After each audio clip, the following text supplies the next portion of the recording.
All right, Jamie, I think we did it. I think we're live. We're doing it. Yay. All right, let me check your audio here real quick. Can you Sure. No say a couple trouble. of things? Yeah, I gotta turn you up. I need more snare in my headphones.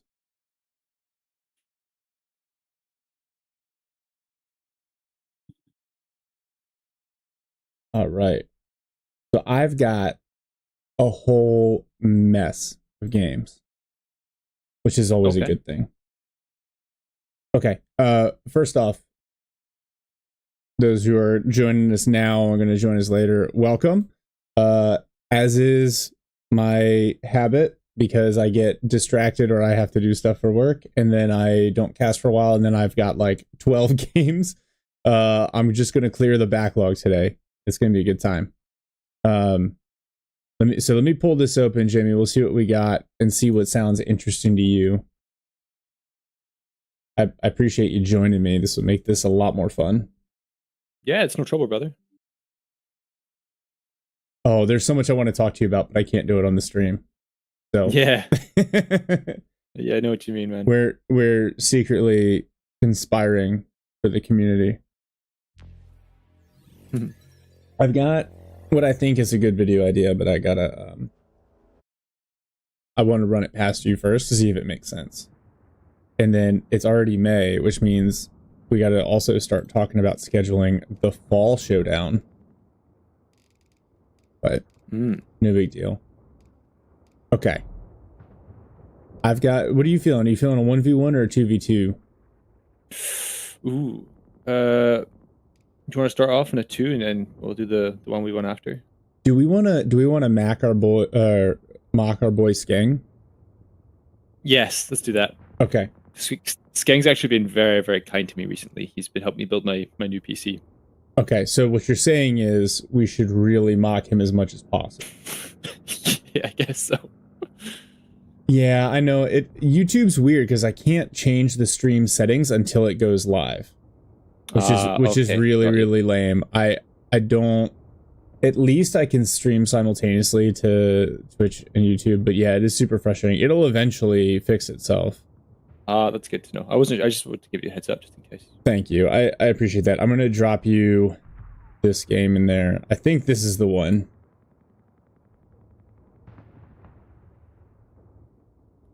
All right. Wait, hold on. No, I'm gonna drop you two. Throw them both in your folder. I'm looking. I'm looking for the one. With it's the one called Skeng 2v2. Nice. It's Crossing in the Woods, Symbiosis, Fawnman Teufel, Heartless Jaeger. So super low quality players here.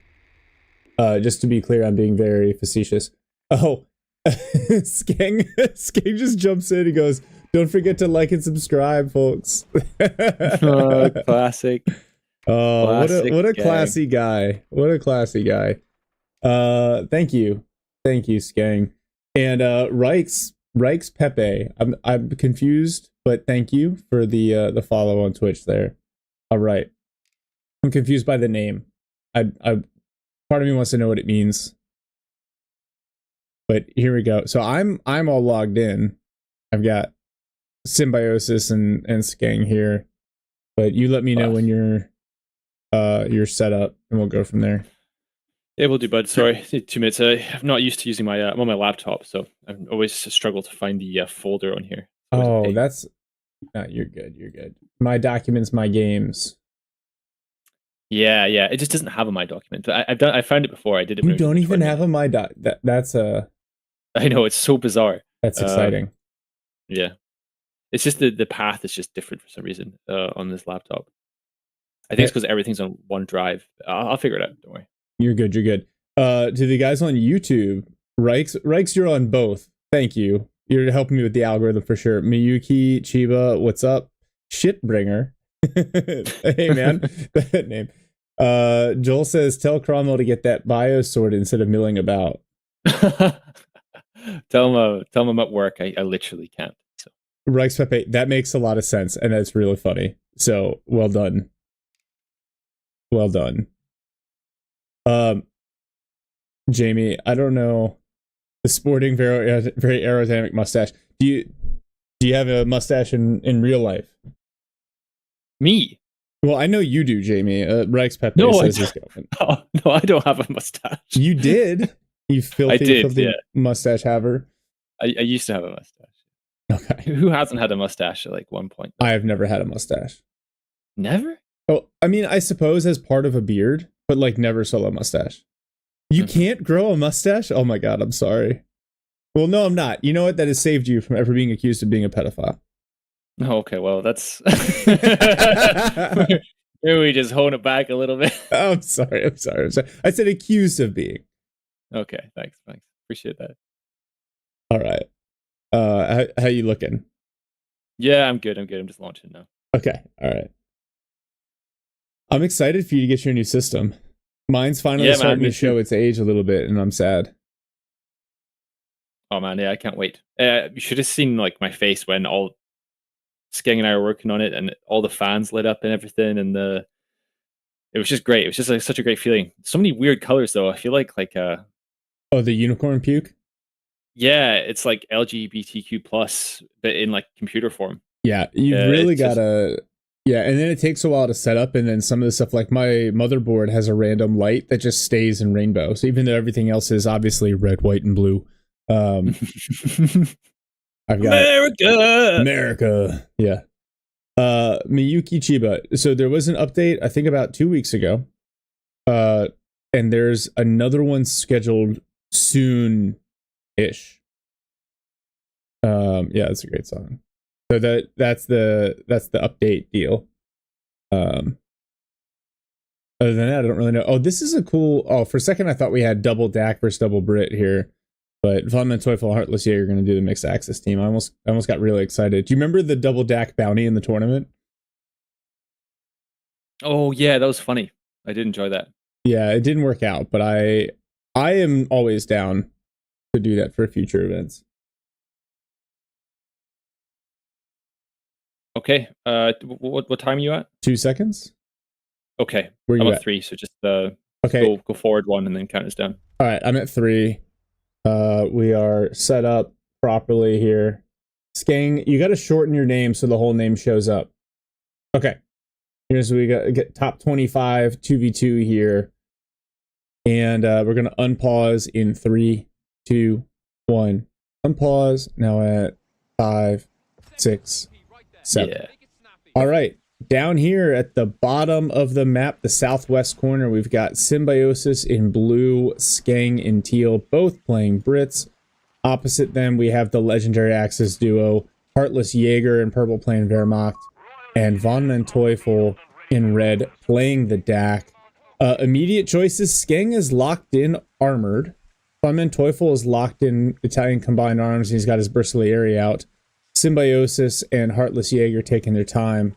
And Jamie, how do you feel about crossing as a 2v2 map? I think I'd really enjoy it if machine guns are a little bit different. Mm-hmm. Is that fair? Do you know what I mean?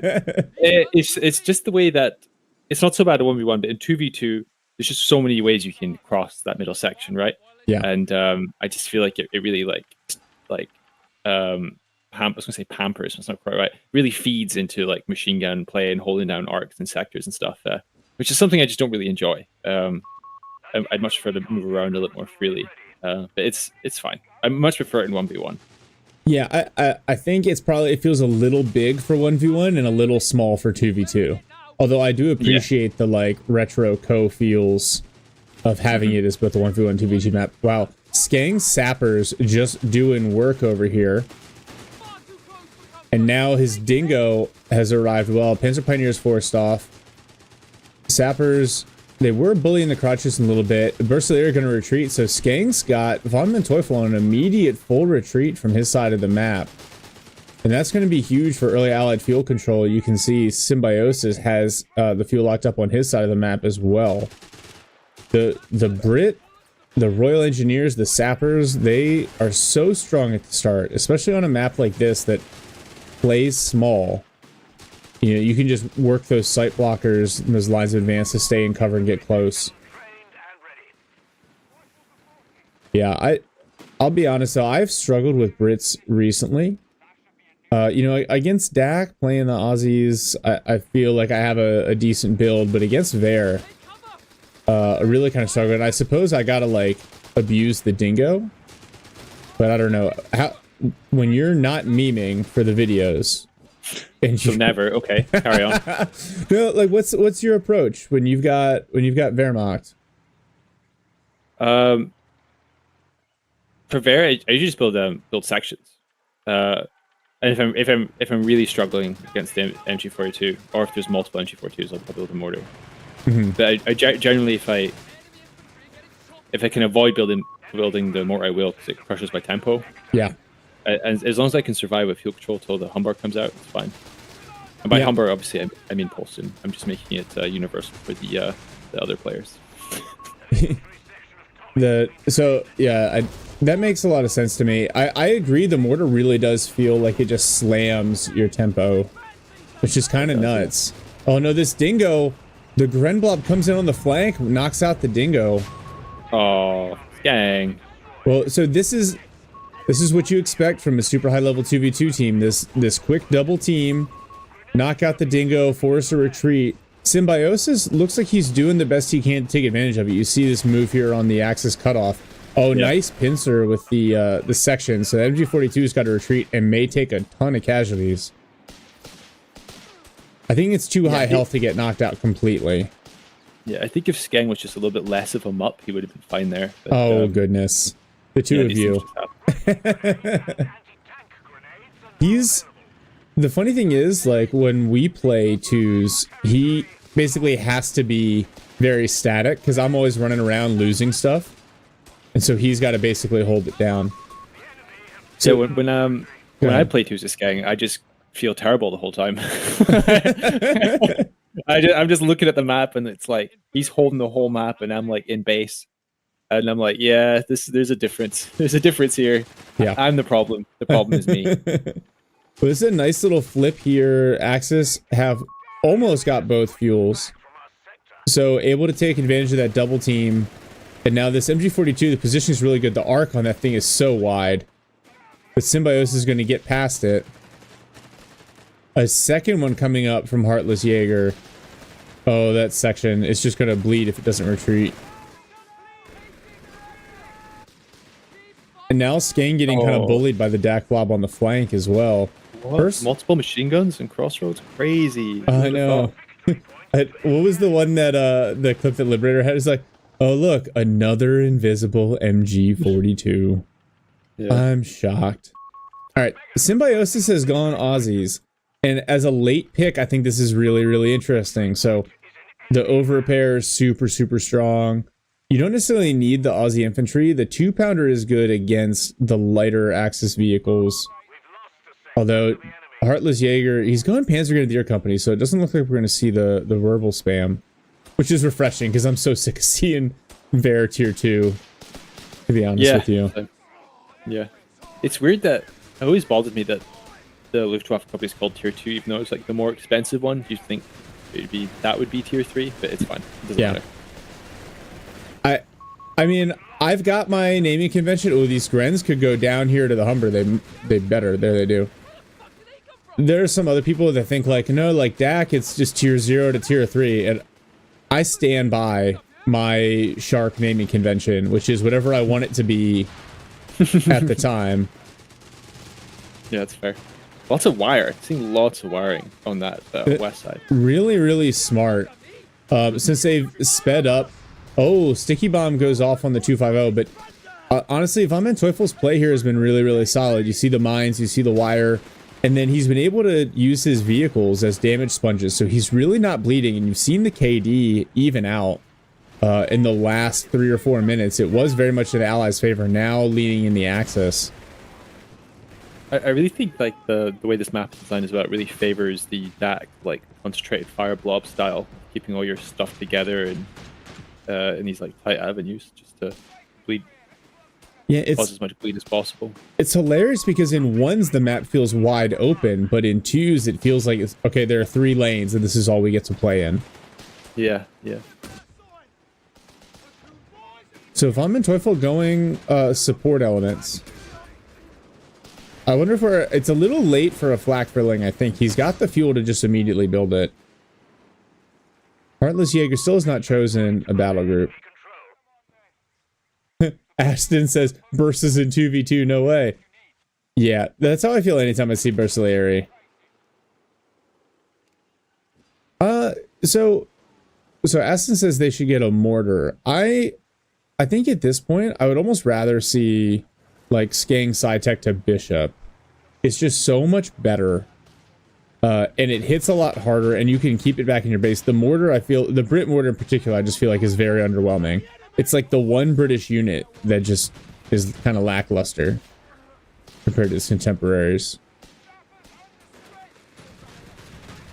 Yeah, I think it's just because its Vet 1 is so underwhelming. It doesn't function correctly, that it just makes it such a terrible unit. Yeah. I wonder if Symbiosis saw this, if they saw this mine go down. He's done a good job of avoiding it so far. So Skang is popped. Is that the Reki Artie? Oh, Simavente.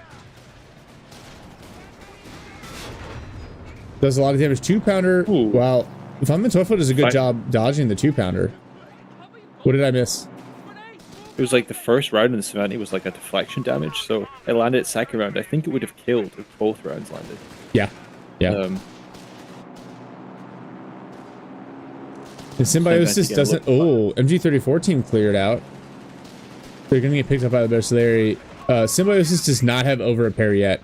I know over repair, like a pack of like 2 over repaired Humbers is really, really nasty. But somehow that mine detonated and did no damage. That was a little wild.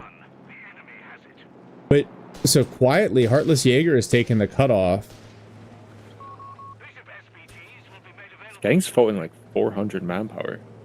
Yeah, well, he just he was calling an AT gun, and he just started unlocking the Bishop as well. So he read my mind. Here, 2 weeks in the future.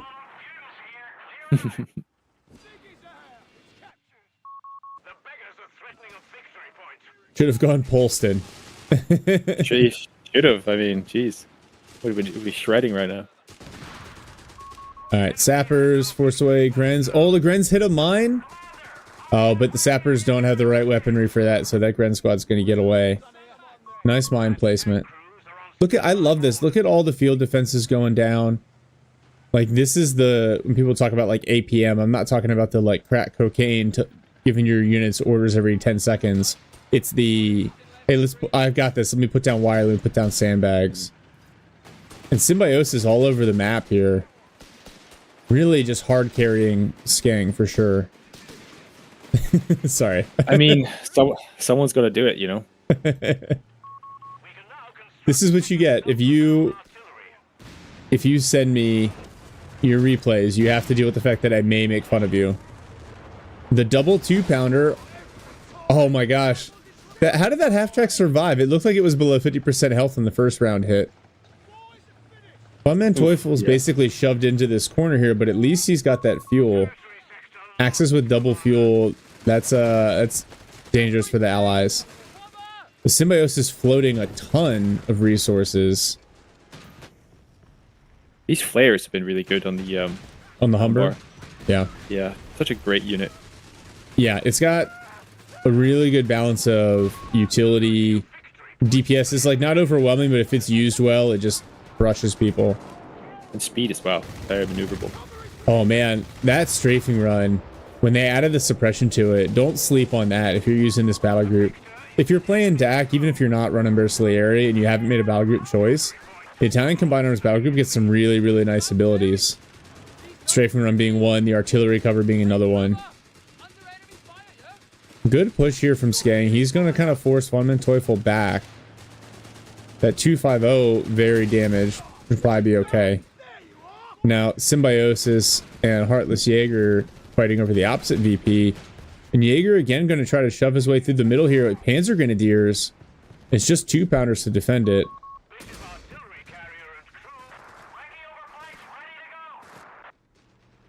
Now Skang's got to back off here. Yeah, the Krodschützen with its Vet 1 too is really nasty against some of these low health squads. Oh my gosh. Oh, Heartless Jaeger lost a Pigren squad? Oh, shoot. I didn't even see that. The Sappers? Yeah. Royal Engineer Commandos, I suppose. Yeah. He was baiting with Oh my gosh! That first shot landed exactly on the MG42. Way behind the smoke. Oh. That was beautiful. Relic, please fix. No, don't. It's fine. Don't please fix. 250 knocked out by the Bishop in the back. Some really, really big unit trades coming in the last couple minutes here. Heartless Jaeger is locked in Luftwaffe.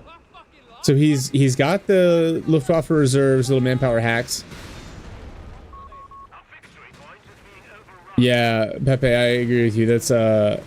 That's real tough if you're a Heartless Jaeger. He just lost a Pigren squad and an MG. At least he looks like he picked up the MG. 2-pounders trying to push away some Evente. It's also got marked target. Oh, now another strafing run. Wow. Looks more spectacular than it does damage. I like this. Von Manteufel's done a really good job kind of gathering back up, keeping his bursts in front. With some Evente behind the line to kind of support. It's basically a more expensive M3 half-track, right? So yeah. Skang's actually using his Bishop to help his ally in the center rather than using it for his own advantage. That's classic Skang right there. Yeah. Yeah, he is really good at paying attention to what everybody's doing. All right, now the 14-minute Flakverling hits the field. Yikes.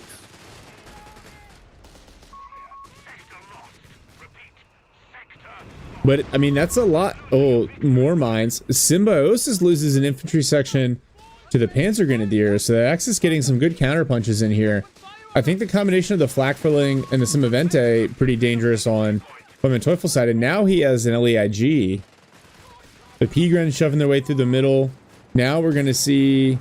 Is this it's just a strafing run, unfortunately, not fragmentation bombs, but Axis taking a ton of map control. Skang has his second Bishop out. And that might be the right way to counter this. But it just depends what he's shooting at. With that Flakverling on the field, all those recce abilities for Skang will be a lot less valuable. He should try and get the double tap Bishop shot on the Flakverling if he can. Yeah. It's so hard to time up. Mm-hmm. Ooh. Nice rifle grenade. Just doesn't do that much damage. Simavente trying to barrage. Another strafing run coming in onto this AT gun. This is going to hurt. Wow, no models dropped. Just a ton of health damage. And a Matilda out for Symbiosis, so that's what he was waiting on. What do you think about the choice of the Matilda here? Yeah, I think it's fine. I'm not a huge Matilda fan. But I guess like because there's like less mobility, there's like less places to drive around this map. Yeah. Just having like a strong presence, like a large HP pool on a unit to soak up damage in one spot is fine. I kind of like it as a count. Oh my gosh, the MG42 team cleared in 3 shots by the Matilda. Matilda now trying to destroy it. Yeah, an over-repaired Matilda is pretty nasty. The Axis only have 1 AT gun on the field. They put a flak up in their headquarters in anti-air mode. That's intriguing. That's going to hard counter the Recce Arty. Is Skang stalling for a VP? A Prince of Color, as it were? Why? Skang, we know better than that. Ooh, Simavente plus LEIG rounds coming in. A lot of damage being done here. Now the double Bishop shot. He tried to double tap the Flakverling. Not going to be successful. Foot guards out from Symbiosis, and he's actually floating a lot of manpower. Oh no, the bundle grenade. Yeah, so both squads retreat. 2-pounders force away the Simavente. This is devolving into a little bit of an artillery fest here. 2 Bishops, LEIG, Simavente. Look at this aggressive capping from Von Manteuffel with the double vet Krodschützen. 17-minute Krodschützen. That's not bad. Yeah, but this is your point. So the Matilda is now trying to like rotate across the map, and I don't. The Matilda is not designed for that. I feel like Symbiosis would be better off just waiting to build a second Matilda.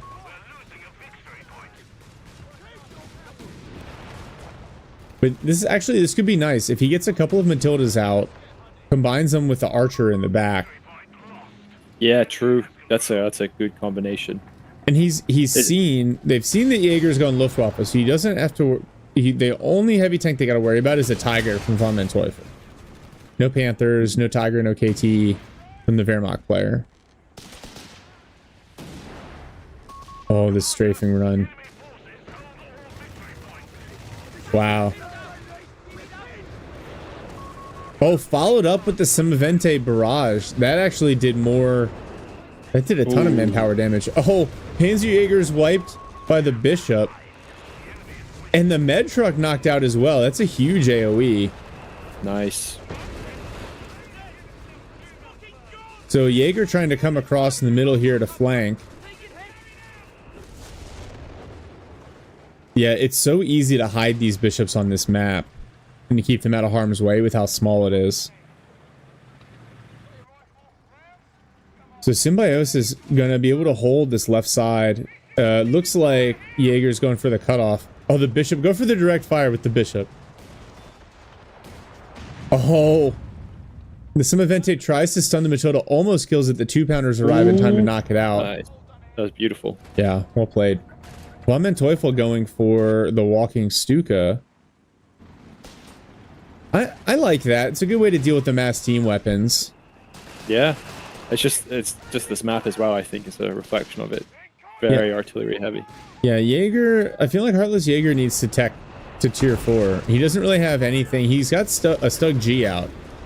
But they don't have any heavy armor, and with the choice to go walking Stuka, I don't think they're going to have any anytime soon. Heartless Jaeger could do with a Naval. Oh. You see the walking Stukas coming in on the Bishops? That's a ton of damage. Yeah, it is. They should put the over repair in those Bishops. Yeah, absolutely. And then followed up with the Naval, almost knocks out both Bishops. Meanwhile, Footguard does have a Naval. He does. But all that artillery on cooldown, at least for a minute, and now big push from Skeng here onto the cutoff. Wait, how is that already at Vet 1 for the creeping barrage? It literally just hit the field. Maybe it was the vehicle damage it did to the Bishops. It scales better with vehicle damage. It has to. That's the only logical explanation. All right, now Symbiosis is going to regret moving his AT guns like that shortly. Yeah. Just right on top of each other. Yeah. Well, Matilda and the 2-pounders, that's a nice combination. He's able to kind of push Von Manteuffel back. Von Manteufel's going for another Semavente. Oh, a Gren squad knocked out by the Bishop. I don't know that more Semaventes is the answer here. I'm actually a little concerned. Now double Matilda. And Skeng going team weapon training. Oh, really? Oh, just... Skeng doesn't have any team weapons. Oh, we know he does. Wait, yeah, he does. He has his AT guns. He's got those AT guns. Oh, Semavente pauses the Matilda push just a little bit. But if those 2-pounders creep up, that could be the end of that. He's just got to be careful of that walking Stuka. If you, like you were pointing out, if you keep those 2-pounders too close together, walking Stuka is just going to shred them. Yeah, Aston, the Stuka still needs a little bit of love, I think. It's very strong. The dissociated cooldown is really, really tough to deal with. And then in the bigger team games, it just gets more and more gross. Yeah, the issue with the walking Stuka is like 2 walking Stukas, because the way the cooldown is, 2 walking Stukas become 4 walking Stukas, right? Yeah. And that's a lot. That's like a lot. That's not fun to be on the receiving end of. Like, there's, apart from a dive, it's like 0 counterplay. Yeah, it's so, like, the balance is really difficult because you need it to be useful, but yeah, the immediate follow-up barrage is just so tilting because you dodge one and then you immediately eat another one. And the rockets do so much damage. Oh wow, look at the Matilda's just not afraid.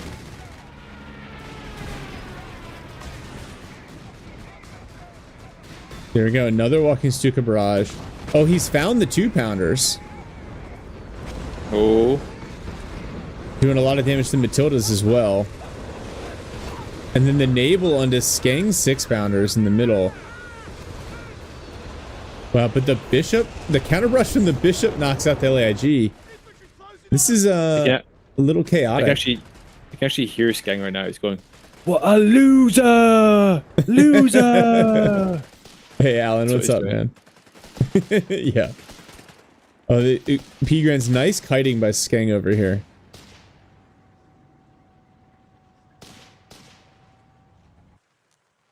This guy's a trucking loser. A mup, if you will. Which apparently is short for Muppet. Yeah. So Skang finally getting his tier 4 out at the 23-minute mark. Maybe better resource management, bud. Cromwell, no, he's playing on his laptop, Alan. Here, he's watching on his laptop. Some event now fully up. He's asking if your new rig is up. No, not quite yet. It's almost there. It's almost there. It's got some BIOS issues I'm dealing with. Well, a couple bishop barrages coming in on the burst layer. Actually, they're going to be forced through a rough retreat path, but I think the timing is perfect. They're going to get through there. Boring. Yeah. Boring. Oh, Matilda's find the flak for Lang. What's the naval warfare hitting? Oh, coming in on the 2-pounders. Actually, probably going to clear. Yep, both 2-pounders knocked out for Symbiosis, but Matildas have found the flak filling. If they can get one more hit off. I'm sorry, 2 more hits. There you go. Flak filling goes down. Walking Stuka counter barraging. But he's going for the infantry section. Looks like Jaeger is going to try to slide over here to help. And the Matilda's just pushing with the over repair. Oh, nice strafing run from Jaeger to pin those foot guards. But Matilda's still... This is a menace here. They whiffed their first 2 shots on the Pack 40. But they could just clear that. It's right outside of base. Maybe they just knock it out. Panzer Grenadier Blob coming through the middle. They're going to dodge the Gammon Bomb. Well done. But still getting kited. Oh. Bishop barrages on the retreat path. Oh, they were on the naval. Jaeger's going for a double naval warfare. Yeah, I think it's quite common in crossing, to be honest. Nice dodge by Skang on that strafing run. All those P-Grens, Jaeger doesn't see them, and they go down in the middle there. That's another big pickup for the Allies. Jeez Louise. Yeah. Holy moly, Wowzer trousers. That's a lot of death. Well, the main issue here, though, is any air-based abilities are just pointless at this point with this Black 30 set up in the base. What I really want to see is next time these Panzer Grenadiers hit the V for victory button, the bishops just come in and direct fire them. Although these Matildas doubling up on them, this might be about as good as it gets. There we go. There's some damage. Oh no! A final errant bishop shot comes in, wipes another P-Gren squad. Oh my goodness. These bishops. You know, at first I thought Skang was getting carried, but he's just patiently waiting to do the carrying with his bishops. It's just a good reminder, especially in team games, it's worth delaying that late tech for a support weapon that's as valuable as a bishop. Yeah, for sure. And Symbiosis, these over-repaired Matildas just doing work, trading really, really well, and he's about to unlock archers if you want some. He's not quite pop-capped. Championship of Heroes, I assume that's UMB. What's up, man? That'll be the big cast next weekend, is the Championship of Heroes show match. Next Saturday. Oh, and then Meta Plays tournament tomorrow as well. Oh, okay. I was like, Matilda killed. No, it was refit. Alright, what's Symbiosis' master plan here? Oh, it looks like it's going to be Grants. Interesting. Would you rather have Grants over Matildas? I thought if he was going to do his archer thing, no.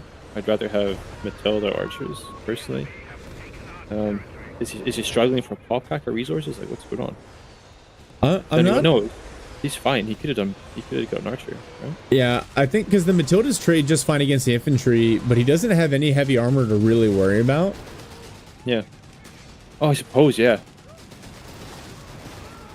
Yeah, I guess. Yeah, you're probably right, actually. I think the Grant would have been better. Well, Sapper's gunned down by Reda Bersaglieri.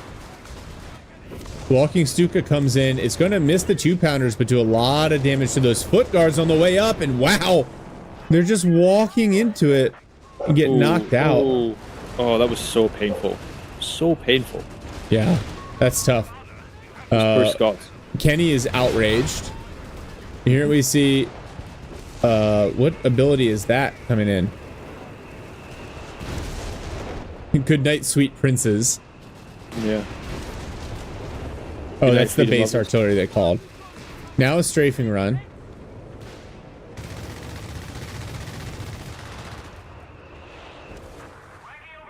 But Jaeger hanging in there with his single remaining squad of Panzer Grenadiers. Is that a Fallschirm Jaeger call-in? I think it is. Bold strategy. Oh, the double naval for these 2-pounders is going to get cleared again. So the falls, they get the Vet 1 because he's bought the P Grand Company. Yeah, which is so weird that the airborne infantry don't get upgraded from the Luftwaffe company. Oh my gosh, look at all these martyrs. One goes down, but Grant traded out. And this other Grant is pinned here. 2-pounder trying to hold it off. The Panzer Grenadiers clear the mine, so the Stug able to dive. Is he going to disable the gun? The stun shot? No?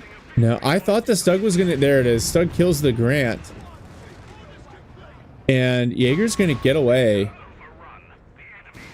It appears the Simavente has the Allies in full retreat. Absolutely.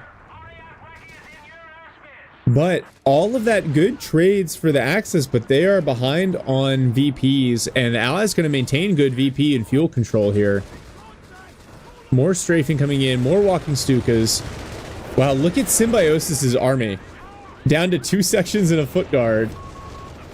Yeah, looks like it's up to Skang. It's up to Skang and the Black Prince, or excuse me, the Prince of Color, which will be on the way shortly. The dragons are coming. They'll be here soon. Double Simavente, double Martyr. I think it's hilarious. The Axis players, really, neither one of them using their tier 4. Only someone had made a video about this tanking problem. Yeah, somebody needs to explain why stalling is so effective to me, preferably in a long form 15 to 20 minute video format with a lot of memes. Yeah, that's the ideal composition of essay. That, to be fair, that was a Jamie invention. He is the one who showed me the way. Oh, tungsten rounds coming in from these martyrs as well. Wow, the Simavente is just on a little bit of health. That's dangerous. The 6-pounders knock out one. Another could go down here. More artillery coming in.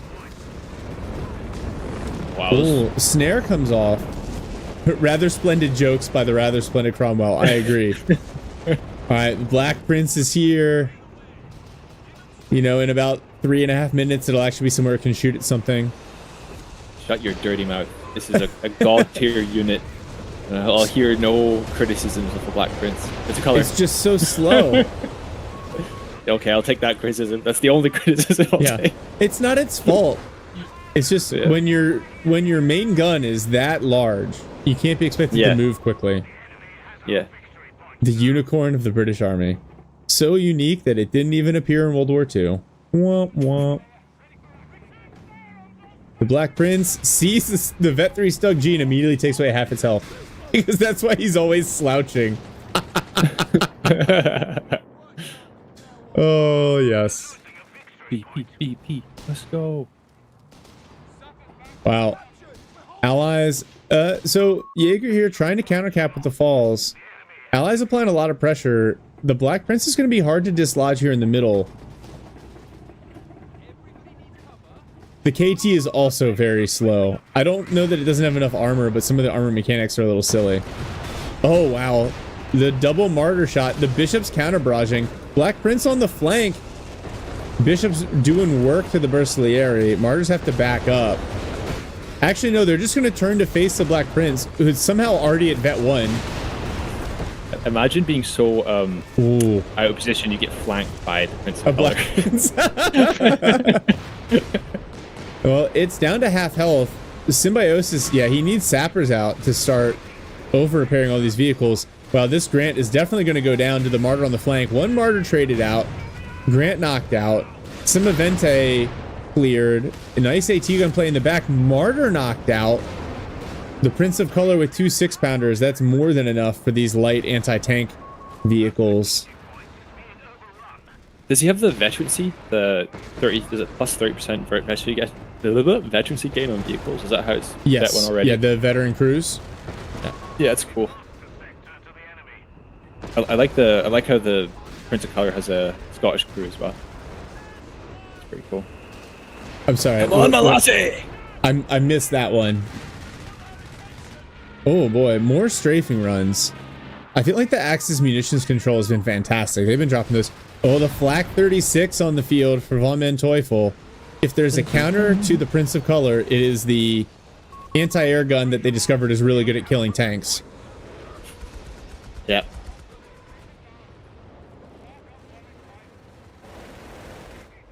Oh, one Nabal cleared. I don't know where. I don't even see it. It might have been knocked out. No, it's back in the base. It's back in the base. It's recoverable.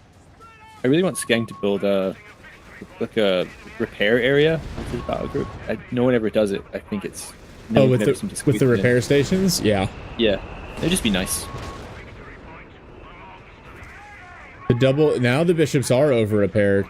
Allies had a brief triple cap. Axis doing their best to fix that. Axis down to 60 VPs.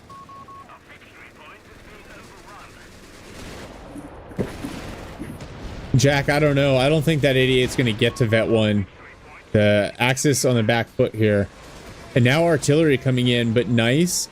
Von Manteuffel immediately picking up the Flak 36 before the artillery arrives. Hey, as my buddy Red Leader likes to say, there's no jackknifing in this game. You can just reverse this thing into place and drop it.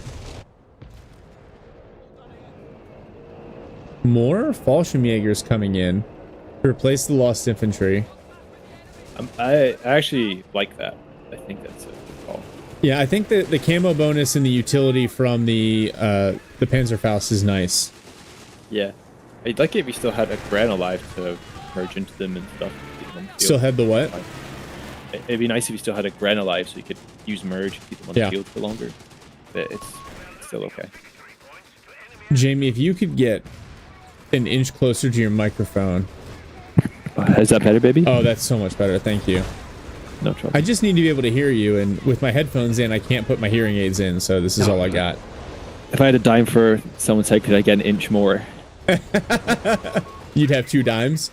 Yeah. Oh, wow. Bishop knocked out. No way, Jose. Skeng, you mup. Med truck killed. MG42 in the center barely gets away. Allies maintaining the triple cap here. Axis down to 30 seconds of tickets left. He said he's giving her all he's got. Give me all I got. The Vet 3 Stug G, but it's not enough anti-tank to deal with the Prince of Color. Oh, those pioneers. That was unfortunate. Yep, that's what the Prince of Color does. The Prince of Color says no to fascism. That I like that. We should make a poster. That's pretty solid. And that's gonna do it. Wow. Wow, really well played, but that triple cap at the end was just too much. That's not bad. 36-minute game to start. Yeah, that was pretty cool. Yeah, that was good. So, okay, quick kind of build summary here. So, we'll start Symbiosis. He went heavy sections into Humber, and then 2-pounders from the Aussie Battle Group, Tier 4, a couple of Matildas, switched into Grants. And then Skeng went armored right away. Double Sapper, Dingo, triple section, into a couple of AT guns, but mainly bishops, and then late game the Black Prince. Yep. I think I kind of like the armor battle group bishop into Black Prince, because I think there's enough. You got the artillery, obviously, and then you can get your late game armor, and you don't have to tax. You can save that fuel. You can put that fuel into upgrades, into your bishops, etc. Yeah. Go ahead. What's interesting about Skang as well, about like because he had so much resources because he was going for the BP. He built his T4 anyway to get the XP to get to the BP faster because he had that surplus of resources. Mm-hmm. So he teched, but only to skip tech, if you know what I mean. He teched so he could skip tech faster. I know that sounds strange, but that's what he did. Because he knew he was going for that BP, so it makes sense to me. Yeah. On the Axis side, we got Von Manteuffel playing, Bersaglieri here. No real surprise. It's the DAC meta. Couple Bersa squads, 250 Krodschützen, into really some Avente heavy build, then Flakverlings, and then he teched into Mechanized Company for a couple of Martyrs. I feel like that's a build that helps exploit kind of the early game, but clearly like it struggled in terms of scaling just a little bit. And I kind of wonder, especially against double Brits, if something like Espionage, a more Panzergrenadier heavy build, something that can hold the line might have been better. I don't know. Your thoughts? Well, everyone knows you're a DAC expert. I'm a DAC expert. Yeah, exactly. And I have nothing to say but that. Yeah, sorry. I honestly have no idea how that works. Ask me about any other faction and any other player in this game, and I'm good to go. Yeah. I mean, so there's just so much artillery on the field. The Bersaglieri, right? You see how they start to fail in scaling, especially once the Matildas hit the field. Hey, what's up, Ares? Hello. Jack, we did not see the 88's Vet 1, which is unfortunate. 88, the Flak 36 with the Espionage camo is also really, really nasty. But if you're trying to hold a ground, like, because I feel like the way you beat the Brits is you bleed them. Like, you hold ground, you bleed them out as they try to advance, and then you just constantly, like, when they bring in their heavy tanks, you just kind of chip away at them, so they're constantly back for repairs. For Heartless Jaeger, I thought this was a really interesting build. This is the definition of I'm just going to stall. Mm-hmm. But I think it's dangerous because he went Luftwaffe. Right, so he played into tier 1. He had a couple of MG42s. Then he went Panzer Grenadier Company, 4 Panzer Grenadiers, 2 Naval Warfares, and a Pack 40. No Stummel, which I think the Stummel is super, super valuable. Eventually gets a Stug 3 or Stug G. Then Luftwaffe Company for some Martyrs. I think at this point, like, just go tier 4, man. But when you go Luftwaffe, like, there's no Panther to come save you. There's no Tiger. There's no KT. Yeah, I think I'm not sure. Did we see any use of the loiter? I don't think so. No, we didn't get the loiter. We got a bunch of strafing runs. Wasn't the strafing run? Wasn't that from wasn't that the DAC player though? Was that the? It was both. They were both using strafes. Oh, it was both. Oh, right, yeah, double strafes. Yep. Yeah. So this is probably where all his munis were going. He's got the manpower cheats though, right? That's helpful. That's super helpful. Yeah, but I mean, it's not helpful if you lose your units. And he lost all his. He lost his P-Grens. He lost his Grenadiers, right? Yeah. So to be fair, Symbiosis also got cleaned out at a couple of points. Yeah, true. So like it's worth mentioning. Like, you don't always want to just throw in the towel. You can always kind of claw back into the game, and so both teams demonstrated that at different points. For sure. Yeah, a lot of really good doubling, a lot of really good switching sides and stuff. 100%. All right. You down for a 1v1? Yeah, sure. Was that the other file you sent me, or am I waiting on a new one? We can do that one. It's another Skang game. Skang's seen too much light today. He's not that good. I'm just kidding. There's a lot of good stuff here. I think I've already casted. Oh my gosh, there's so many good games. All right, let's do. All right, I've got this game between Havoc and Seocheon. Okay. Havoc coming back from break. So let's do that, because I think that'll be fun. Sure. Yeah. And send it my way, and I'll launch it with you. Actually, I take that back. because there are a lot of people that sent stuff in, and I can always make fun of Havoc later. I say that as a joke. Havoc is a good dude. I don't really want to make fun of him because I also don't want to queue against him. So here we go. Let's do this one. Where did he? Oh, this one. Here we go. Oh, this is going to be another. You can tell based on the name. It's going to be a good one. Oh my god! It's going to be a good one. Fair enough. Hey, so what we're going to do? I'll cue this up, but we're going to take a quick coffee break. No reason why. Absolutely no reason why. Let's see if this new overlay works. Yeah, quick coffee break here, and we'll be right back.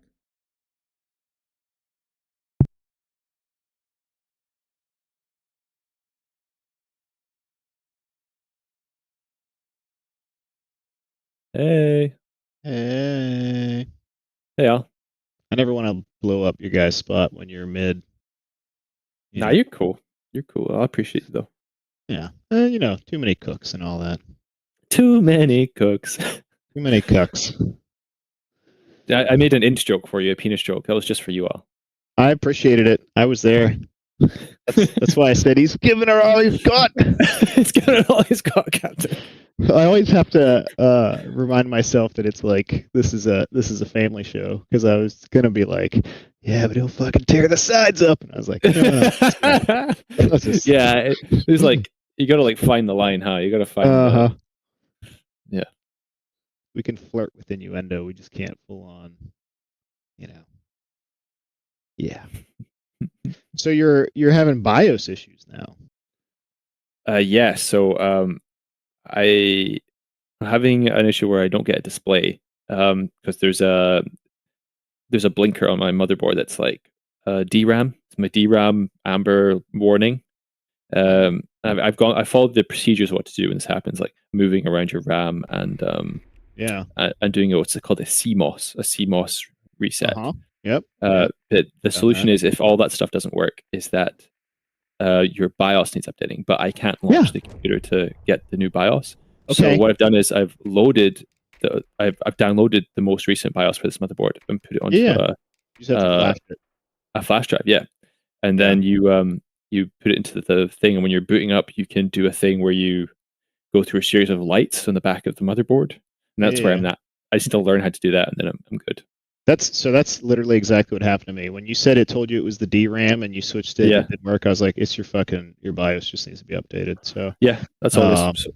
But my little drive on the back to flash the BIOS was like inoperable. Oh wow. So yeah, I had to completely tear everything out and put a new motherboard in. It was super annoying. Oh dude, that sucks. I hope that's not what happens to you, but I'm sure it won't be. It should be easy. It honestly, depending on your motherboard, there might be a button back there, and you just leave the computer off. Oh. And you plug the flash drive in, and there should be a little button that says like flash BIOS. Yep. Oh, really? That simple? It's that simple, dude. It's that's why it was annoying when it didn't work, because when I got the new motherboard and I was like, this fucking better work, and I press the button and you'll see it light up and like do a bunch of blinky things.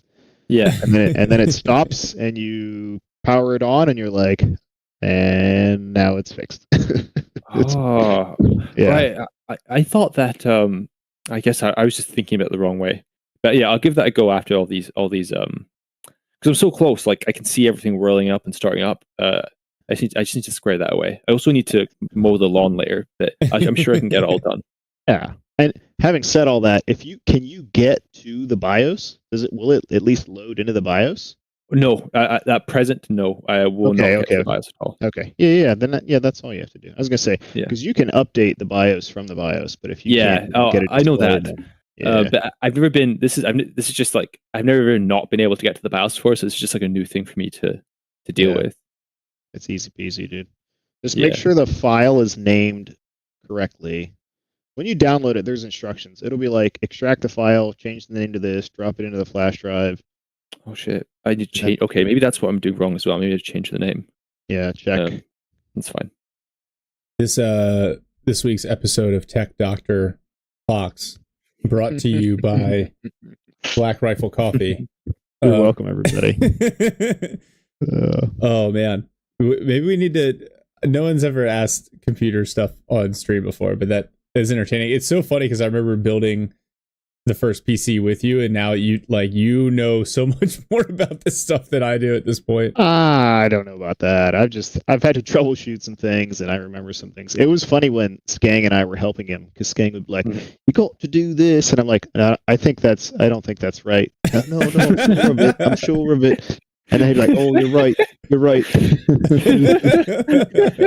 I can confirm that was a lore accurate situation. Although I don't think Skank's ever said you're right in his entire life. It's fine. True. And then his wife chimed in and was like, "Put him up. He's having to get advice from an American." And I was like, I don't know you. Why are you being mean to me? Yeah, that's like classic Northern English people. They just chime in. They don't know you. They're mean to you, but they kind of like you. That's how they show it. They're just like affectionately mean. So yeah, that's just that. Alan, do you need this replay file?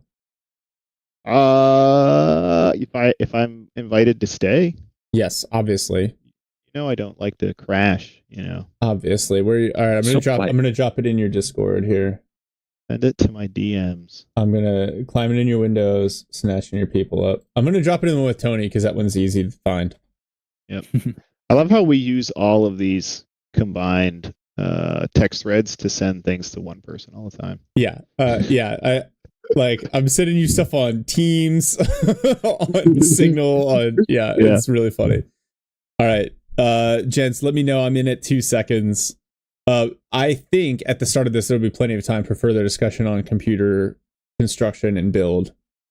Yeah, I mean, sorry, I don't want to take over we can talk about anything. We can talk about anything. No, yeah. I just, especially because it's in the title. No spoilers, but I feel like there will be time during this game to maybe discuss anything you want to. Interesting. Yay. Interesting. Oh man, I had a rough series of games last night. Like finally getting back home and like, all right, I'm gonna play a couple of 1v1s, and I just got my ass handed to me over and over and over again.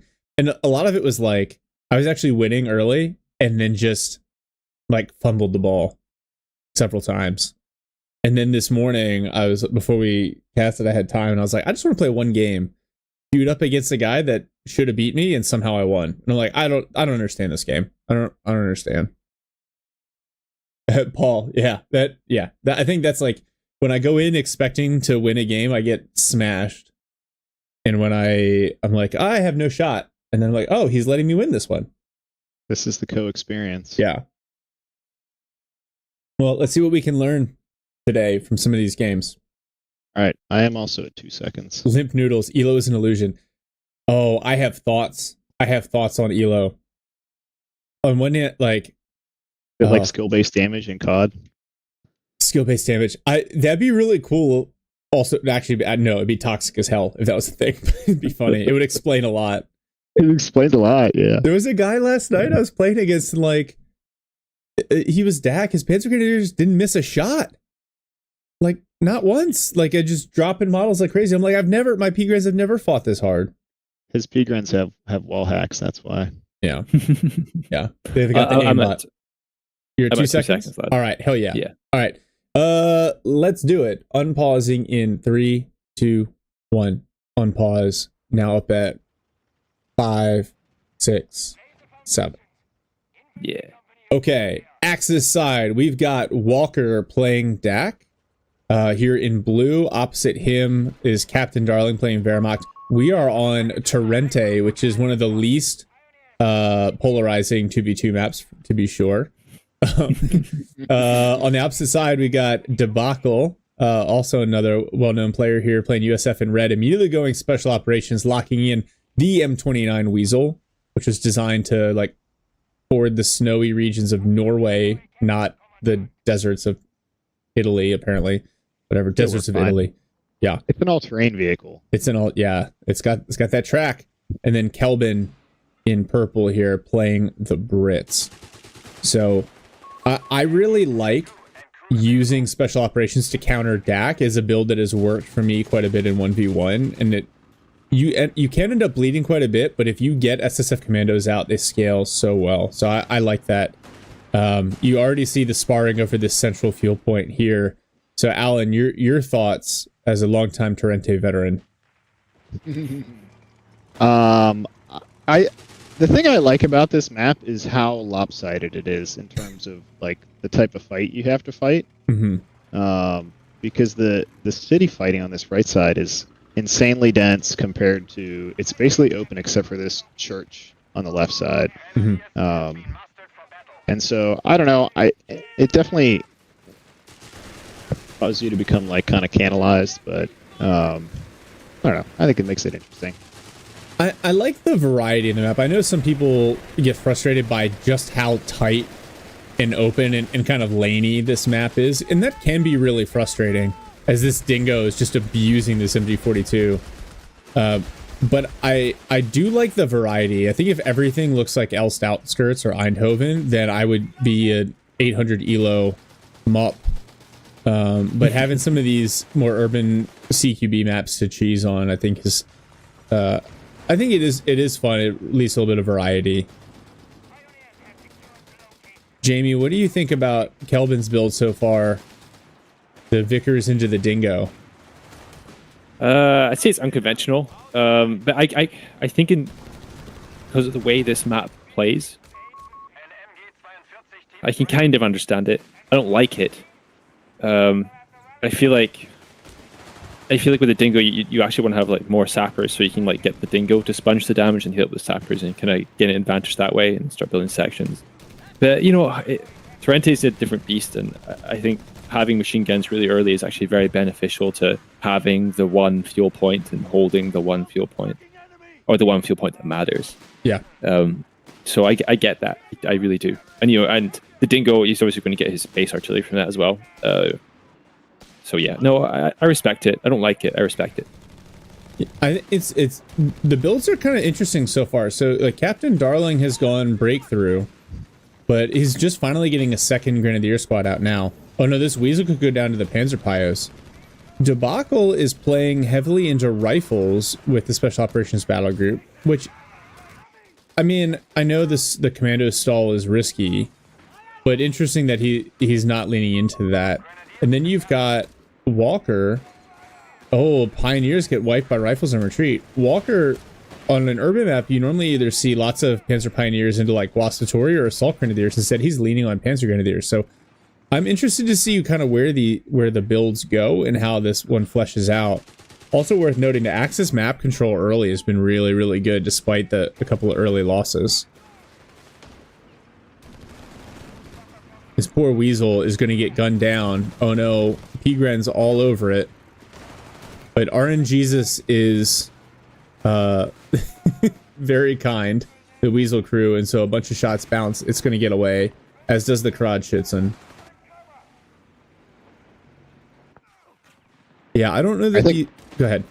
Oh, I was going to say, I think this map provides a unique challenge for USF. I mean, he's bringing the his scouts over to the urban side, but I feel like USF struggles in that urban side, especially if they're playing against Bear. Yeah, because you can get a mortar out to deal with the machine guns, but it robs you of tempo, and so you end up like have kind of poor army composition, especially when you see MP40 Grens here, and they'll at short range they'll start to tear you up. And actually, Kelvin gonna really trade poorly. He brings up the Dingo, and now he's got sappers. The sappers might actually be able to tangle. But look at this forward position here. Nice team play. You got the MG42, a bunch of Panzer Grenadiers. Pioneers could be... I think he probably told them to repair the Krodschützen, but they decided not to. There's always malingerers in every army. Eating hot chow off the back of it.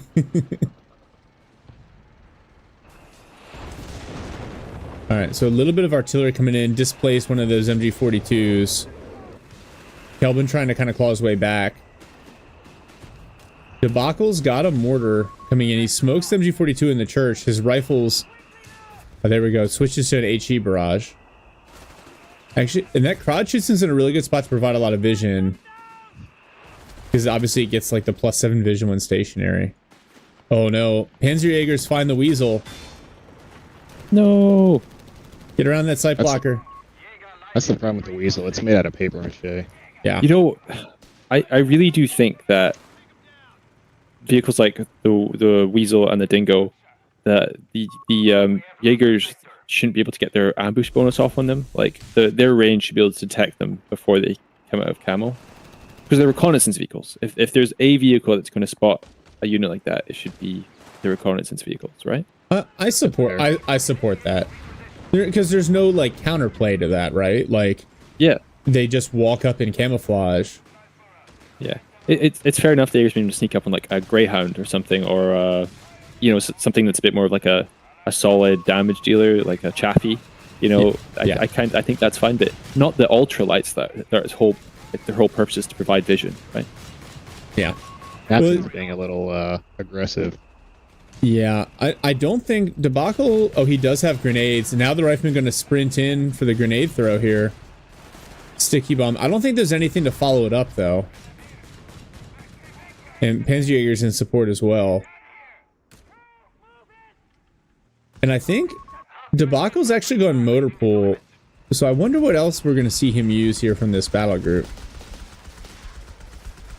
Captain Darling is going tier 2, no surprise. A great breakthrough synergy. The tier 2 build into the Tiger. And like, it's one of those things where like, yes, it works, it's really effective, it's the meta. It doesn't mean it's fun to play against all the time. But it can be fun when you get a couple of werbles, you just start running units down across the map. Depends on what side of the werbles you're on. What's that? So it depends on what side of the werbles you're on. Yeah. It's fun when you're driving them. Yes. Yeah. All right, so Captain Darling making another push up here through the urban side of these MP40 Grens. I would like to see, I think, the tier officers' quarters. He's got his first Werble one coming out, but if you're going to lean this heavily into the MP40 Grens and MG42s, that early officers' quarters is usually super helpful. Excuse me. Bless you. Thank you. Now the P-Grens coming with the flak for laying, forcing Debacle's forces back. Yeah, wow, Axis in the driver's seat again here. Look at the KD, actually. It's really, really nuts. Oh no, the Weasel went down. No. All right, assault grenades on retreat, just a little bit off target. Nice attempt there. He's going to sprint with the Grens. MG42. I don't think he's going to clean up that MG. All right, now the Whirlwinds here. Countered by a single 6-pounder and a Dingo. Oh, and a Greyhound, which does shockingly little damage to vehicles. Yeah. Yeah. I don't know that it needs to do more damage to vehicles. I think it probably needs a little bit of a penetration buff. Because, like, look at that. Like, you just shoot at these Grenadiers, and that's 2 shots. Still no models dropped. Yeah, and he's got his 50 cal now. He should be dealing more consistent damage. Yeah. He's paid munitions to deal this damage, and there's still, like, a lot of models there. Yeah, especially compared to some of the, like, the autocannon units, like the flak for laying. Oh, no. Yeah. The tank busters come in, smoke the Dingo.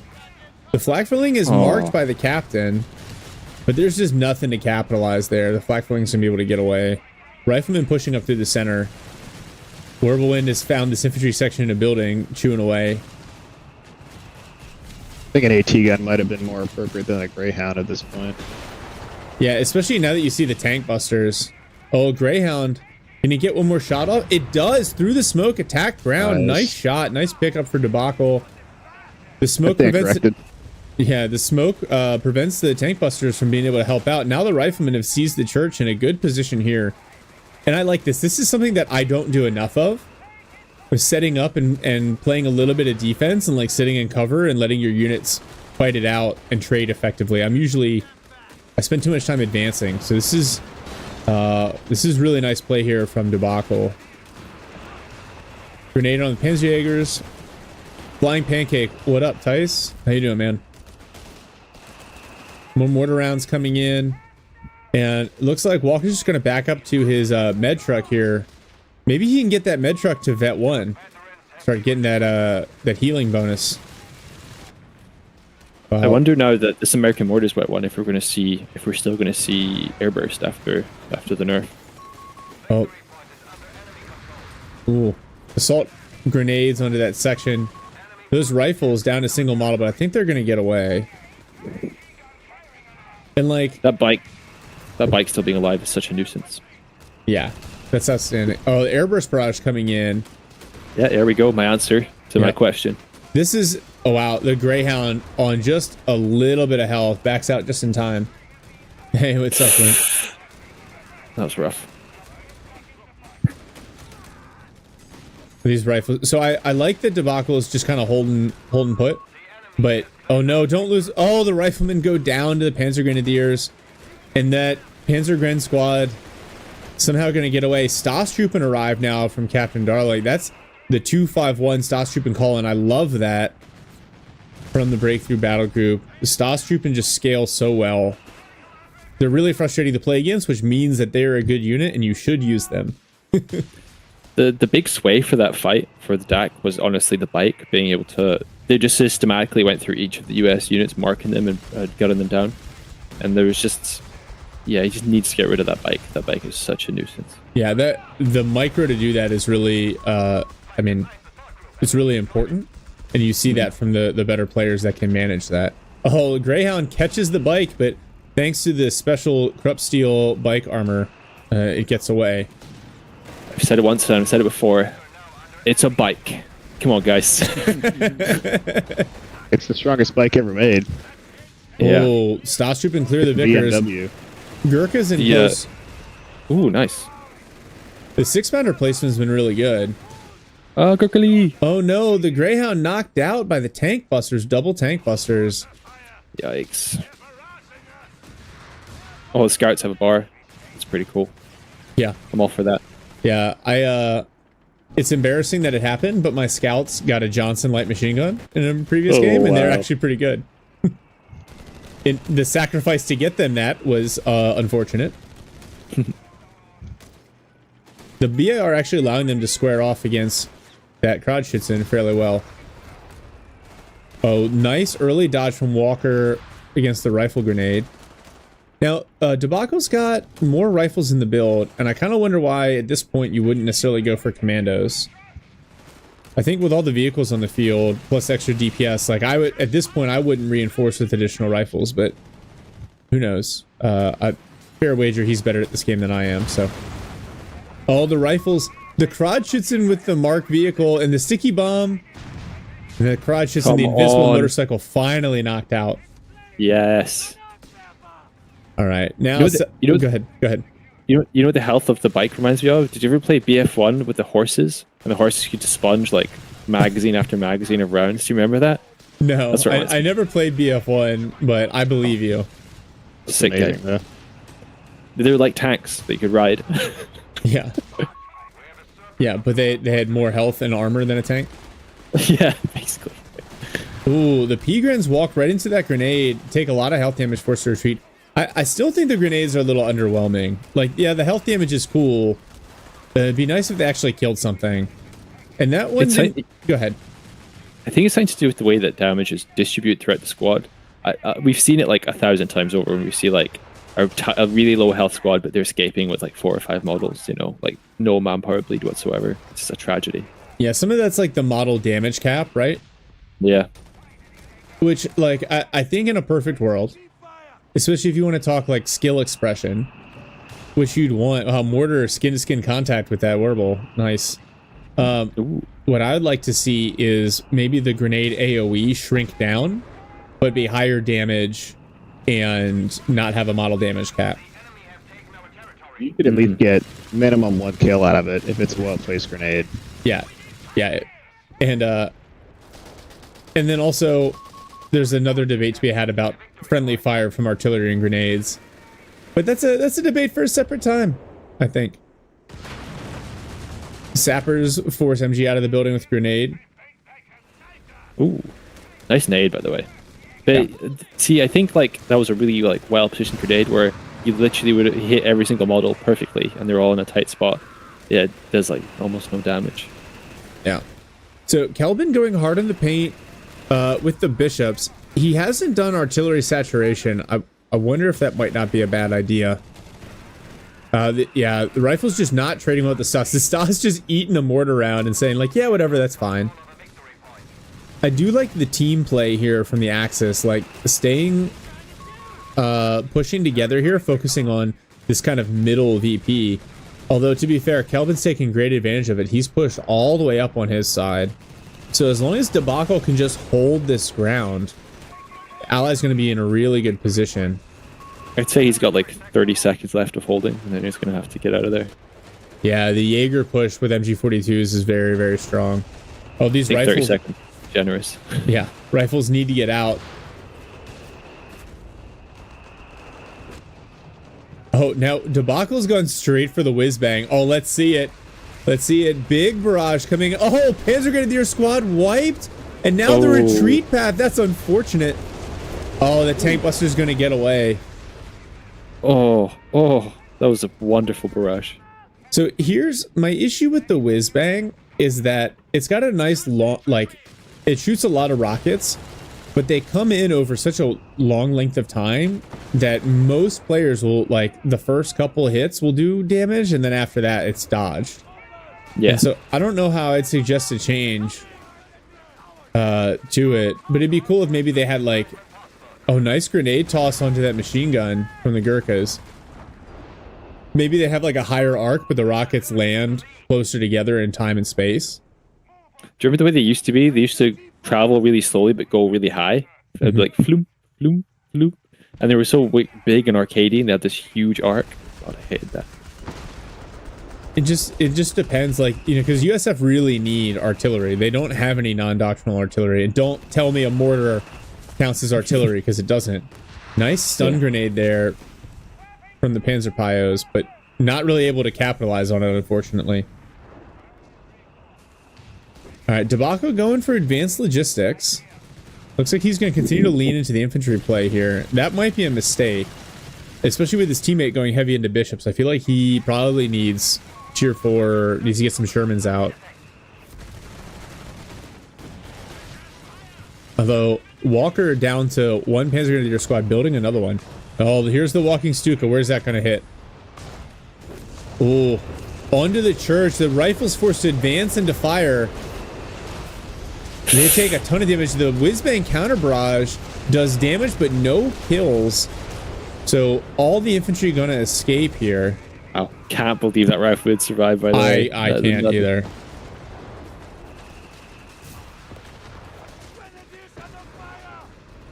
Jaeger blob with Grenz in support for merge moving up. Vickers is gonna set up on the flank. And oh, there, it actually does suppress the Axis infantry. I'm shocked. The Grenadier is going to throw their assault grenades, but it's only 2 grenades. Vickers basically just tanks the damage. Do you notice that if they pop their sprint prior to being suppressed, they still have the effect? Like they just, you know what, when you go into a building, you crawl really fast? Yeah. They have that. It's because it's just a flat movement speed buff. Yeah. Because all they're doing from like nice grenades. From an animation perspective, it's literally just like, you know, doubling the movement speed animation, which is why the old Rifleman sprint combined with Captain Flanking maneuver looks so ridiculous. Mm-hmm. Oh, Whizbang caught way out of position. It's going to jettison the launcher! I actually love that. It's one of my favorite things in company. he was coming up, he's like, oh... He's like, I snared it. Let me get the tank busters up. And the Whizbang goes, nah, we're going to use the gun now. Sorry. That's awesome. All right, Debacle is dug in. And now it looks like Kelvin's trying to do the same on his side. When they say jettison the launcher, it almost sounds like, you know, when you, like, a pilot leaves a plane. Yeah. And they get like jettisoned out the cockpit. I always think that it's gonna go and just like shoot up. Well, I mean, oh wow, Walking Stick Barrage wipes the mortar team. That's a nice pickup. It'd be really funny if you could use like a wrecker to come behind it and put the launcher back on. Did that Moore get flat out killed? Oh no, It did. It got. Oh no, it got recruited. But Matter if the cooldown was reset and the launcher was loaded, like if it just stayed on the battlefield as like an explosive hazard. or like the old land mattress. Oh, missed the land mattress. Do you? That had to be. Yeah, it was just funny. It was just like the most RNG artillery piece. All right, so Captain Darling's got Panzer IV. Debacle has gotten another whiz-bang out. The old whiz-bang into Sherman build. And the Axis had retaken that. They actually had the triple cap on. Allies, little counter push here. Jaegers and Stas in the middle. This Vickers is probably screwed. It's already retreating. 6-pounder positioning from Kelvin's been great in terms of just countering that Whirlwind. The Whirlwind has not done as much as it has needed to. Oh, Vicker is completely cleared by the Stahlstruppen. Gurkhas roll up. We're going to see assault grenades onto the Jaegers, and they all retreat. Oh, Gurkhali. But man, the Stas, look at all that health damage and not one model drop. Oh, the Sherman's going to try to fix that. Now Tank Buster's rolling up on the flank. See, that's ridiculous. Oh, there we go. Finally, some models are getting dropped. But that was crazy. Yeah. Oh no, the grenade assault. This Sherman is done. Yikes. AT gun to push away the Panzer IV, but nothing can stop the Tank Busters from smoking the Sherman. Oh, nice grenade assault. Only claims one model, but that's a painful retreat for Kelvin's infantry.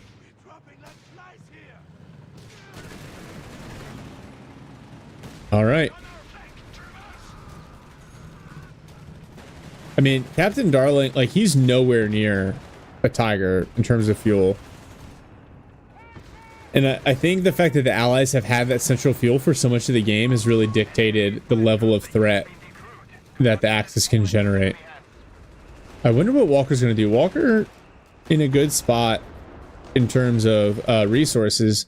He has his tier 4 up. I wonder if we're going to see armored reserves. The P4 with the assault grenade call-in might be a really, really nice answer. I'm sorry, the P4, not P-Gren. You know what I meant. Mm-hmm. And then the Walking Stuka, it's gotten some decent hits in, but it hasn't been as oppressive as we saw in the last game. I wish the Weasel's still alive so that every time they recap the middle, they could use the signal relay, you know? Yeah. It'd be like...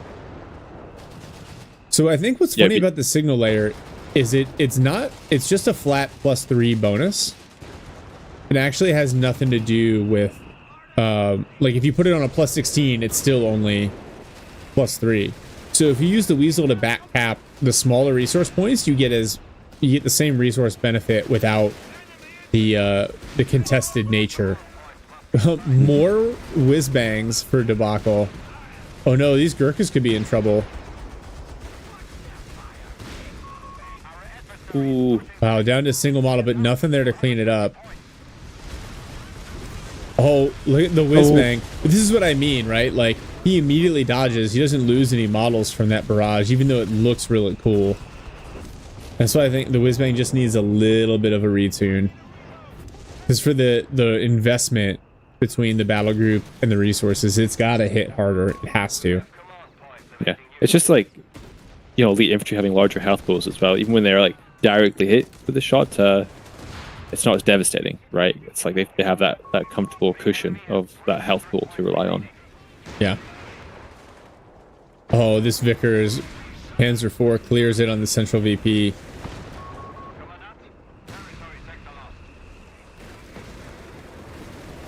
Now, Grant on the field for Kelvin, as well as his 2 bishops.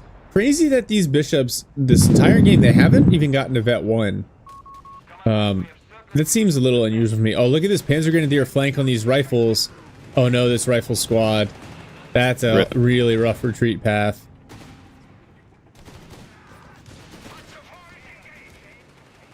Yeah, gun down on retreat. Scouts could just pick up a second BAR. Double bar scouts. Let's go. Oh, whiz bang. Gonna get double snared here. Grant comes in to try to support. Captain marks the Panzer IV, but this whiz-bang... The only question is gonna be if the Panzer IV escapes. Whiz-bang is almost certainly done.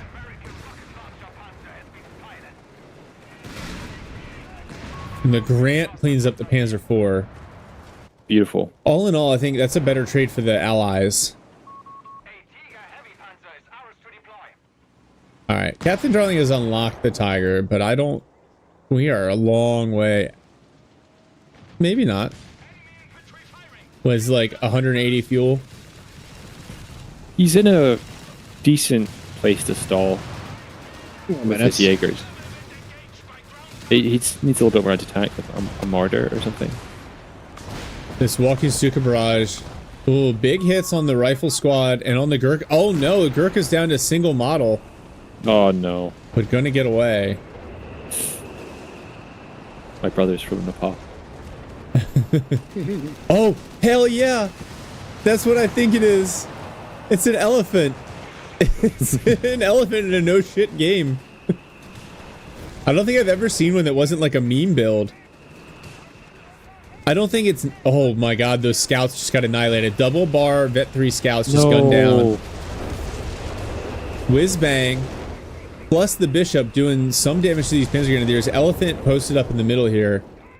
Alright, let's see it. Let's see that 1,000 penetration Elephant 88. And this Jaeger Stas blob here, this is just punishing. So much DPS, so much health. No cover required. No cover required. Just damage reduction. Yeah. A rifle grenade does nothing. Oh, tragic. Jaeger's retreat. The Stas are going to continue to stand there outside of cover. So the elephant, it's...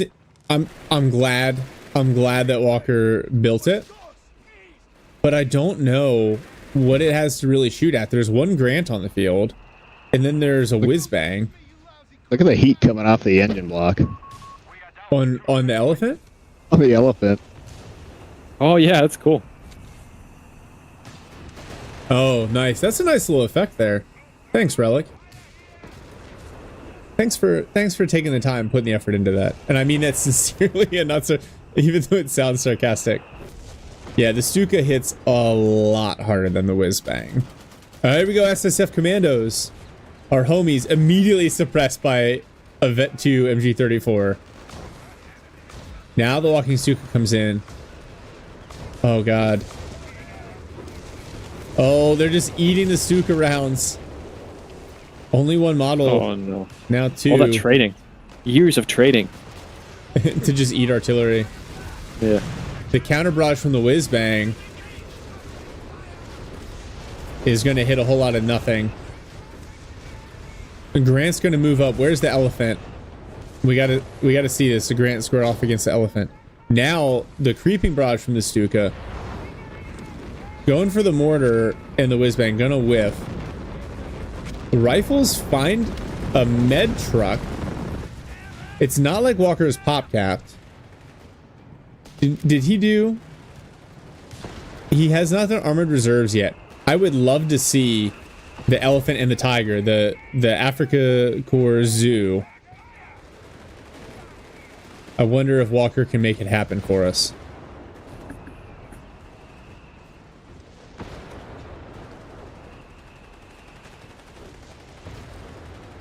That's the other thing about this map, is it's so hard to get a triple cap. These games just start to go really long, and there's so much cover. Even the artillery, it hits hard, but it's a lot harder to catch your opponent out in the open unless you can canalize them.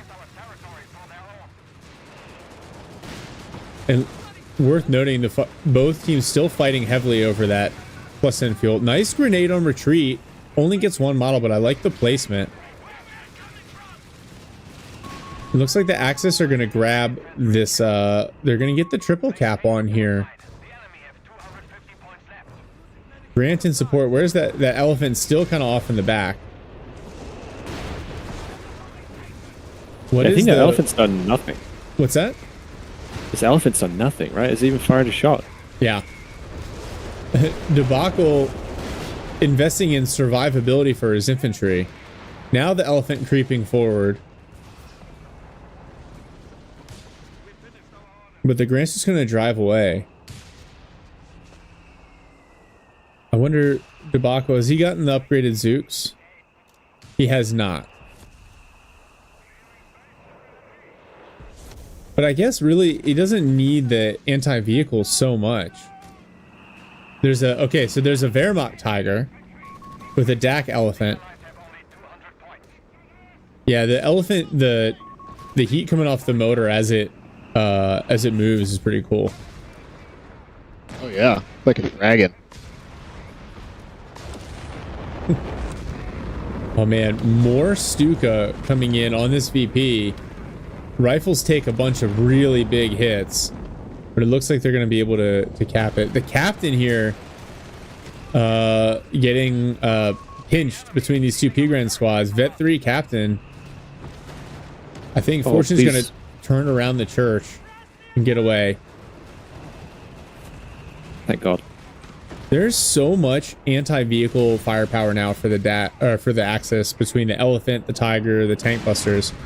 And the Allies just not playing into it. Only really, they got the 2 Grants. That breakthrough Tiger is nice, though. Elephants moved all the way up into the middle. Yeah, the Grants are actually, they're not going to be able to really deal with the Elephant. They're not like Crusaders where they can just drive around it. If he can see them coming, it's dangerous, especially with these Tank Busters here. Oh, but he might be better. He might be better actually just trading all of his Grants in and getting loads of Crusaders and just swarming it. I don't know, actually. He needs to get rid. That's the thing, is he needs to get rid of the Shreks first. Yeah. Yeah, because the Crusaders also struggle against those Panzer Shreks. Oh, the Grants have caught the Tiger, get a couple of good hits in. Tiger's going to be back for repairs. Oh, Whizbang finally kills something, knocks out the MG34 team. Yeah, I agree with you. I think foot guards might help for Kelvin. Because the Grants, there's just too much hard AT on the field for those Grants to truly be effective unless they're on the flanks. We're going to see another Panzer IV from Captain Darling. I maybe would go Brumbear, I think. Right? Because they need to counter the Allied infantry. And they've got enough anti-vehicle. But yeah, this is the problem with the Elephant. For it to be effective, it's got to be in the back, but it really needs clear line of sight.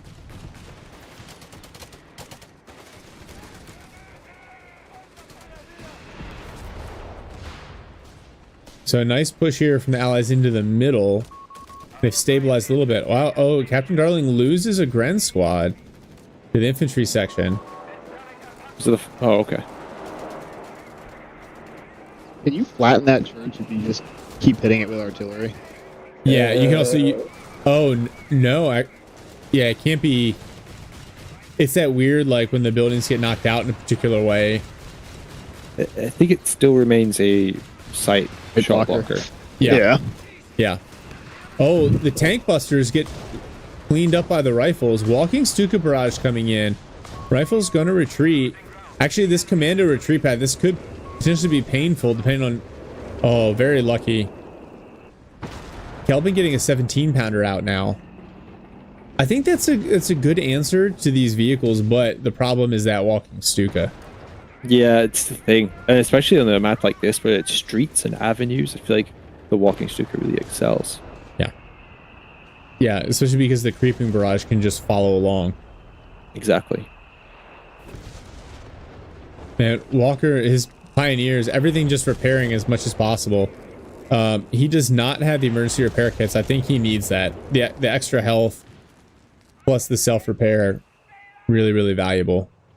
You know what would be absolutely amazing is an archer if he had gone Aussies. Yeah, absolutely. Whizbang onto the... Whizbang plus airburst barrage to deny the Jaegers from capping this VP. All right, 2 Grants into the middle. Elephant too far back. Man, is this Elephant even gonna... I haven't seen it shoot yet. I'm so disappointed. Tiger creeping up. It's there for moral support.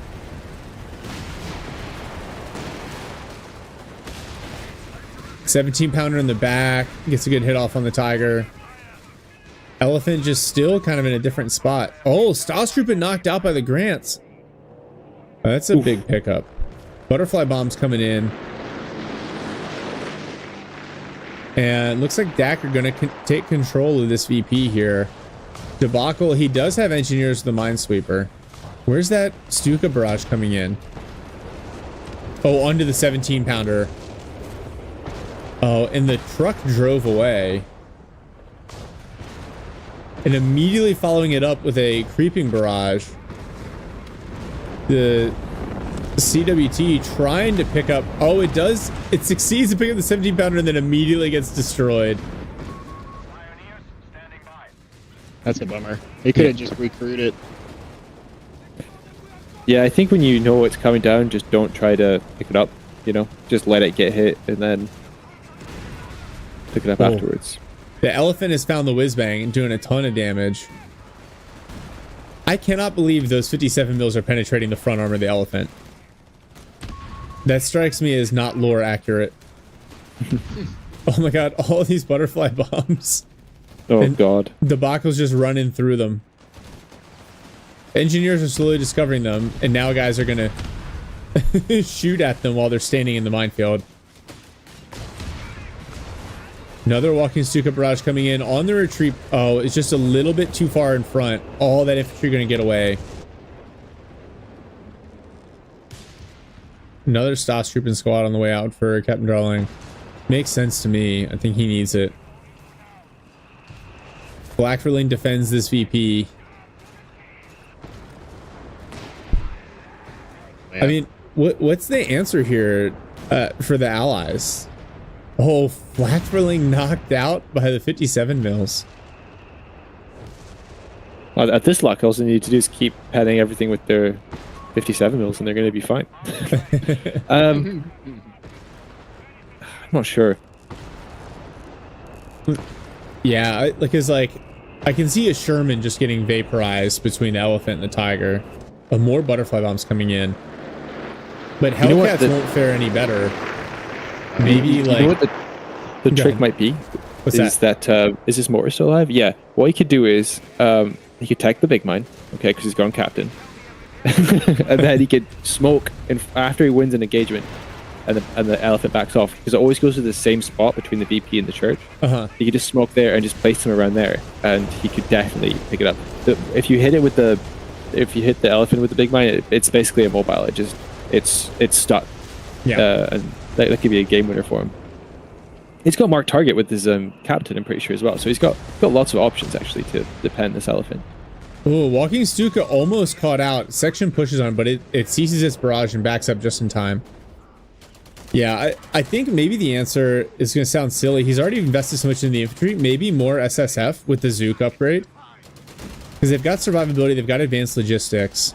That's actually a pretty decent counter to some of these heavy vehicles, especially like the Elephant that doesn't have much anti-infantry DPS. Look at this blob here from Kelvin. Is he going to pick up all these infantry from Walker? Elephant bounces a couple of Zooks.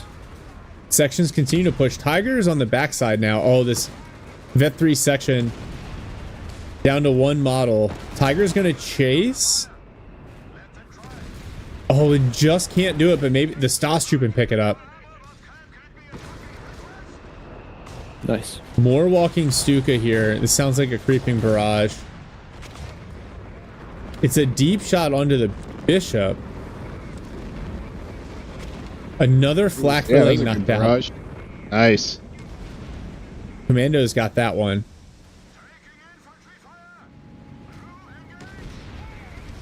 Yeah, I think that's what you got to do is try to ambush and flank with the commandos.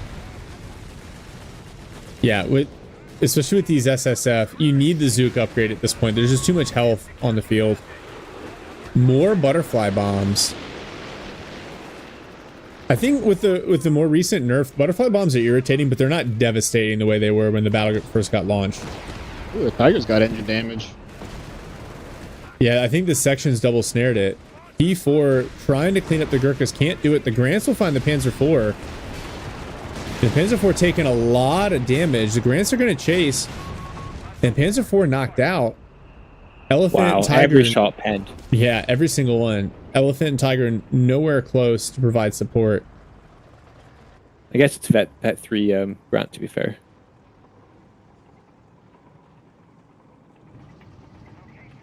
We're going to see another P4 from Captain Darling.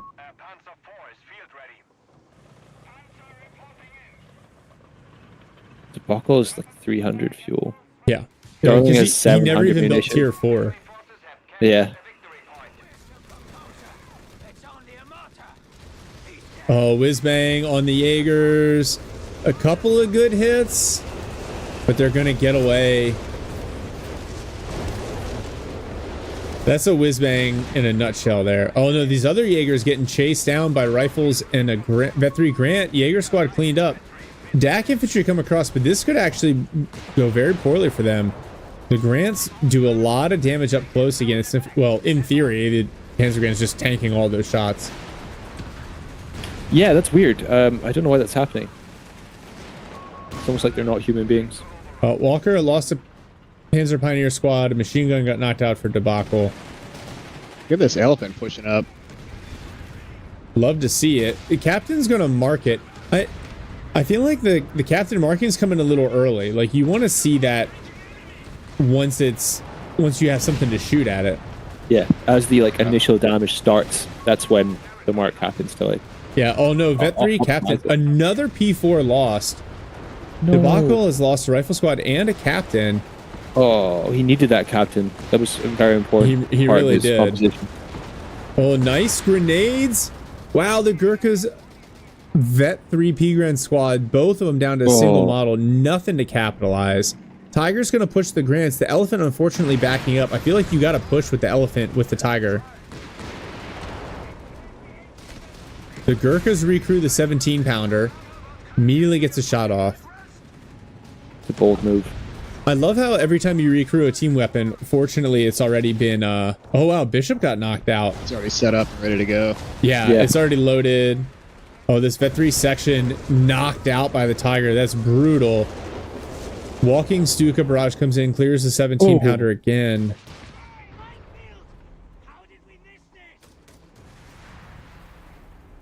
Yeah, Wow. this 17-pounder has been like an absolute manpower sink. It's been a bit of a tragedy. Yeah. It's not hard with that walking Stuka. that steam. I think that's just the exhaust because it's so heavy. The engine's got to basically go to full throttle just to move it around. Oh, I was saying it's hard with the walking Stuka. Every time you recrew it, they just crush it again. Yeah. Yeah. All right, so Walker's going. Armored reserves. We could definitely see another Tiger here. And that heavy armor is going to be really hard to displace. Oh no, walking Stuka onto the commandos. No! Wow. All that training. All those push-ups. The single hero commando, but these DAC Panzer Grenadiers, he is not concealed. Wow, I cannot believe he... Oh my God. He gets away. The Plus balls the to not butterfly immediately comes up. retreat them. Yeah. Oh, these P-Grens charging 57 mils. Oh, it's Vet 3. No. Yeah, Do something. Set the Decreed. machine gun. An elephant Machine guns. in the rear. Now the Werble with the white phosphorus rounds. Debacle pushing on the opposite side with the rifles trying to hold on to that VP, but Walker has captured both on the left side of the map. So Axis in the driver's seat here. Now VP's getting very low for both sides.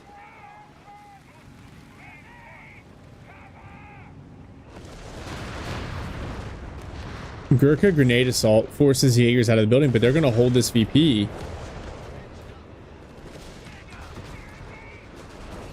Look at all these butterfly mines, just so irritating. If nothing else, it distracts your units because for some reason they won't shoot at the enemy when there are butterfly bombs around. Another Pier 4 for Captain Darling. Is that 4 for him? Sappers with a BAR. You hate to see it. Like, good for them, but terrible for what it means. Oh, Tiger, Vet 3 Tiger, Vet 1 Elephant. Oh no, Rifle's just annihilated by the Tiger. Whizbang Barrage coming in. Not doing a lot. The Grants penetrate reasonably well. Or is that the 17? That's the 17 pounder in the back. That's what that is. This Elephant. Oh my gosh, that Tiger just smashing infantry. Sections hit a mine. Another Walking Stuka Barrage comes in on the Gurkhas. They're able to cap the VP in time.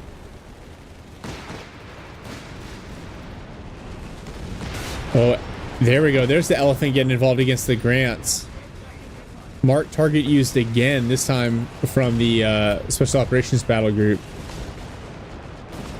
Yeah, it's the same story with the captain, though. He does it defensively instead of offensively. It's like, oh, if Mark 2 don't come any closer, but there's like nothing to follow up, you know? Yeah. More butterfly bombs. Such a pain. And because he went Elf, he doesn't have access to the anti-tank Overwatch. These commandos, they can get a flank shot here on this Tiger. They got to be careful. Down to 3 models. That Tiger will turn and smoke them. It's I think a volley and leave situation. Just fire and leave. Even then, I think it's too risky. I would have them crawl out of there. This is bad. Is he providing vision for something else?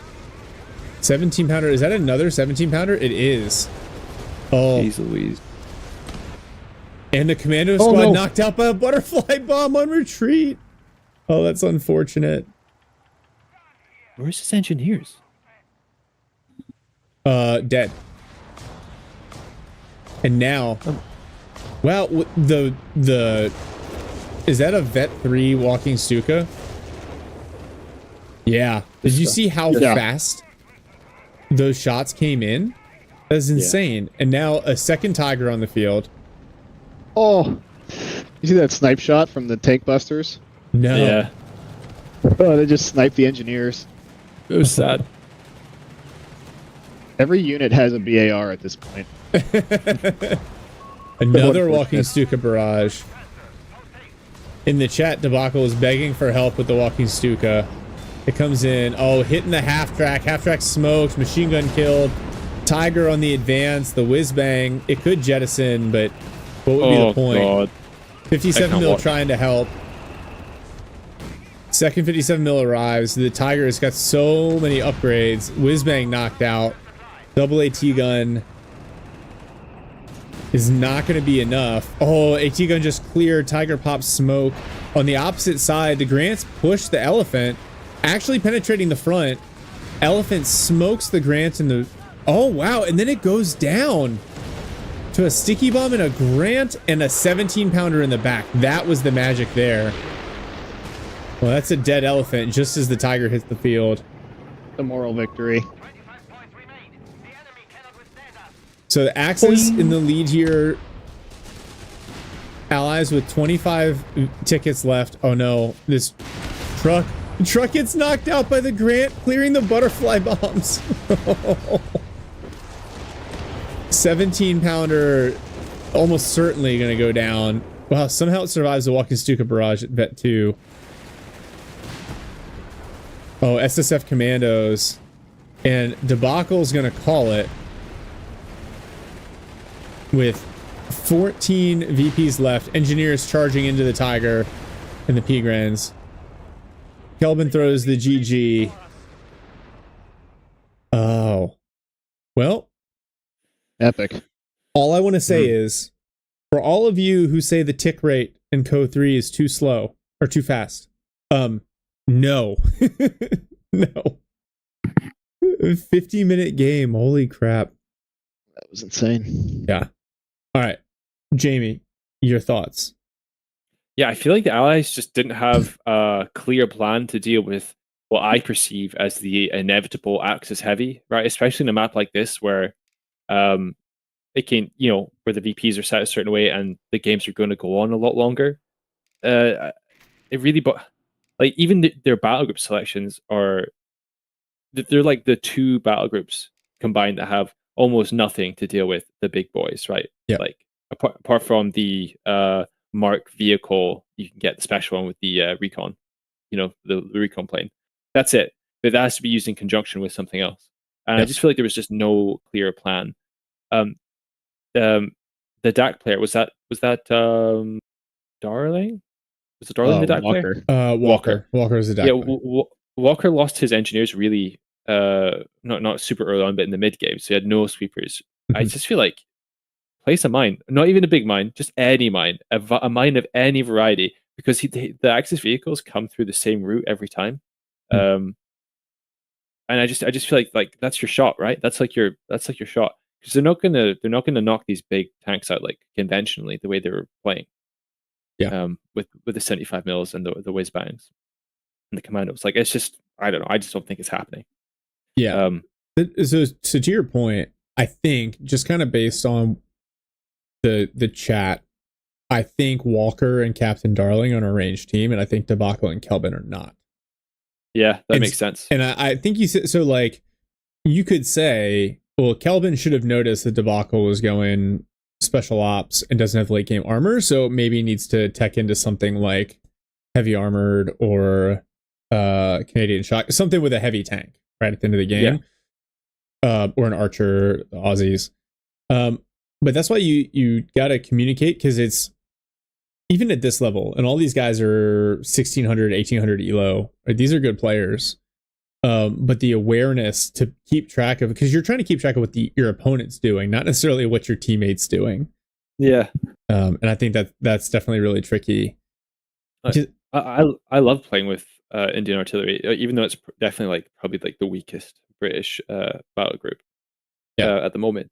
But if I saw like a weasel in the field in like the first few minutes, I'm like not locking in Indian artillery, like no shot. Like there's just, I think like that's kind of the sad thing is like I say like 80% of the time the game actually rewards you for locking in Aussies without even thinking, because there's just so much for you to be like just offered with so much in terms of like choices to deal with everything throughout the game. And I feel like no other battle group offers you that, apart from maybe Canadians, maybe. But yeah, I don't know.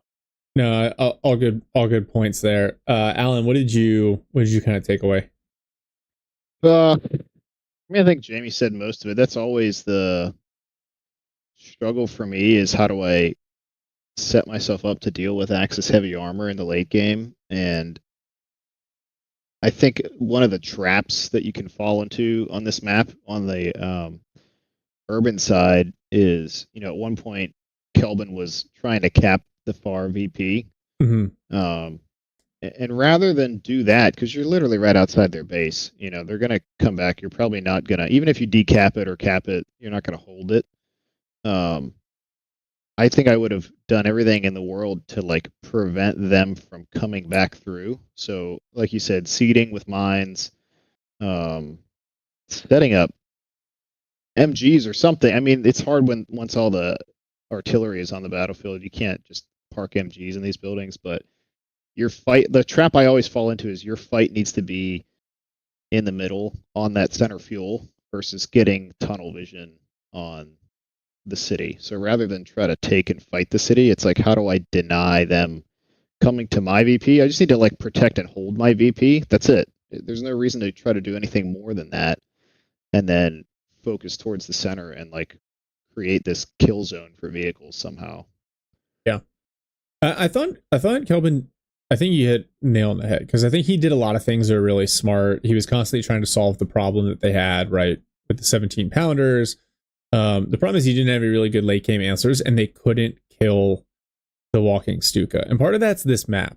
It's so like it's almost nearly impossible to somehow get around the flank and get, with all the DAC upgrades, you need 3 good hits on that walking Stuka to knock it out. The other thing, and I'm going to pick on Debacle here a little bit because I like him. I think the whiz-bang stall tier 4 was a poor choice. I think once you realize you're at like the 25-minute mark and like, oh, this is going to be a close game, the meme strat of whiz-bangs into Sherman is probably less than ideal. Oh yeah, the whiz-bangs just don't have the staying power. They just don't do the things that you want them to do. Yeah. Heartless Jaeger, why no Hellcats? The Shrek squads all died at one point or on retreat. Yeah, there's the risk there. with the elephant and the tiger. Yeah, Jaeger. Yeah, exactly. The mistake was not going tier 4. It was relying on the whiz bangs and thinking I can whiz bang vet 1 my way into Shermans. It's like when my plan with USF is to get my Jeep to vet 1 so I can drop machine guns. Like, okay, yeah, probably not the just build a weapon support center, bro. Yeah, I think the Hellcats, at least because they can withstand some of those walking, they're not going to die outright to a walking Stuka barrage, and then it gives you some ability to flank, to probe.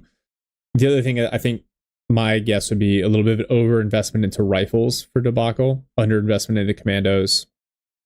The Zook squads, it's tough, but if you get them to vet up, they get really, really good with the improved rockets.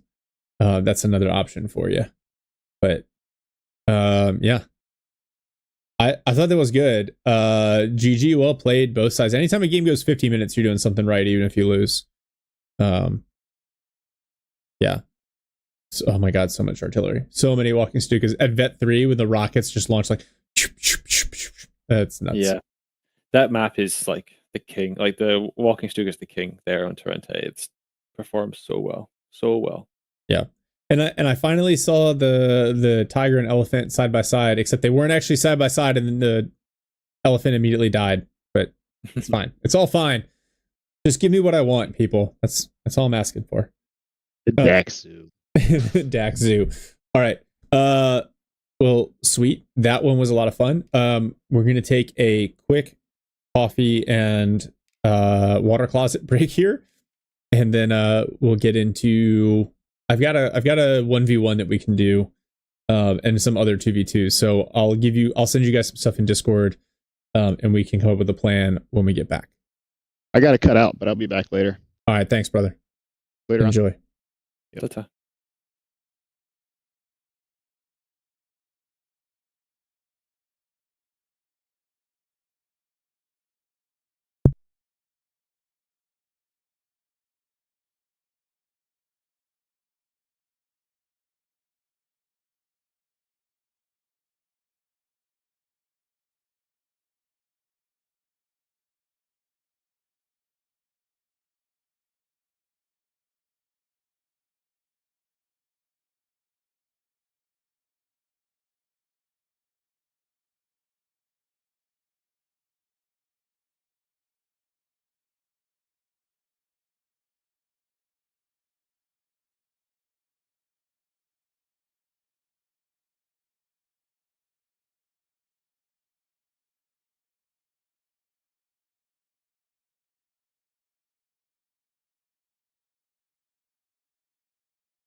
All right, we're back.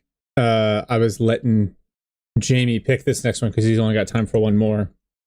If we have too many more of these 50-minute games, I might only have time for like 2 more. But yeah, so we're gonna do Ares and Panic.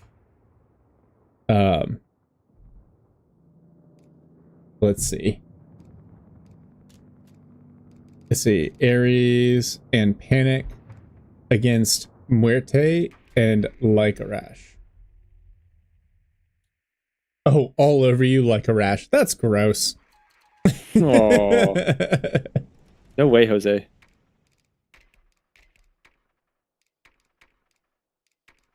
All right. This is gonna be another good one, Jamie.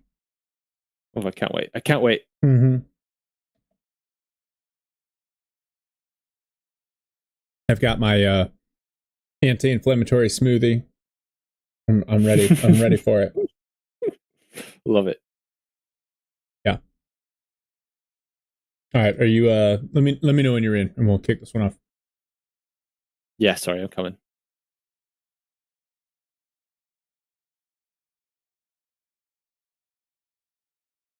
Oh, I gotta change this music. I don't know what's happening, but it is not good.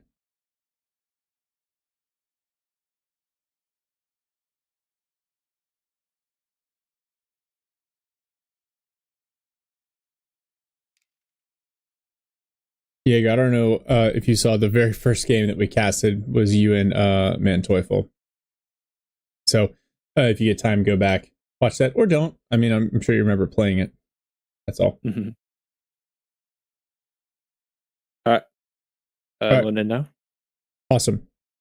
All right, I'm at 2 seconds. Yeah, me too. Okay. Sweet. Count it down, babe.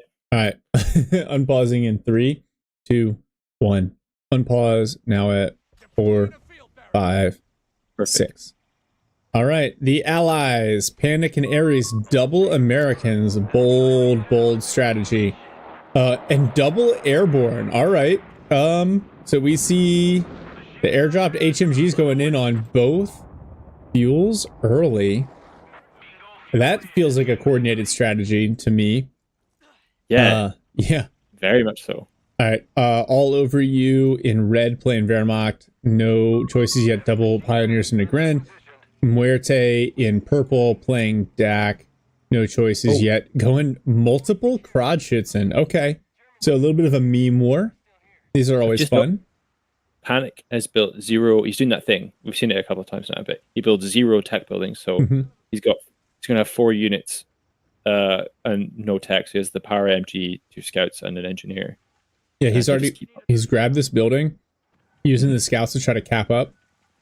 Oh, that's Ares. Excuse me. I got him backwards. Ares is blue. Panic is in teal. Yeah. Ares has a barracks. He's building riflemen. The second Krodschützen was canceled. Muerte instead going for a 250 and then another Panzer Pioneer. Might have been a good choice against all the MGs, I think. Potentially into like Panzerjägers with the Granatbooks upgrade. Mm-hmm.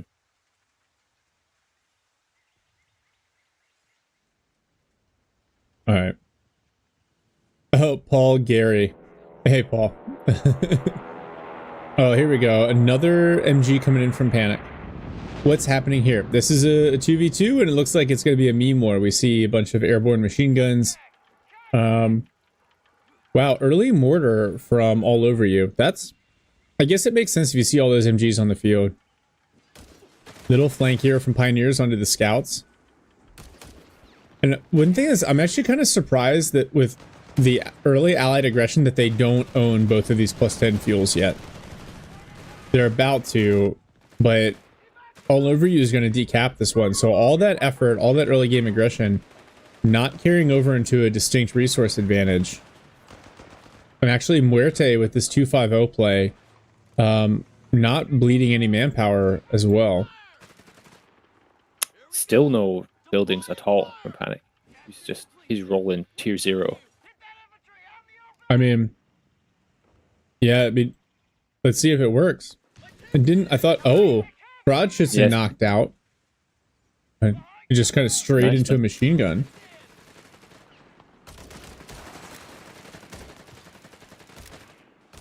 I think the motorcycle driver, maybe had a concussion doing a figure 8.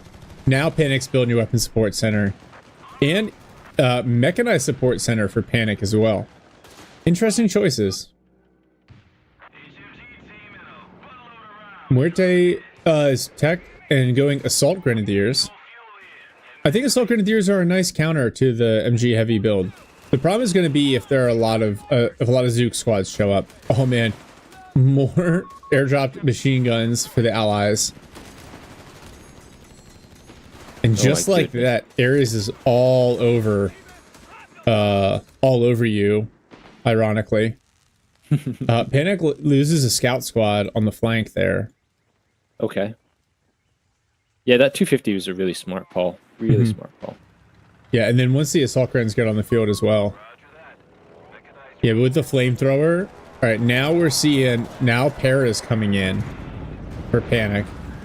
He didn't need the weapon support center for that. He could have done a full techless build here. Yeah, he could have.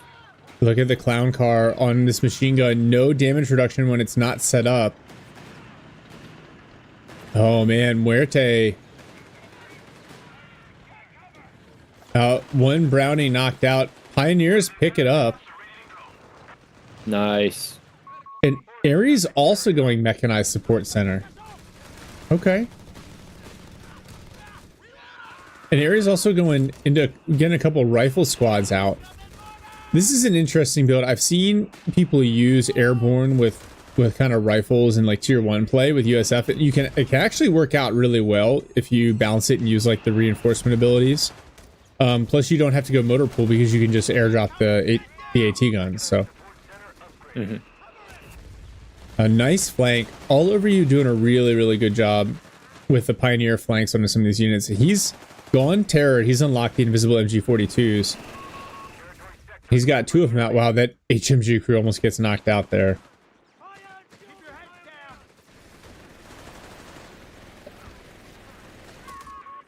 So Panic had a half track queued up. Decided against it. Now is getting a bazooka squad out. Which I think is a nice answer to the Assault Grenadier play. And Muerte going MG34 as well. Some really interesting builds here. Oh, Ares scouts get gunned down by the clown car. Oof.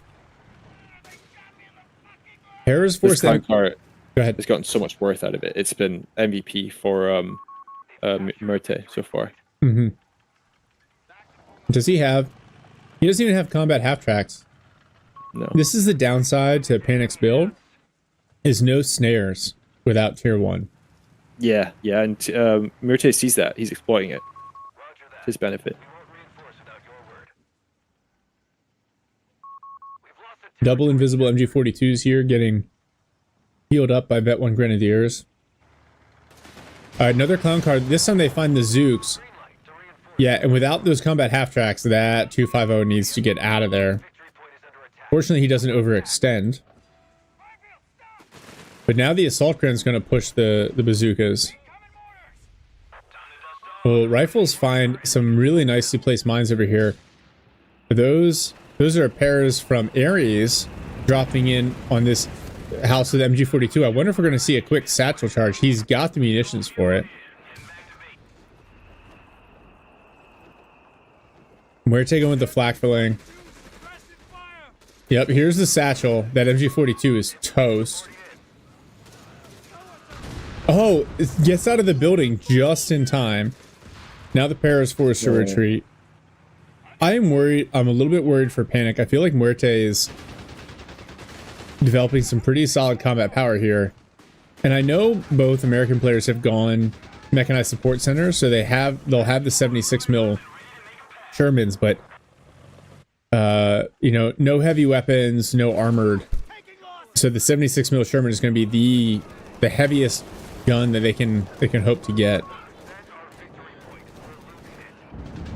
And like we talked about in the last game, just worried about the late game capability. Panic going for... Go ahead. They're both airborne, so they'll both have access to the strafe and the bombing run. That'll be their big late game hope against heavy armor. Yeah. But look at this really nice play from Huerte here. He's going to pick up another HMG team. Not quite, but the grenades force off the Perez. Oh, now the Panzerjäger half-track chasing down Panic's M3. It knocks it out. Nothing. Ooh, Yeah, no hard AT to counter this. he's in a pickle, as they say. Yeah, and without even the combat half-tracks upgrade, really, really impressive from Huerte here.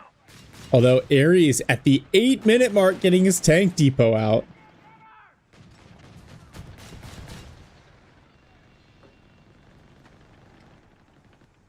More mines from all over you. Let me see, Tevri. I think that is Indonesia.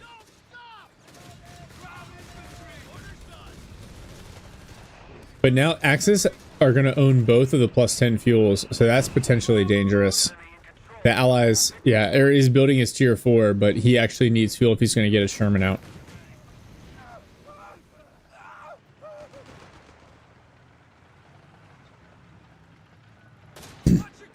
The allies going to take over the middle, the Stummel there from all over you. I don't know.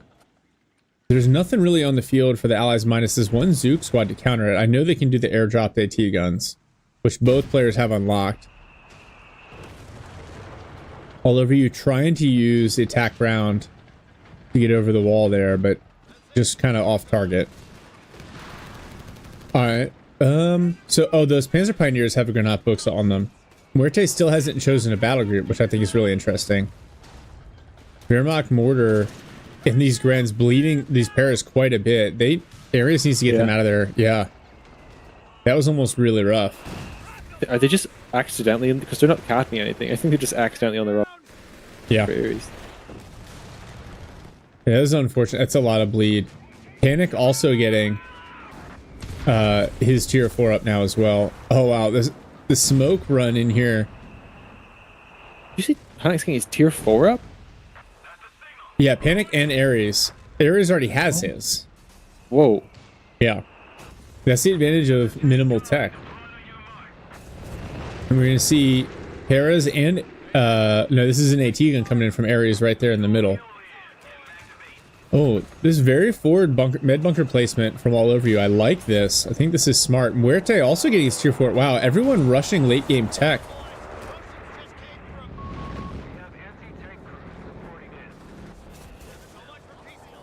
I don't really know why. I feel like the allies have suddenly decided to focus on the center of the map here, and I think that's dangerous. They don't own either the +10 fuels, and in fact, Huerte has put a cash down on one of them. I think this is what I think's happened. I think because they have suffered so many losses that they're just concentrating everything in the middle to fight together, and they're just sacrificing the fuels and can play with manpower, calling AT guns instead. That seems to be their plan.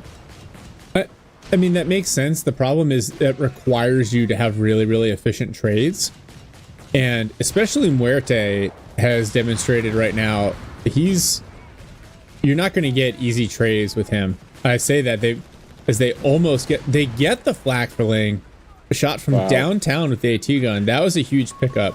Probably the first mistake that Muerte's made all game. Yeah, for sure. Yeah, Muerte's been playing really well. I jinxed him by saying, "Oh, he's fine. He's got it." A jinx from the future. Yeah. Oh. But that half-track tries to steal the M1 AT gun. Oh no, the mine kills the 250.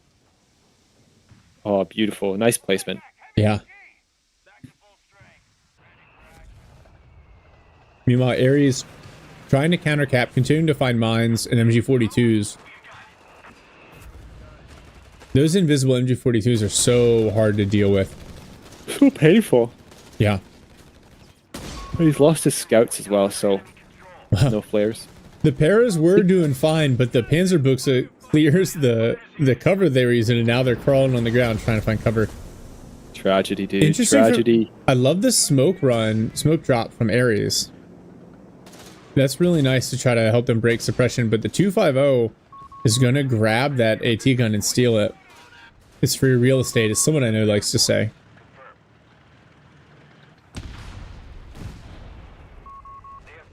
I feel like both sides need a minesweeper. Yeah, everyone's hitting mines. It's got to get done. All right, so Panic has found the fuel cache, and the MG34 rifle was able to hop in the building, and now Airborne HMG forces away the MG34. Axis in the driver's seat, though, from a VP and a KD perspective. Look at that, 2-to-1 KD, 450 to 250 in terms of VPs. Oh, walking Stuka out from Muerte. And then, yeah, Sherman's for the allied players, and a Brumbear coming out for all over you. Wow. I feel like, yeah, I think they're underestimating their fuel control. That would be my guess. Is the Axis are like, oh yeah, we had both fuels for a minute. I don't think they realize that the allies already had their tier 4s out. And that's potentially dangerous because they're not going to be ready for these Shermans. 14 minutes isn't crazy fast, but an Ares already going for the 76 mil up gun. There's nothing on the field from the Axis that can deal with the 76 mil Sherman right now. I tell you, there's one Pack 40. Oh, Para is just holding ground over here. First Sherman arrives from Panic. The second arrives. They're going to throw a Faust onto the 76 mil. I don't know if that was a good choice, because now Panic's Sherman grins down to 2 models. Will they pick it up on retreat here?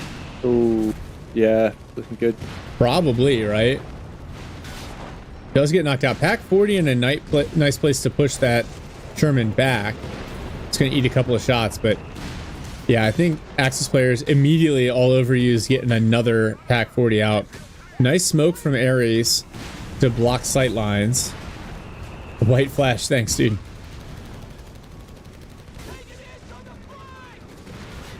Brumbear just going to continue to eat rounds here from the same system. Wow, it does a ton of damage to that machine gun. But in the meantime, Panic and Ares have totally picked up that other that fuel point. Paul, taking a break by watching. Yeah, I'm doing the same thing. I played last night and it was rough. Oh, Rifleman retreating across a mine. That's unfortunate. Yikes. Now, Ares going for the improvised armor. I kind of wonder, you know, like, obviously that's a lot of tech invested into those vehicles. Part of me wonders if it wouldn't be better served. He's already got getting another Sherman. Getting another Sherman, yeah. yeah. I mean, like, it's a good question. It's like, at what point do I start getting upgrades? And I think the answer is usually when you have more than one. Yeah. Like, it's the easiest answer to give. Especially because you're not particularly ahead. Yeah. Oh, what? The rocket run kills the walking Stuka. Rocket combined with Reki. Wow. That was a masterful play from Ares. But then he loses the 76 mil Sherman to the Pack 40s. What an absolutely insane trade. No, it's Panic's Sherman that got knocked out. Wow, that rocket run. I'm glad they buffed it, but that is wild. I love the rocket run, dude. Big fan. Yeah, Otto, I see what you're saying. But at the same time, there was nothing on the field yet that required that level of pen, in my opinion. Well, the stolen Pack 40 cleared by a nice round of grenades from Muerte. Muerte getting another walking Stuka. I feel like this is a mistake here. All over you is getting a P4 out. But a single P4, especially with one of the Pack 40s stolen. Yeah, and that Pack 40, Ares has grabbed it. Walking Stuka barrage coming in. Ooh, landing on the Sherman and on these AT guns. Both AT guns cleared. That's a nice walking Stuka barrage.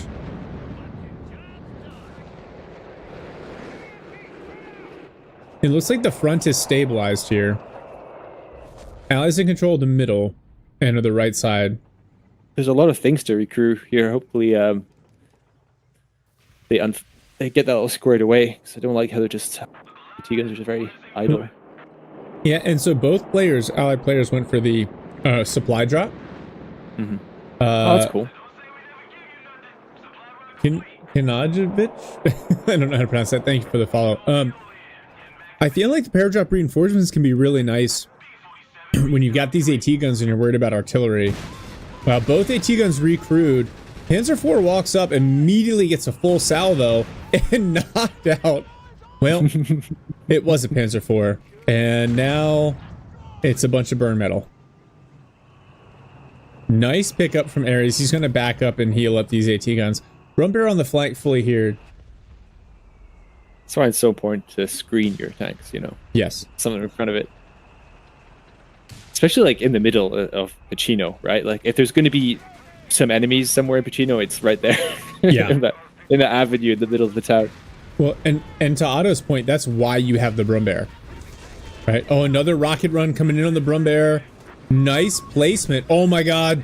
Look at that damage. Brumbear down to just a tiny fraction of health. 76 mils considering the push. Gren's arrived. They might be able to Faust it. They will. Did Ares not get nades? If he just had a snare, that would be a dead boombar. Yep. 100%. Well, the Sherman finds a Pack 40 and smokes it to back up. But Muerte also on the back foot here. The walking Stuka enforces some retreats, but here we go. Now he's going armored reserves, Panzer IV assault group with the assault grenadiers. This might be able to reverse his fortunes a little bit. Yeah, so far their Panzer IV luck hasn't been amazing. So hopefully it all turns around. Man, Ares has been given a master class in use of the airborne smoke drop ability. Oh, P4 doing a ton of damage. There's AT gun on the backside. Gonna chunk away at it. Nice white phosphorus round from the Zooks. But there really isn't enough here from Panic to counter this push from Muerte. Isn't Ares up against the camoed MG? And Panic's got his 76 mil Shermans out. This is dangerous. Even though there aren't really snares here, I wouldn't push this. There is a stolen AT gun on the flank. 76 mil eats another shot. Yeah. The allies need... I wonder, where's their repair point? It's here. It's this +8. Oh, the big loiter coming in from Muerte. Can the 76 mil get clear? We'll see. I never really trust the circle. I think it's dead. Oh, it got away somehow. Nice. I feel like sometimes they just come back. Yep. They just come back and achieve it. You know. They just come back. It's like I think I just always assume things are dead now, so I don't get my hopes broken. Yeah. A Brumbear forces away the Paras. 76 mil bounces on the front arm of the Brumbear. Now the Pack 40 in the back. Oh, bounces another shot. Yeah, Muerte under this cover of the loiter is going to push here and take control of this fuel and the flank VP. This AT gun from Ares could get decrewed as well. Yep, there it is. Smoke.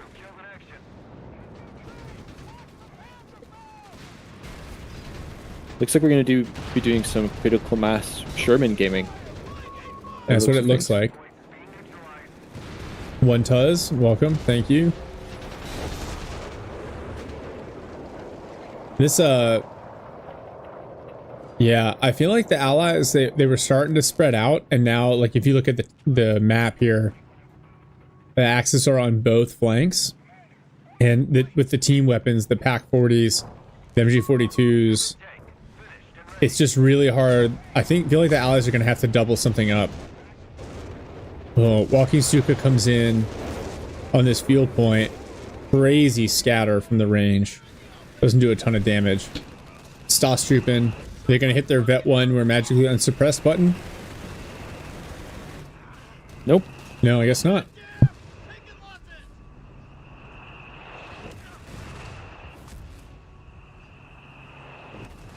I worry about these two AT guns clumped up like this in the middle with that Walking Stuka on the prow. Yeah. Unfortunately, Muerte, yeah, he's chosen armored support. So no tank busters. Wow, assault grens and P4 conspire to clear one of the AT guns. Panic again getting a little bit bullied by Muerte here. And I say that Panic with all due respect. I love the smoke on front of the AT gun to make sure it doesn't get blown up or recrewed. Yeah, love to see it. That's pretty cool. Wow, both double. It's a lot of smoke. Yep. Now, looks like more Paris coming in. Oh, 276 mils. Find the Brumbear. 257s in front. And now a rocket run coming in as the Brumbear tries to escape. A Gren squad smoked. The rockets, the Brumbear saved by the building there. P4 arrives on the flank. 76 mils have to back up. No, they have not nerfed the double Stuka barrage cooldown yet.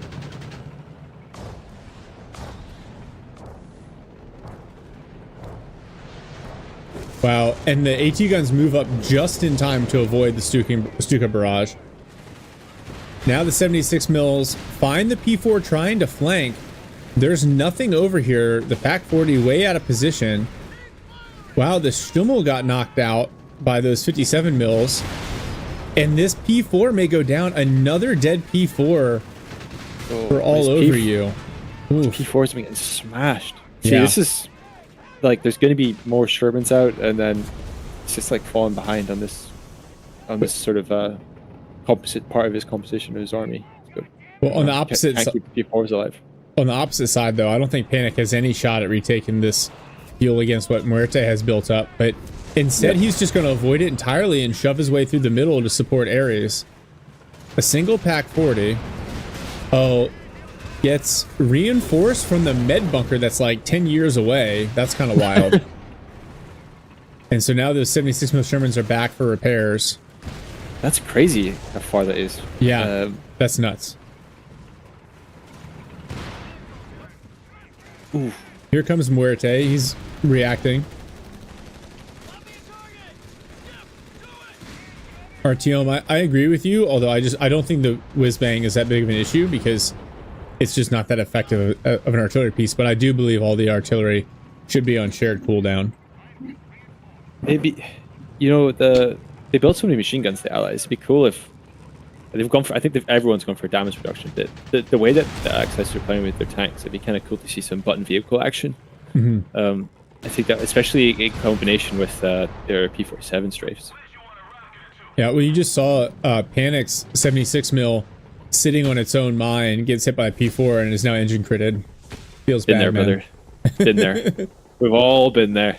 It's one of those things, and Otto was talking about this in the chat. Some of that mine placement can save you in the event of a dive, but if you're not careful, you end up sitting on it and then taking a bunch of additional hits. I was like, okay, I like this. The recce run, but Muerte learned from his first dead Stuka, and he's keeping it in the headquarters sector where it can't be targeted by the rocket strafe. He's moved it even further in. Yep. You can't get me. Wow, now 6 A176 Shermans on the field.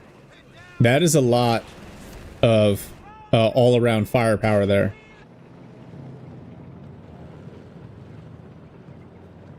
Yeah, and it looks like all over you is going to go King Tiger here. I don't know how the King Tiger is going to fare against 6 76 mil Shermans. I don't know. I mean, the rocket run's there, right? I mean, that's the ultimate. It will wipe the Tiger out. Like, you don't even need to be remotely skilled to do it. The King Tiger will get wiped by that rocket run. Well, the Allies are a little low on munitions at the moment. Oh man, these Paras getting torched by that walking Stuka barrage. They have the supply drop, so they can always artificially top up their munitions. Yeah, but they didn't go infantry support center, so they are actually hurting a little bit on manpower here. Yeah, true. Artyom, you've been getting torched by whiz-bangs?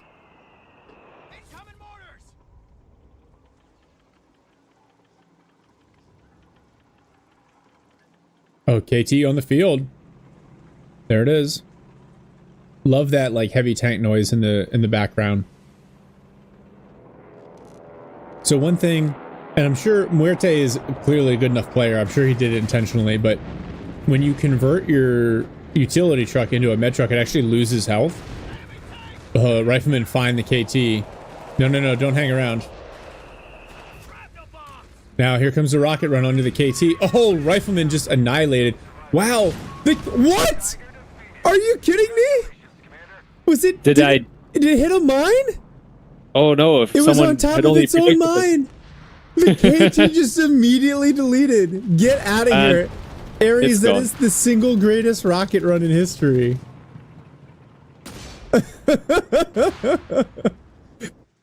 People in chat. What even was that?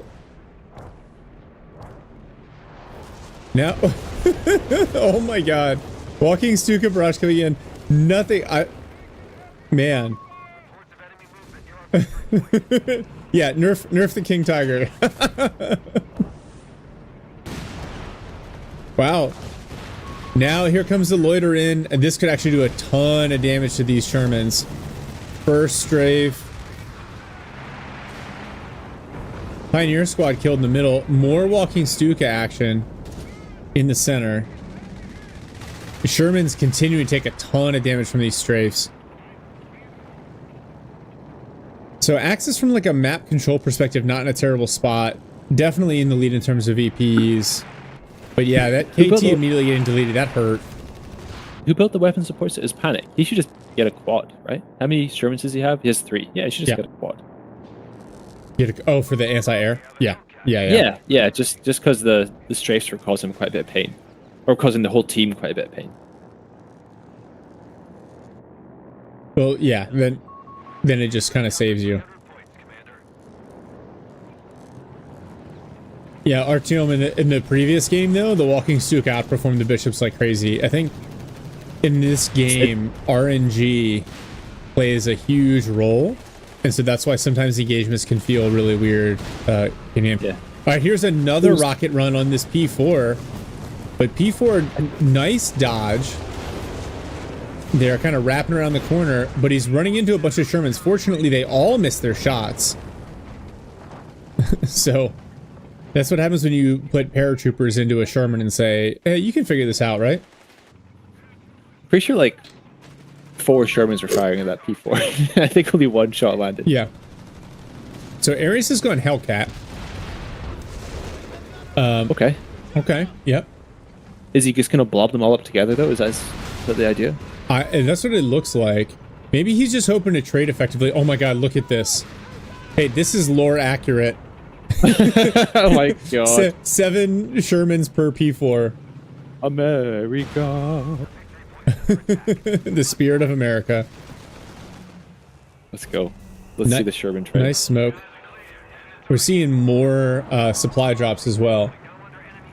Yeah. Panzerstorm and salvage.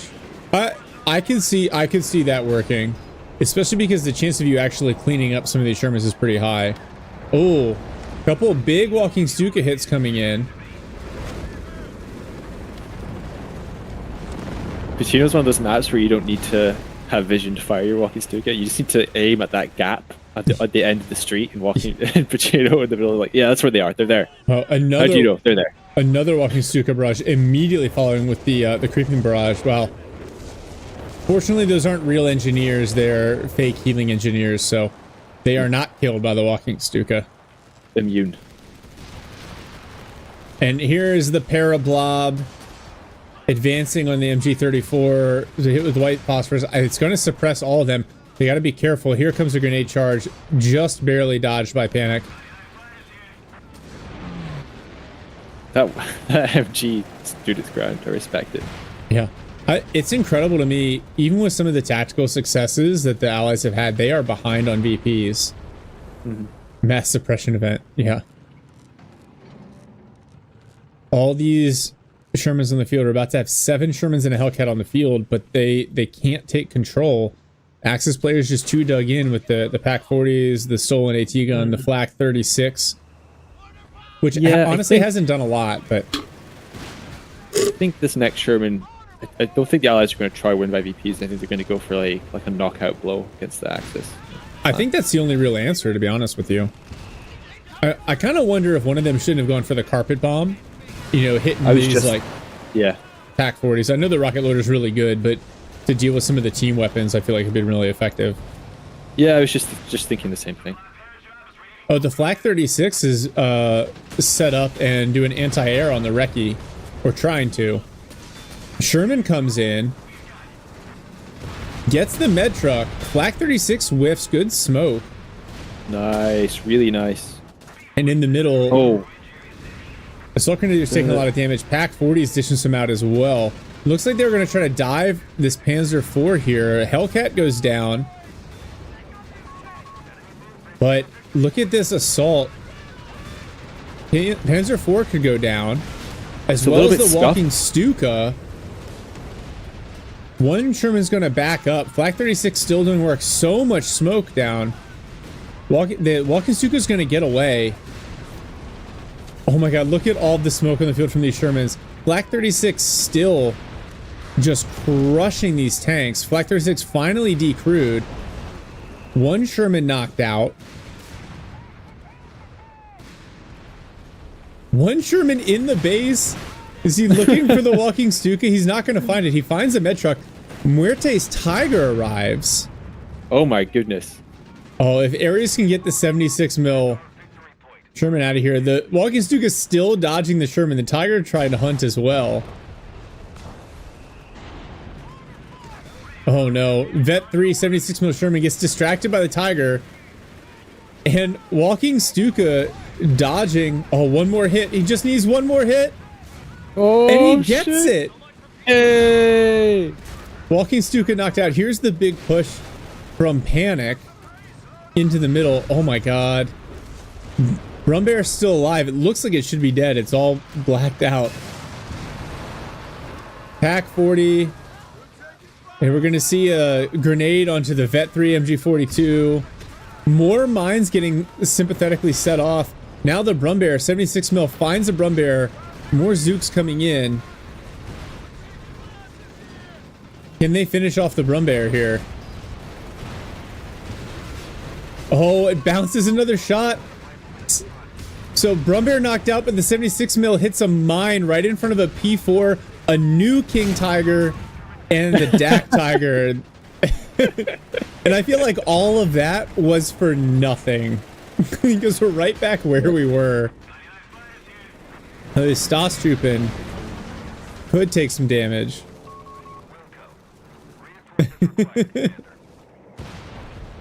Another KT. A DAC Tiger on the field. Poor Muerte, who he was playing so well at the start of the game. He's down to 2 machine guns and a Panzergrenade squad. Yep. 76 mil whiffing on the Flak 36, and Oh, I know this is bad. Oh my god, I think they should have prioritized that. Actually, I totally forgot about that. In the chaos of yeah, that fight. and it's picked up again. Oh, that's not good. Oh my goodness. Well, stolen Pack 40. And the Tiger bounces it and then clears it with one shot. 76 mil continue to back up, whiffs. Like the Tiger's not a big enough target. Goodness. More smoke coming in. Love all of the smoke micro. Wow, the Para's getting beat up by that KT. Looks like the Hellcat's just going to knock out this Pack 40 so it can't be recruited and used against them. Yep. Yeah, I suppose. So now we're seeing, it's like Ares knows there's not much infantry left on the field, so we're going to see Hellcats instead of 76 mil Shermans. That's fair. Tice says the King Tiger building will continue until the enemy runs out of munitions. Probably true. Yeah, it's weird. Like, go ahead. It's weird that you'd like after like you see what the rockets are capable of, and it's like it's happened time and time again. It's like I'm just gonna keep building these King Tigers. You know? Yeah. I don't care. Oh man, this Para squad. Oh no, I saw it coming. Yeah. Just they're too clumped up, too low health. KT. Ooh.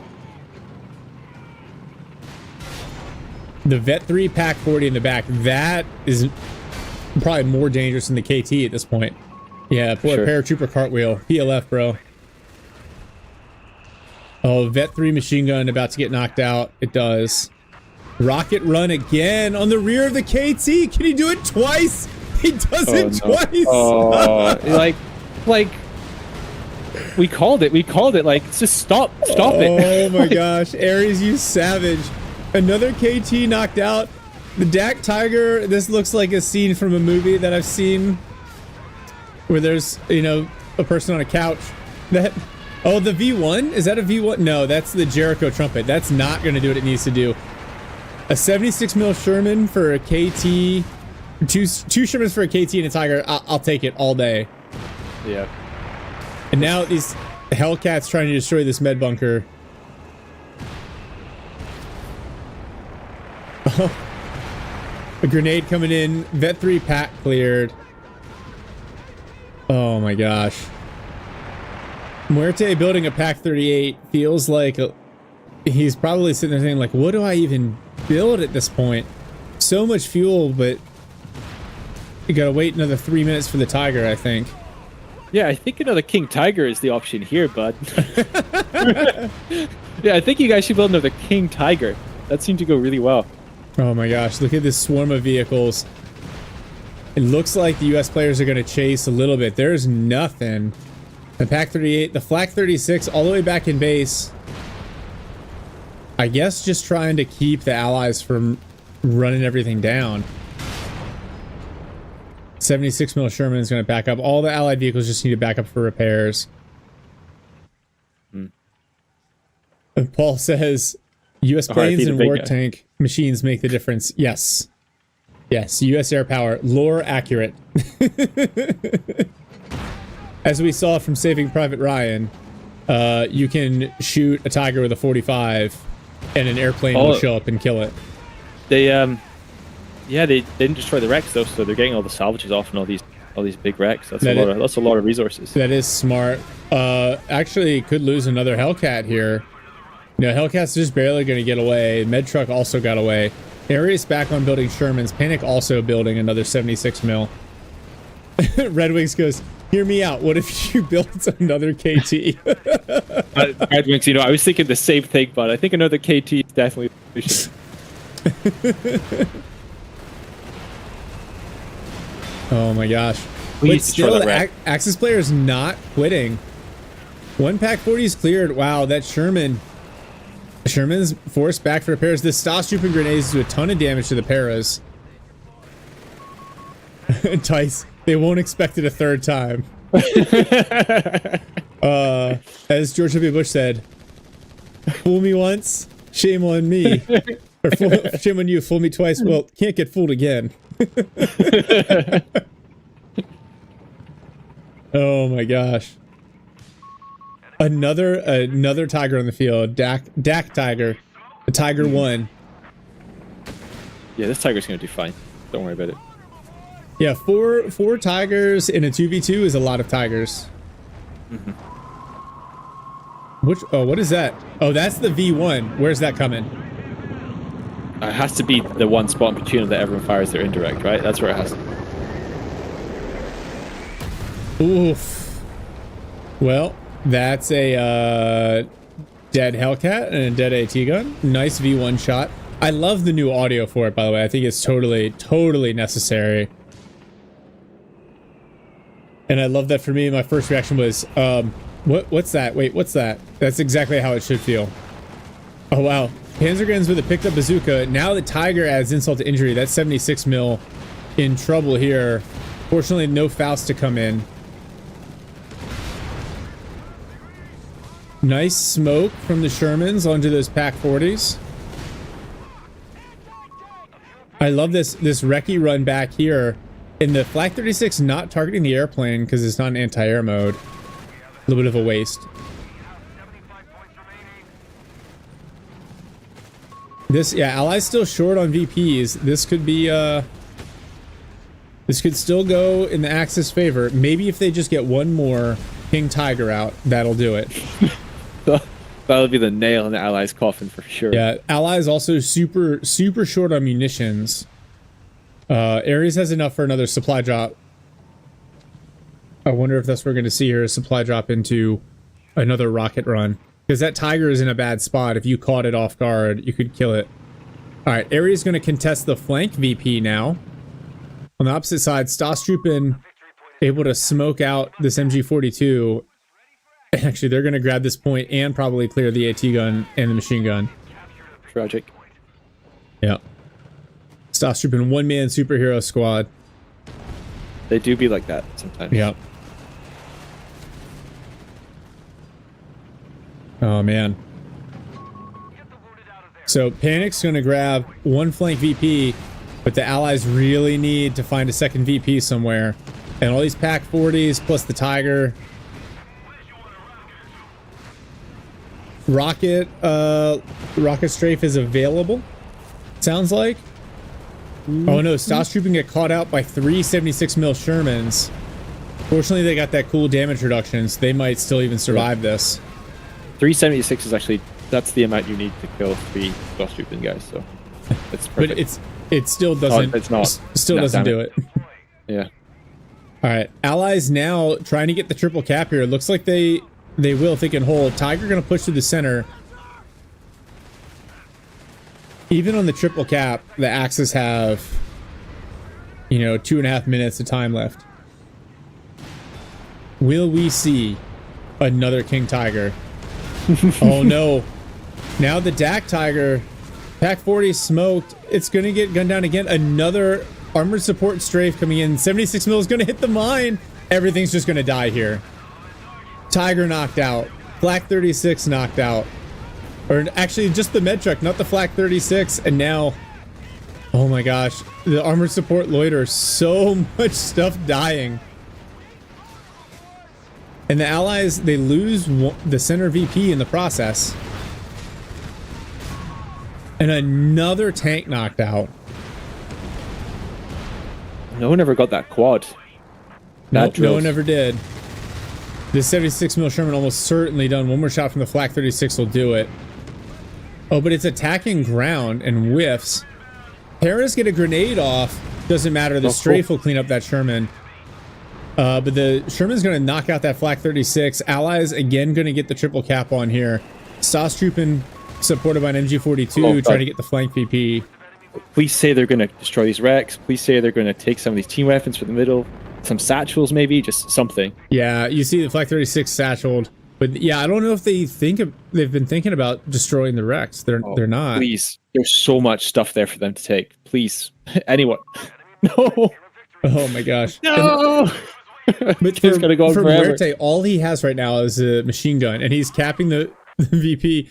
More Paras coming in. Yeah, from Ares, he's just going to drop Paras on top of the MG. Now, Sherman and a Hellcat push away the Stoss Trooping again.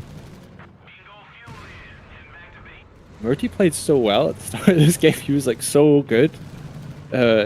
Poor guy's got a machine gun. Yeah. Yeah. 45 minutes. It's so sad. Oh, it was an airdrop machine gun on the VP. Now Paras arrive. Looks like Allies going to get the triple cap back on here. Oh, that MG34. The Panzer III arrives. MG34 killed a single unit, single P3. It just doesn't have the DPS to keep the Allies from capping this point. Wow. Yeah. Jericho Trumpet, I don't think that's what you need there. Another Tiger from Muerte. Hellcat finds the P3. This P3 is almost certainly going to die before the Tiger can arrive to protect it. Another P4. Oh, P3 goes through the smoke. The attack round whiffs. Tiger arrives. Nice, P4 here. Okay, big plays, big plays. Moral victories. A Hellcat knocked out. 76 mil also definitely going to go down here. Oh, the big play, the big P3 play. Love it. Oh, nice smoke. Attacking ground. The problem, though, is VPs now. Axis down to 45 seconds of victory points left. 76 mil somehow surviving against this P4. Oh, Satchel forces away the Tiger. That 76 mil Sherman does die. Smart. That P3 is still alive. Oh, the Vet 3 engineers might go down to the Tiger here. Oof. But Allies finally winning in VPs. Yeah, and the Axis, they don't have the time. They can't get on the VPs. He's on this one, but the machine gun holding its ground. And then in the center. And it looks like the Allies are going to squeak this one out just on VPs. Wow. What a game. Wow. Are you kidding me? Oh, hits him with the balanced. You build like, I won't say anything, but you know, maybe just stop building King Tigers into a rocket run. Like, just crazy thought out there. I'm like silver and I knew not to do that. What an absolutely insane game. I don't like the build order. Yes, the build order is yes. So who is this? This is Ares, 5 Hellcats, 5 Shermans. For Panic, 9 Shermans. Yeah, I'm kind of with you, Artyom. I think that it's designed to make the KT maybe more viable in team games, but like the fuel income debuff, unnecessary. Just deleted, absolutely deleted by those rocket runs. Just crazy. Yeah, the elephant is also really tough. We saw it in the last game. It's hard to find a spot where it can sit and really be effective. All right, Jamie, Mm-hmm. what do you got for me? Yeah, that was fun. That was like I mean, I'm of the position that in Company Heroes you shouldn't be able to like one unit shouldn't be like multiplied by like 4 or 5, and that'd be like just a huge part of your composition, like we were saying with the Sherman there. I don't really like stuff like that, but it was fun. You know, it was fun to watch. The rocket ones were fun. It may be a little bit cheesy with like all the tech skipping into tier 4 and spamming Shermans, which I'm not a huge fan of, but it was fun to watch. Mm-hmm. You know, and they obviously made it work. I love the rocket run. I can watch the rocket run all day. I feel like you know how I feel about these King Tigers, obviously. Chasm apparent throughout this commentary. But you know, like, fair enough, the first one, it's like, okay, there's a mine, maybe I can make this, right? Yeah. But the second one. The second one. Yeah. You know, even the just having the not just the King Tiger, but the Tiger, I think, is even quite dangerous to build against the rocket run. Yeah. So just don't do that. Or I don't know. Yeah. It just feels like such a big risk, to such a big investment into something that can be snatched so quickly with what is it, like 120 munis? If my memory is correct. I don't know. It just feels weird to do that and to keep doing it. But you know, they did a really good job salvaging all those vehicles and trying to stay in the game and trying to get those 30 VPs away from the Allies to win the game. So big respect for them doing that. Murte played amazing at the start of the game, was absolutely dominating Panic. And then, just like 30 minutes later, he has one Vet 2 machine gun. That's his entire army, and he's stalling for like another Tiger. Yeah, I mean, so I'm looking at his build here, and he like his build list on the vehicle side is nuts. 2 250s, a Krautschützen, 3 Tigers, LOL. 2 Walking Stukas, a Flak 36, a Panzer 3, a Flak Verling, Med Trucks, a Panzer 4. I think I think that's probably why we saw him be so effective in the early game, right? Really balanced, dynamic build, really beating up Panic a little bit, and doing a good job taking control.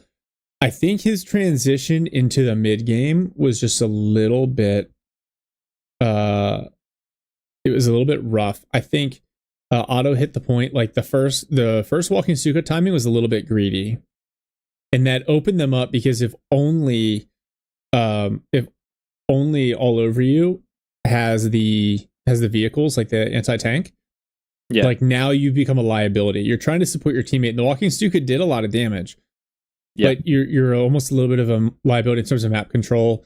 Jaeger says a double 88 could have been good. The single 88, I'm inclined to agree with you, but the single 88 needed to be more active. And that was the biggest problem that I saw. It was a little bit static, and a double 88 would have been great, because the downside to the 76 mil Sherman build, they're glass cannons, right? Like not super high armor, not super high health pool, so they do good damage. but you can whittle away at them, especially with armored support loiter. And so, yeah, maybe it was a double flak 36 might have been nice, but really, I think the early reach for the Stuka might have been a bridge too far. Yeah, the use of smoke on the Shermans was phenomenal. Insane. It was like a mid 2000s Snoop Dogg video. It was incredible. You can see anything. I love it. Yeah, really well done. They made because that imposes a crazy micro tax on your opponent, right? Like, oh, you want to use this pack 40? Well, you're gonna have to attack around everything. You want to see anything on the battlefield? Too late. Yeah. Everything's smoked. There's 10 Shermans and they've all got smoke. Yeah. Nowhere to go. So that was really cool. So GG, well played to everyone there. Again, like, obviously we're impressed with Ares in Panic, right? Coming back and winning that one. Really, sure. really impressed with Muerte. And it was a little bit of a meme, but the all over you like a rash, the name's kind of but anyway, the double KT, a little bit of a meme. I understand why. Still well played. There was a lot of pressure put on there. Muerte was a revelation. I might go find some 1v1s of his and see if I can cast some more, because I was really impressed. I've played against Panic, done some scrims, stuff like that. Panic is no slouch. So to have him get like slammed off the map early, using a build that's designed to give you a lot of early game power, that's wild. I'm not used to seeing Dak play like that. So yeah, well, I mean, it's always a risk to be up against like early mechanized Dak with no grenades, right? Yeah. Like if I'm playing American, it's because he was set in his ways to that strategy. Like it's like, I'm not building barracks. It's like, and I guess he knows that's the price you pay for not having barracks, for not having nade tech. Yeah. Against Dak. Yeah. So he probably knew what he was doing. Yeah. Panic. He definitely knew what he was doing, but it's still just it's impressive, right? This is why, like, I play the game, I try to be good, but some of these guys, like, damn, these are some good games. Okay. All right, Jamie, I know you said you got to bounce. Yeah, but it was really fun. Thank you so much for having me again. Thank you for joining. Everyone else here, it is 11. I've got time. I've got a couple more 2v2s I want to cast. I have got time for one, maybe two more, depending on how we balance this. So I'm going to go top off some coffee, and then we'll queue up the next 2v2. So be right back. So, everyone. Bye-bye. Thanks, Jamie.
All right.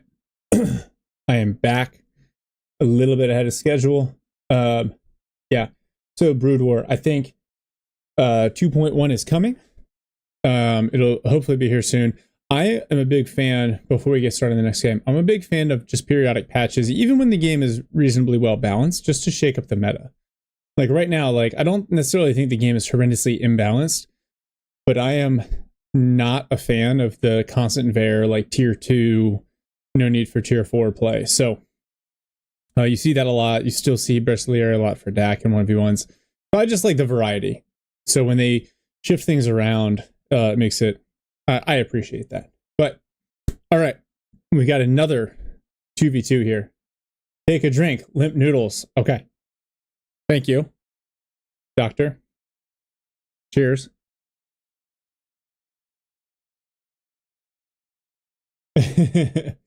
And yeah, let's get this one rolling. So over here in blue and teal playing Brits, we have Edgar and Haxpetten, which the ultimate, it's not irony. What's interesting about this team is they're brothers. They actually, so they signed up for the Shark Spring Showdown as company of brothers, which I thought was pretty cool. But unfortunately, they did not make it to the final stage of the tournament. Both of them going double sapper into section command post. Edgar's going to go shock. We'll see what Haxpetten does here. A teenager 2v2. I don't think it's a teenager 2v2. Alexem here in red playing DAC. He's immediately gone Burstalaria, although he hasn't used any of the Burstalaria yet. And so we're seeing a Krodschützen and a second Panzer Pioneer. And then in purple here playing Wehrmacht is Vlavius, double Pioneer, Grenadier. So pretty standard opening builds here. You're going to see a section from Edgar. Makes sense. I think if you're going to play shock, you want to play heavy into sections. And then a dingo from Haxpetten. And I like this as well. We're on Santuario. Playing on this side of the map, a dingo can be really valuable, especially up against DAC, where either the manpower bleed is really helpful, or trying to run down that Krodschützen. Ooh. I have the level in 1v1.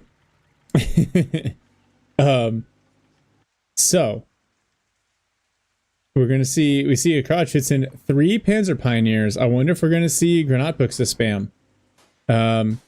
It did see a buff in the 2.0 patch. I'm not 100% sure why. I'm okay with it being available earlier, especially for the smoke. But I don't like weapons that do extra damage to units in cover at range. Like that, like the flamethrower, there's at least a trade-off for me. The Granatbuchse, I think it's a little, those changes were a little frustrating. I'd like to see this dingo working with the section and the sappers here in the city. A little bit of a light double. Sections and Gren's trading shots and heavy cover. 4th Panzer Pioneer for Alexem. I'm intrigued. I'm intrigued by this strategy now because there are a lot of ways he could go with the Italian Combined Arms Commander. Oh, Panzer Pioneer's good on the flank of the dingo. The dingo's got good armor, but it could still get kind of burned down. There we see the first Bristolier squad out for Alexem. Really active Krodschützen, and the allies immediately on the back foot just a little bit here. Look at this push to the middle with the Grens and Pioneers. A flamethrower coming for these Pioneers as well.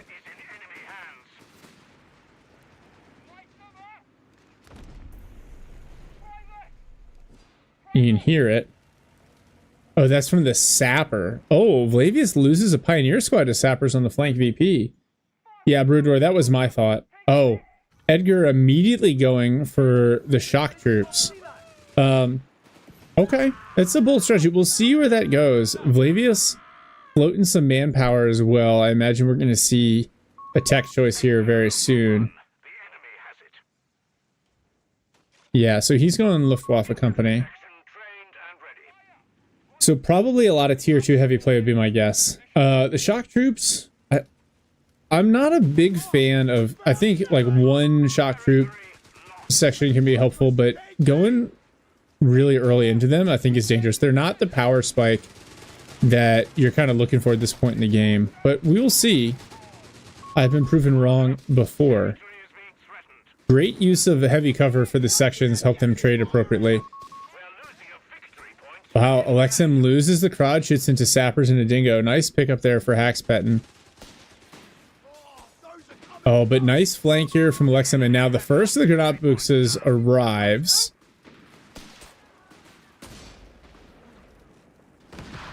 And it's a sniper with a 2-pound mortar. Yeah. Yeah, I see a lot of people, though, go pee it with the shocks, and it turns them into a really chonky anti-light vehicle squad. Oh, no, Edgar. He loses sappers on the flank. A lot of early losses, but they've been pretty well balanced. Already called in from the dingo, I think. Oh no, this Panzer Pioneer squad gunned down. Oh, this is a lot of DPS here. This is the tactical concentrated firepower formation. Vlavius going for the MG42. Actually, it's going to set up in time and just immediately suppress. Yeah. First Jaeger on the field. You see a 221 coming. I really like the 221 as a counter for the way the allies are built right now. More Pyos coming. The dingo is going to try to challenge this MG42. This is crazy. All these squads actually healing because when you first get pinned, you actually get a slight damage resistance. Captain Darling, yo, did you see the game? Please tell me you caught the game. We literally just casted it like an hour ago. Oh, that Gammon bomb. MG42 annihilated by the shock troops. Oof. Yeah, shock troops forced to retreat. Jaegers with the G43 upgrade. These guys don't sleep on the damage output. They're basically Stoss trooping. Alright, so we're going to see a Humber here from Edgar. Haxpet and float a little bit. He's gone Indian artillery. So here's the issue, though. I think Valor is not as strong as people think it is, this choice. I am convinced you're almost always better off going for the Warcry ability than the Valor. 221 catches the dingo after being snared by Panzerfaust. But Vlavius is going to lose a Gren squad. Oh my gosh, so much artillery. Dingo smoked, but with these recce section doesn't matter. It was. Yeah, so you'll have to... I'm going to try to cut it up later, but you're going to have to watch it at some point. It was a good game.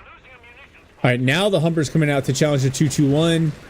And 221 feels like it overextended just a little bit. Probably 2 more bursts from the Humber. There's one. He's going to try to wrap around, but there's nothing here to snare this Humber. 221 smoked. Takes a little bit of damage from the granat books up, but that's a nice pickup for the allies. And good capping here from Haxpetton on the flank. Axis still an advantage from VP perspective. About to get the triple cap on here. But decent resource setup. At least for right now for the allies. Another Humber out. And if the Axis players aren't careful, these Humbers could run roughshod over all these infantry. There is a Panzerjäger track out on the field, which is a good counter to the Humber. But 2 Humbers can be really, really dangerous. The upside is the granat books will also do damage to the Humber. Oh no. Panzerjägers, they catch the Humber out. Wow, that turret just went flying across the map.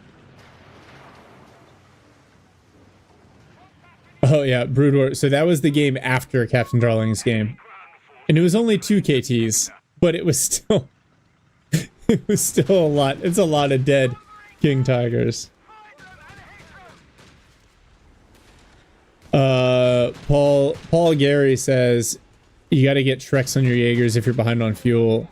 Yeah, I think that's true, especially to help push these Humbers off. Although the Panzerjäger track is really, really good for chasing down Humbers, especially Alexem. He doesn't have combat half tracks, so he's got to be careful with it. But that's enough. The 1 Humber kill is huge. So Haxpetton stabilizing a little bit. Edgar looks like he's on his way out. He's got Piets on these shock troopers now. Flak 30. out from Vlavius. So we're going to see the full tier 2 build here, it looks like. Oh, and he also has support elements, doesn't he? Yeah, he sure does. Humber has found the 250, knocks out the 250. Humber's got to get out of there. Maybe go and hold fire so the Panjagers can't get more shots off. The section's there to support. Sappers are going to immediately repair the Humber. That's smart. Now those Panjagers are not as mobile. Oh, and now Gurkhas with the Bren on the retreat path. These Panjagers are in trouble. It does, Paul. I agree with you. Now here's the GB39 blob. And actually the section's holding up relatively well. Oh, that was a lot. This section here could go down if they're not careful. They do retreat. But a lot of bleed for Lexum, although you wouldn't know it based on his manpower reserves. Gurkha's taking a lot of damage. Grenade comes in on the section. A little bit of a slow dodge there, but Humber's here to exploit. Oh, but the flak filling. The Humber got the jump on. It's got that one. I'd consider, yeah, sitting still with the Humber. Oh, he throws some smoke. Flak filling trying to attack ground. Can't find the Humber. Humber looks like he's going to get away and get repaired. I think if you have the Humber sit still for the burst length, you potentially get advantage to kill the flak filling there outright. The flak 30 forced away by the shocks supporting the section here. And the ally is now in command of the majority of the VPs. Vlavius has the resources for a Whirlwind. Yeah, darling, that's kind of the exact conclusion that we came to watching your game. Is that the Gurkhas have some advantages, but your teammate needs late game options. And Canadian Shock is fine, but the Crocodile is not like a true late game heavy tank. It's got a lot of armor, but it's not the same as like a Black Prince or an Archer. So I think in this case, Hackspet and going Indian Artillery might be a little bit of a liability in the late game here. First Warble on the way. Edgar is somewhat ready for it with this 6-pounder. And then Bishop on the way for Edgar. Interesting that the player with the shock is going Bishop. I would have rather thought the other way around. Yeah, I agree. The Whirlwind's arrival, this is the big power spike that the Axis are going to have. So they need to take advantage of it. The Jaeger is somehow missing a bunch of shots. They don't. When I play against them, they definitely don't miss that much. And the Humber's going to chip away at them, as will these sappers. No need for grenade. Oh, Jaegers, that's a potentially painful retreat path. The Humber could chase. Oh, but doesn't. And so that Jaeger's going to get away. Now the Whirlwind's here to exact its revenge. Has to be careful of the potential snare. Black 30 moving up as well to support. Alexin big push here in the middle. I don't know that the Granat Books spam is having the impact that he was hoping. Whirlwind takes his first 6-pounder shot.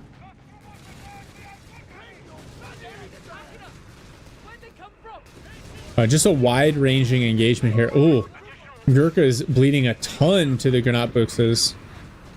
More artillery coming in. Hackspet loses his sappers. I didn't even see what that was from. Airburst artillery coming in. The scatter is favorable for Alexim. Now the Whirlwind's pushing. Oh, one AT gun cleared. Whirlwind chasing away the Humber here. AT gun's going to turn to try to set up. Grenz and Jaegers focusing, and actually the Whirlwind smartly is going to back up a little bit. Another AT gun cleared.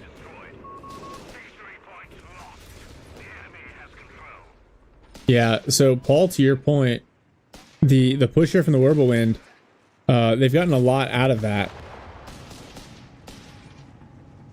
Oh, so Danny, they so if you don't tell them to do anything, they will follow the last given command and attack anyone that shows up in view.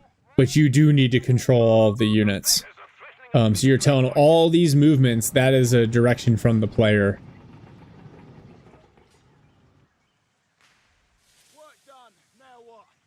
Yeah, Piet shocks are good. They're just not, I wouldn't consider them hard AT. They're good mid-game light vehicle counters. Edgar lost another sapper. Now Assault Gren's out on the field for Alexem. That feels a little late. He's got a lot of manpower. Not a lot of upgrades invested. Yes, multitasking is very, very much a part of this. And the game gives you some tools to help get after that, like control groups, tac map, etc. But yeah, that's what separates good players from great players, is their ability to manage multiple engagements at the same time. And this one, 250 knocked out. Oh no, that Gammon Bomb. Oh, those Assault Grenadiers, they hang out too long. Actually, just one is going to get away. Werble could push these Canadians here. They're a little bit on reduced health.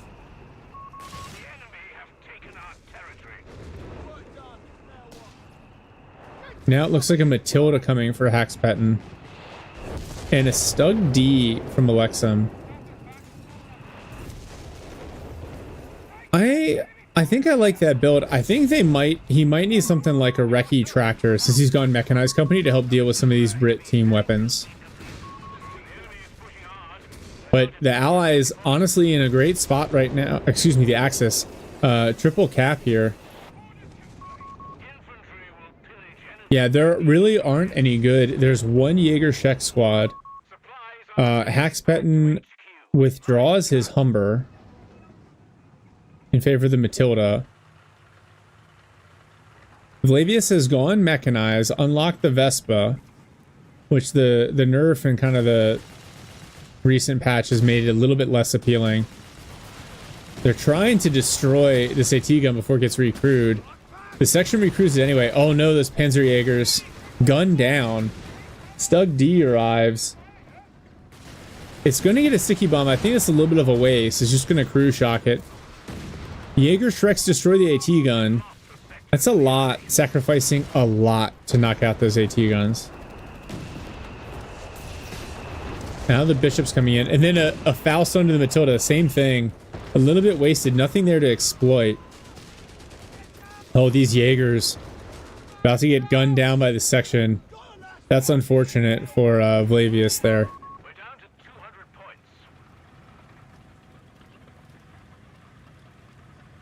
But Axis with the triple cap. That's 3 minutes for the Allies remaining. The game, I agree with you, Paul. The game is open. There's been a lot of losses.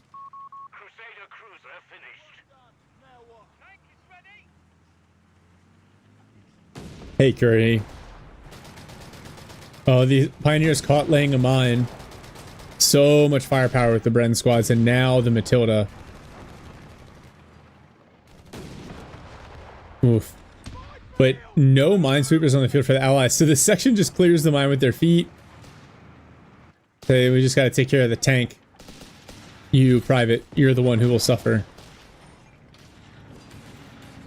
Morbelwind is back, not fully repaired. Does need to be cautious of this section and the shock troopers here. Oh, driving right up on this Bren section. No sticky bomb. On the opposite side, though, Matilda plus Crusader. I like this combination. It's a little bit trickier to micro, but the mobility you get there. And then the fire rate. Look at these Assault Grenadiers. They just melt. And Haxpetten's floating some manpower. I think potentially like some foot guards here might also be good. The double Bishop barrage coming in. One building just absolutely leveled. Wow, look at the scatter on that barrage. Doing a ton of damage to the Grens. To the Flak 30. The Grens merge. Flak filling, suppressing the Gurkhas. That's a rough retreat path for him as well. Now a martyr out here. So Alexem, these are good choices. Nice balanced army composition. I think the biggest thing that he needs to invest in are actual upgrades from the DAC armory.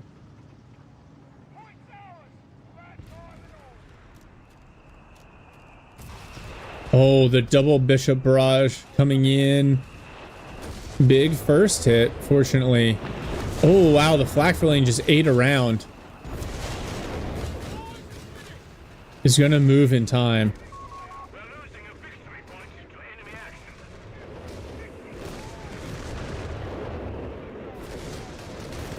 Oh, airburst barrage versus strafe. Both dodged.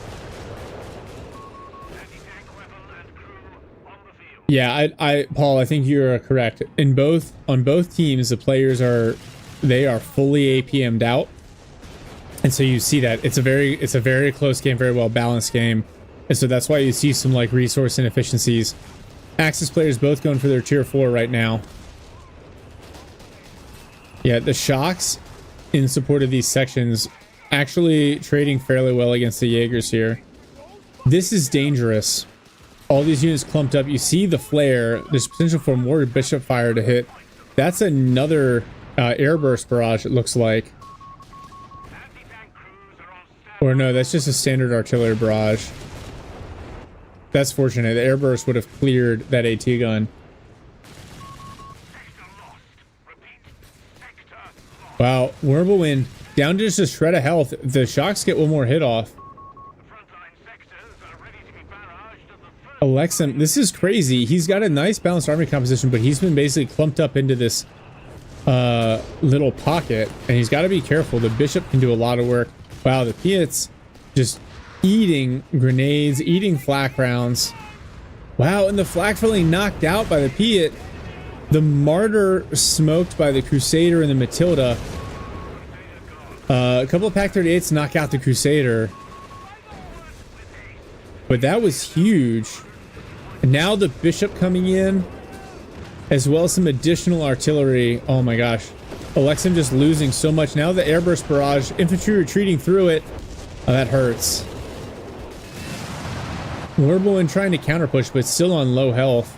Now the allies have the triple cap on. Yeah, Alexem started out so well, but he got kind of clumped up there and started to eat a bunch of artillery, and that really, really hurts.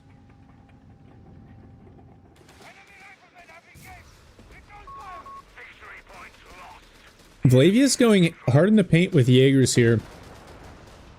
I think, oof. I would, if you're going mechanized, I would potentially go the Stug D and Stosstroop and call in instead.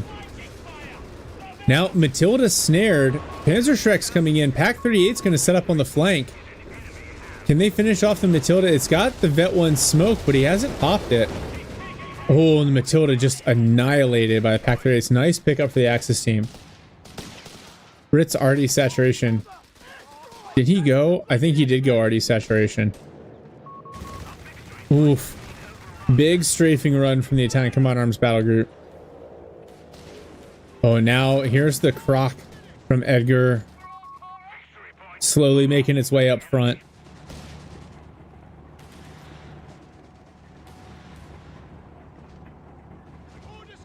Yeah, the Axis have recovered a little bit here. They got shoved off and Alexem took some losses, but they're on the way back up. Stug D here now. The other thing, Vlavius went for the Panzer production. I think in almost every case, the Panther call-in is better. Oh, the Croc bouncing the Pack 38 shots. One pack cleared by the Bishop. Oh, and two Panzer Pioneer squads nuked by the flamethrower. Another Pack 38 about to go down here. Stug D on the flank can't really do much to it. Another Pack 38 about to be cleared by the Bishops for sure. No, and that's why I think the Stug D is a really good counter. Allies need more healing. Both sides need more anti-tank. The enemy has our victory point now. Oh, but the Piet could challenge the Stug D. And the section is just able to push.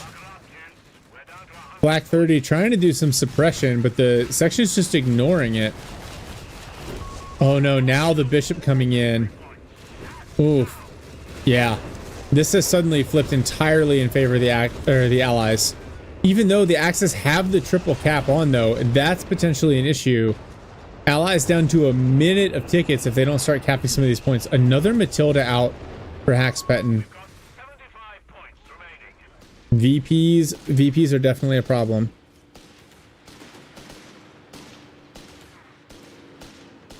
The Vet 3 shocks just ignoring damage. Now a Panther on the field for Vlavius.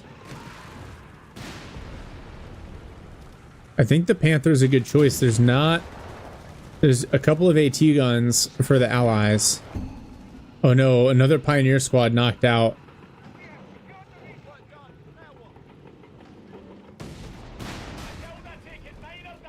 That Panther also needs to get up to Vet 1.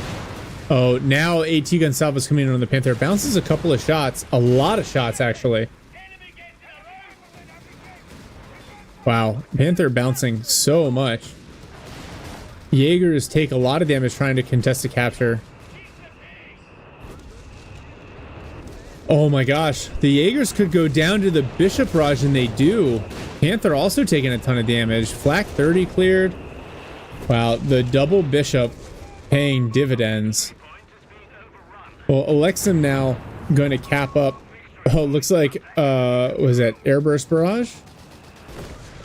Yeah, another Airburst Barrage coming in on this VP. Burstleary trying to capture it and avoid the barrage. And they do. But Haxpetten now going to grab the flank VP and the Croc holding the center. Matilda is actually very close to going down. Alexim's going for a Panzer III, interestingly enough. I thought the Martyr Stug combo was better. Oh, these Jaegers standing in against the Croc. It's a bad idea. Panther arrives to try to push away the Crocodile. Oh, but it's supported by a 6-pounder. Pens the Panther. Werbelin trying, but like the problem is repairs, especially for Vlavius. Like all of his units are so low health, he can't afford to get into those fights. Oh, P3 and the Stug, the Gurkhas could go down here on attack ground. They retreat. Now 6-pounders in place and a Crusader. The P3 could be in trouble.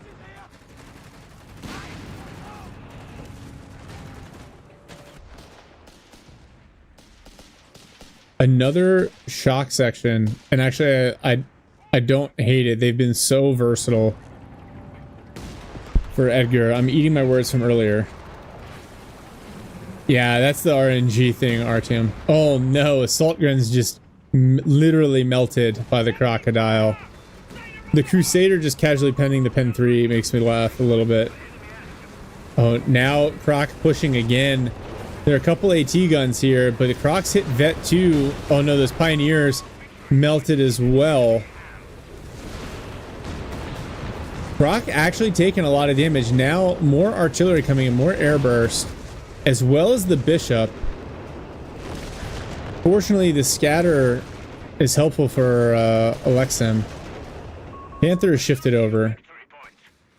Yeah, the Croc just eating them up.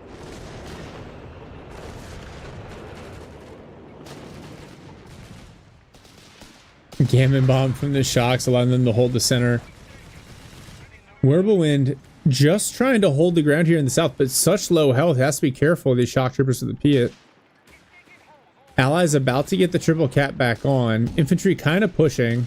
Jaeger's pushing the shocks. Oh, nice strafing run called in from Alexim. That does a ton of damage and pins those squads. They're forced to retreat. So Axis able to deny the triple cap.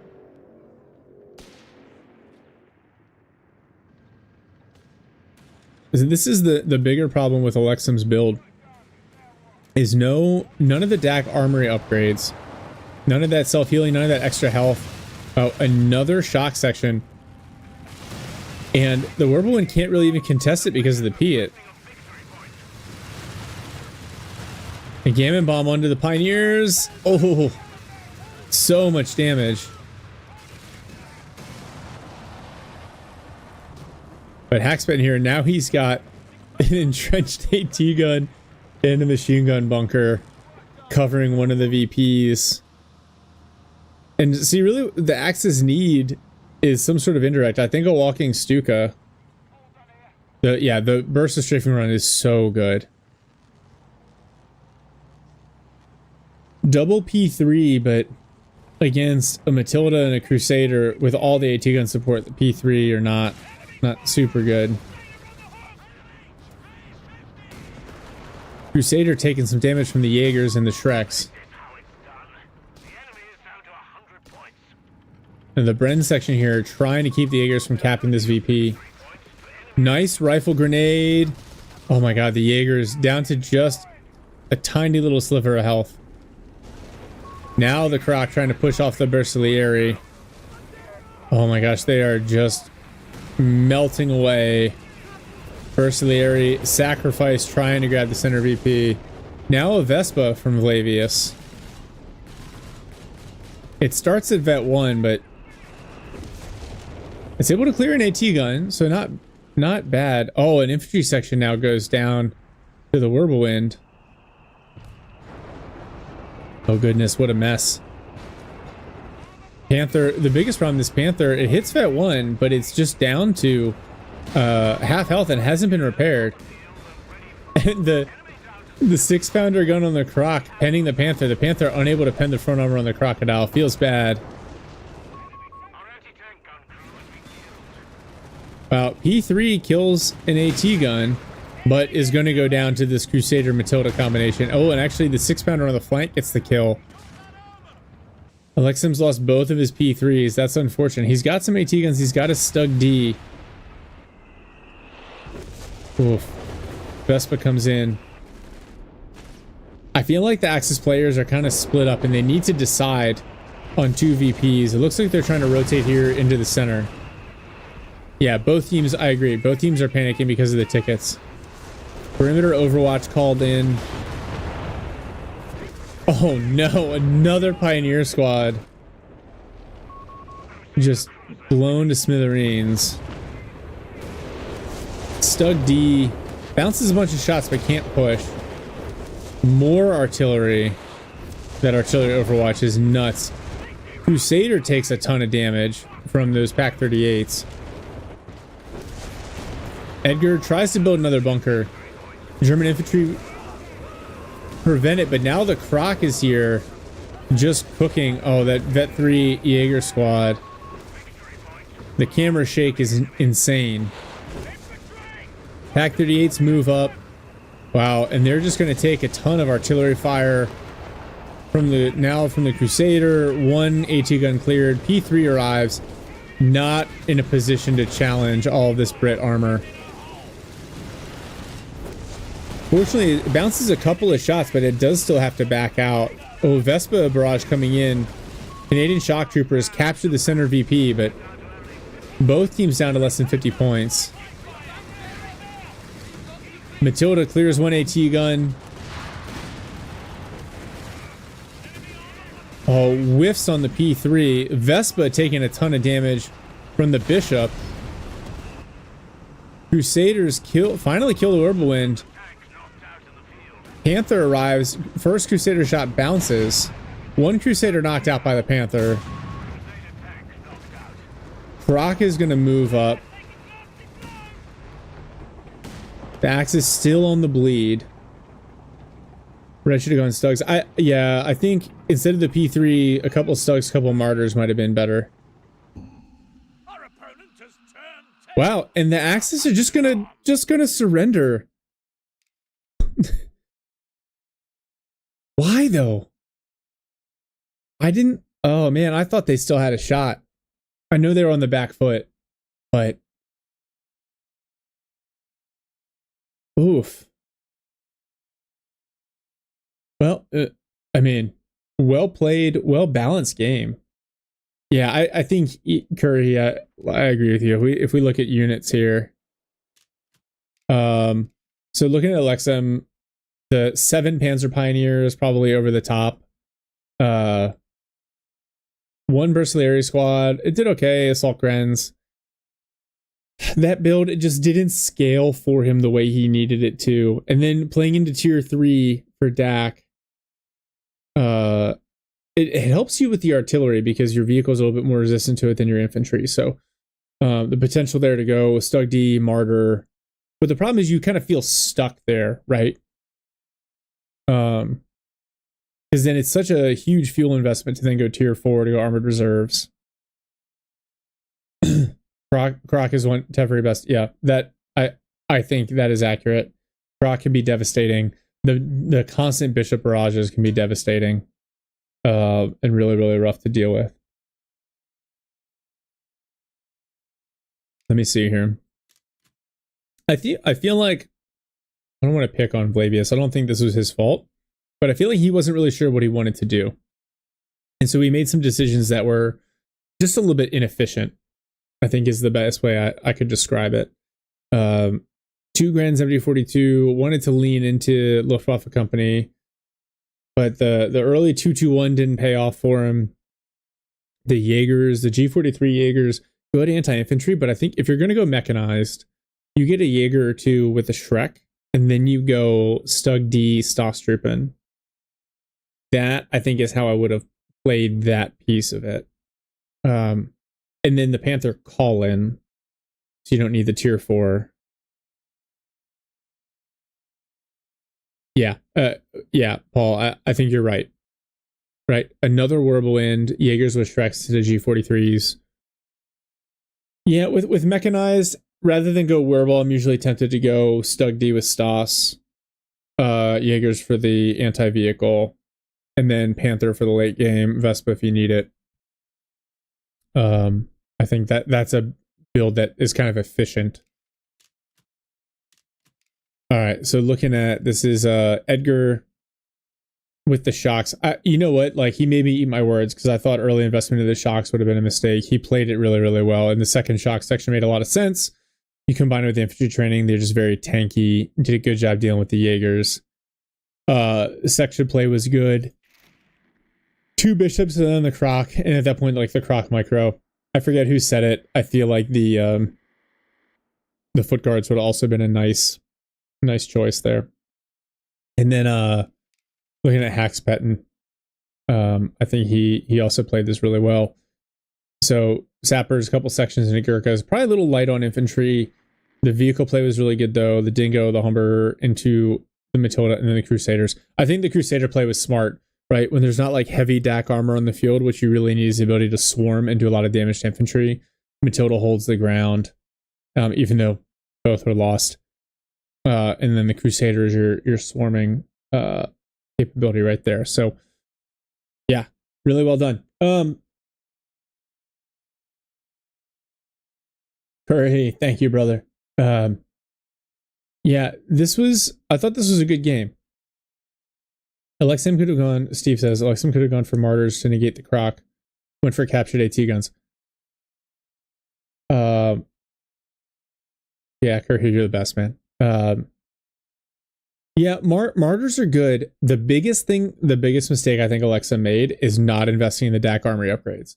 No vehicle smoke, no tungsten core ammunition, no emergency repair kits. And that really starts to hurt you at the end. That's what helps your vehicles really, really scale. Stug Ds are fine. But yeah, especially against double bishop, right? The Martyrs are way preferable. And a double Martyr with support. And this is where like having a couple squads of Panzer Grenadiers or Panzer Jaegers can be really good. Let's see. Paul says Brit team had a plan.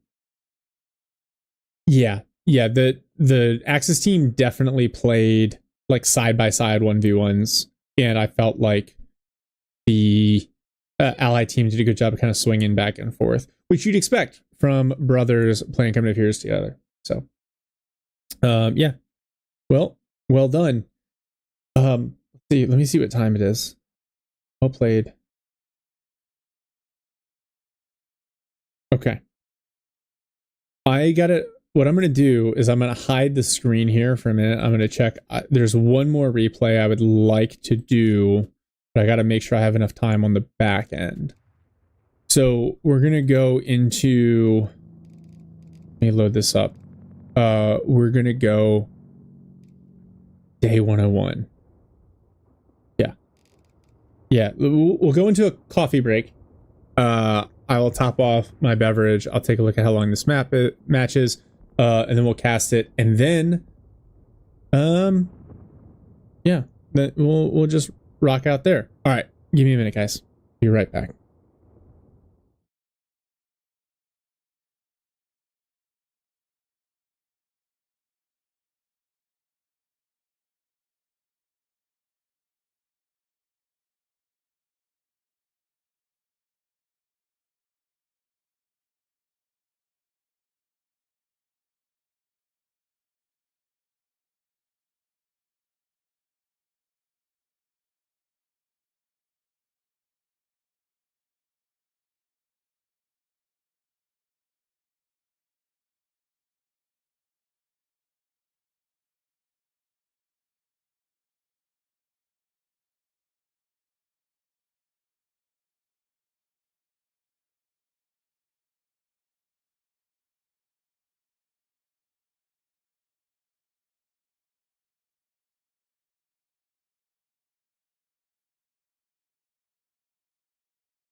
All right.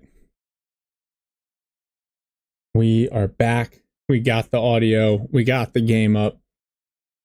This is going to be the last one for today, mainly because I'm losing my voice and I also have an appointment in a little bit, but I think this one will be a little bit shorter. So without further ado, let's get rolling here. Okay. Here for the allies, we're on day 101, which is an interesting enough map, but we'll talk about that.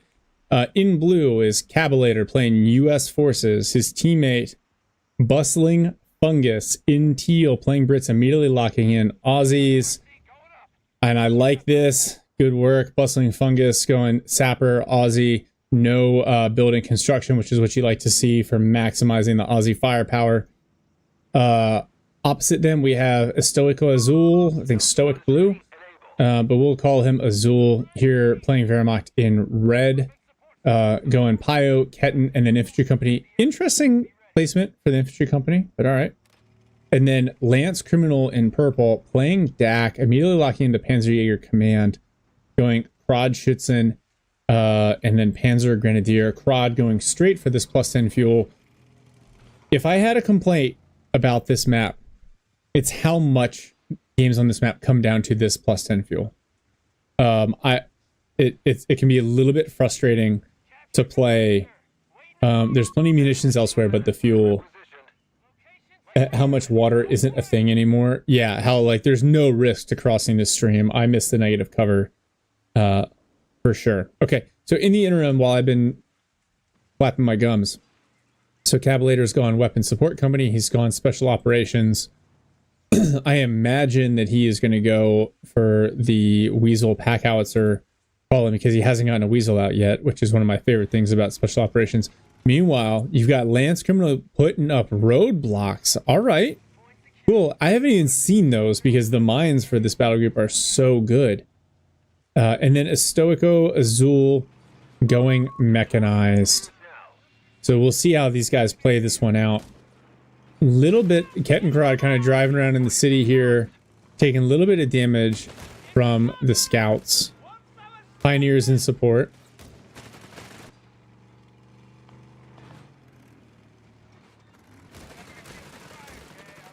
So interesting enough for Fungus, he went Aussies, then he went section command post, Vickers, and now section.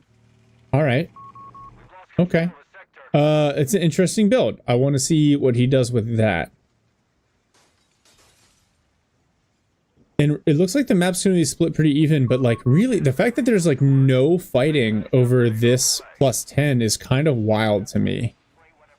More roadblocks here. Oh my god, did these pioneers get stuck? Please tell me they didn't get stuck in the roadblock. Okay, they didn't. Goodness, I was worried.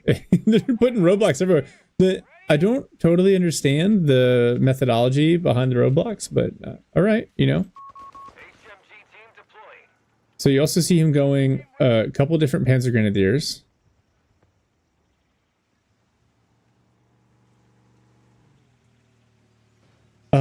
The Brit battle order, it can make sense. It just depends how he executes.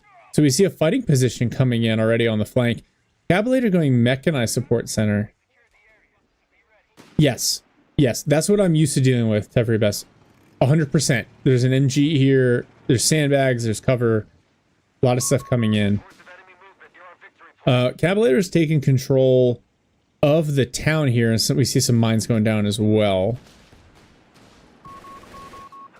This boys AT section, potentially a little bit of an overreaction. We haven't really seen any real vehicles come out from Lance Criminal, and so normally I like this better as a reactionary pick because you can see they lose so much anti-infantry firepower with the boys AT. Kettenkrod being repaired. Oh wow. Then the rest of the section picking it up. Gren's knocked out. Yeah, friendly reminder, this MG42 not going to suppress.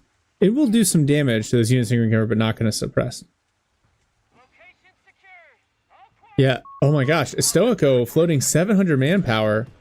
Maybe he just really wants these Panzer Grenadiers. He's got the P-Gren headquarters coming. There you go, first Panzer Grenadiers.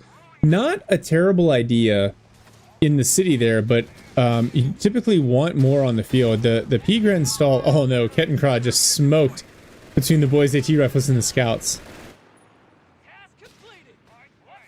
So Tevry says it feels like the DAC or the Aussies build he saw he was up against DAC and Panic. I actually like Aussies against DAC. Stoico Azul. Alright, P-Gren's out. We'll see what he does with these. P-Grens have gotten a couple of buffs recently. They are pretty strong. Especially in close range. Cabulator. Alright, so we see half-track on the field. I wonder if we're going to see the commando stall for SSF here. I'm obviously a big fan of that build. Now, Purple going for the mechanized company. Which again, like, it can be viable, but as soon as you see the investment in the boys AT rifles, it becomes a little bit less viable unless you go Stug. Now, Stoico Azul building a machine gun bunker here.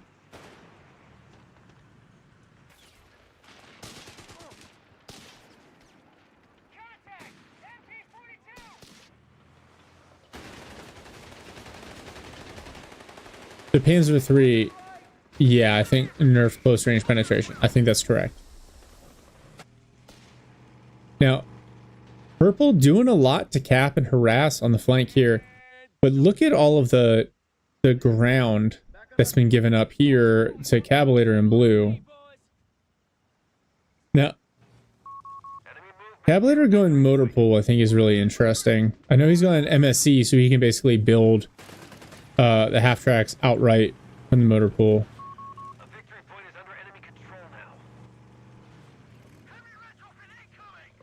right, here we go. So going 75 mil with that half track. Oh, this crotch hits in.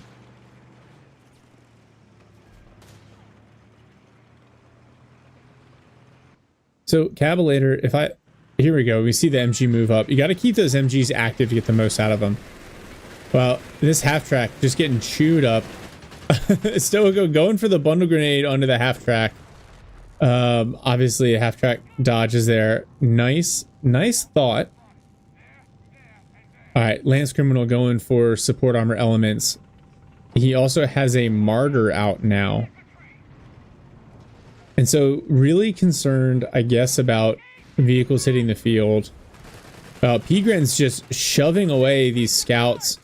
Well, scouts just get melted in the open on a soft retreat. The 75 mil not equipped to deal with the Pigren's and actually taking a lot of damage from them. And just like that, the Axis have pushed all the way through the middle. Now, Cavalier's got a Greyhound coming, which is a good counter to the Pigren's. I think my guess would be SSF Commandos. Oh, Panzer Grenadier Sticky Bomb comes in. And that 75 mil half track is nuked, as is this 1919 heavy machine gun. Cavalier just dropping so many mines on the flank. And so you see the Axis team really playing together here in the middle. And this is the downside. If you don't focus on playing with your teammate, you give up this fuel, you give up 2 of the VPs, and then suddenly you find yourselves on the back foot. The Greyhounds arrived. And Pigren's starting to feel a little bit of pain here. There is a martyr on the field. I don't know how close it is. Lance Criminal now going for an LEIG. Oh, white phosphorus rounds triggered for the MG.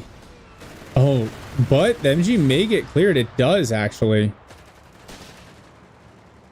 That Pack 40 is well positioned to do a lot of damage to the Greyhound. Greyhound's got to back up. Can't afford to eat another shot from that Pack 40. Oh, another MG cleared. Pioneers killed off in the process of trying to capture that MG. Tabulator's got SSF available. There we go. First SSF commandos on the field. Oh, Boys AT. Rodchuston kind of stuttering, moves forward. Boys AT rifles don't get the follow-up shot that they need.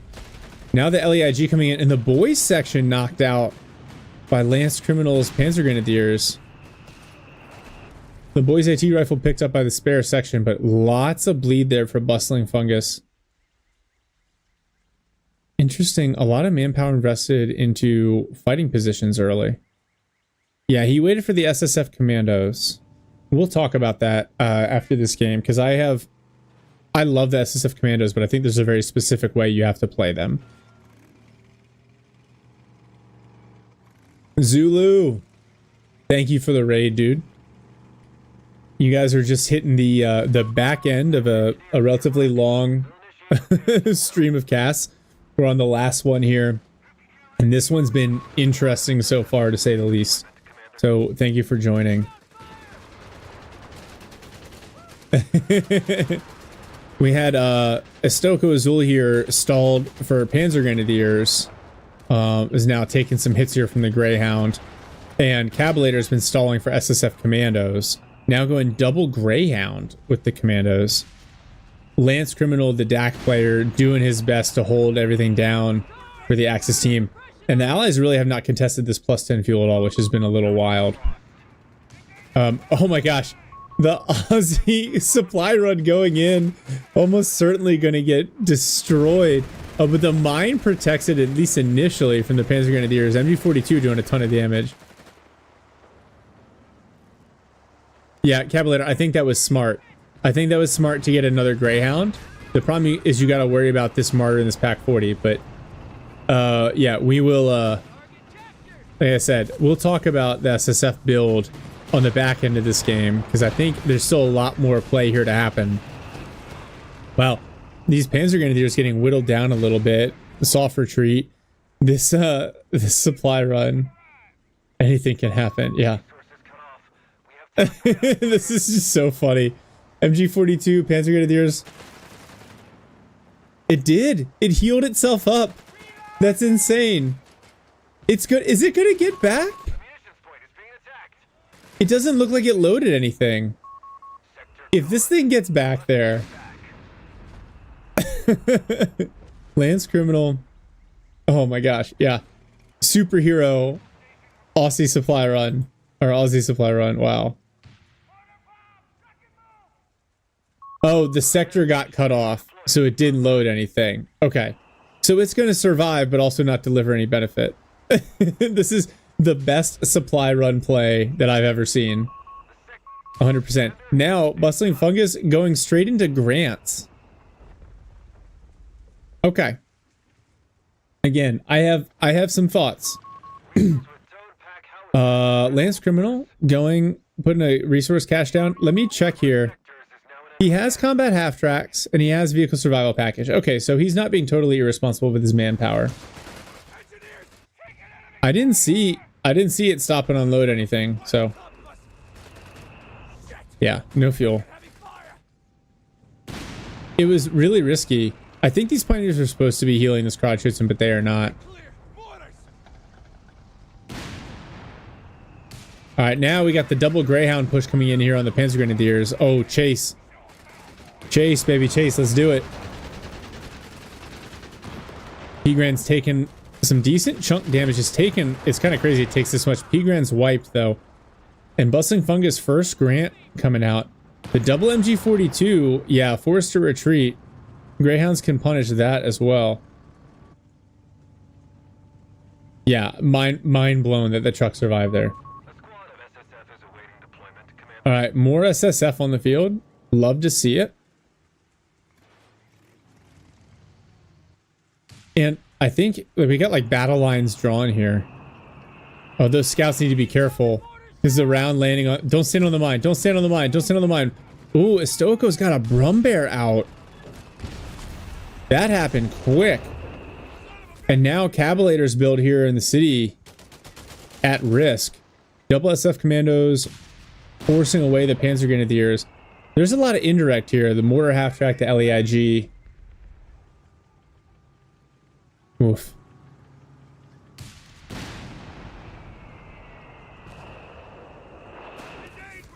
Now Lance going for the Flak 36. This is kind of cool. I'm not gonna lie, this is pretty cool because we're seeing a lot of builds and units and like the order is kind of wild. Plus these roadblocks, like these are... Lance has been dropping these everywhere and I don't understand the big brain logic behind all of it. Maybe he's just giving himself green cover.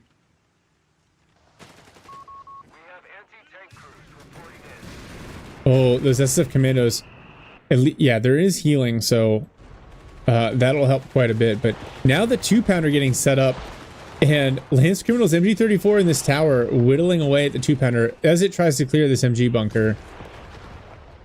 There's a second 2-pounder though, going to continue to do some damage. I think it's attacking ground, and so it's whiffing a little bit. Lance Criminal with the Flak 36. Look at the balance in this build. Martyr, Flak 36, LEIG, a second LEIG. Oh my goodness. Now Dak P-Grans. You know, really you want these guys to be up in cover, but now with the Stas troop in here as well for Stoico Azul, both 2-pounders cleared. The Grant arrives though. The Stas Troopen's natural predator. A tank with 2 guns.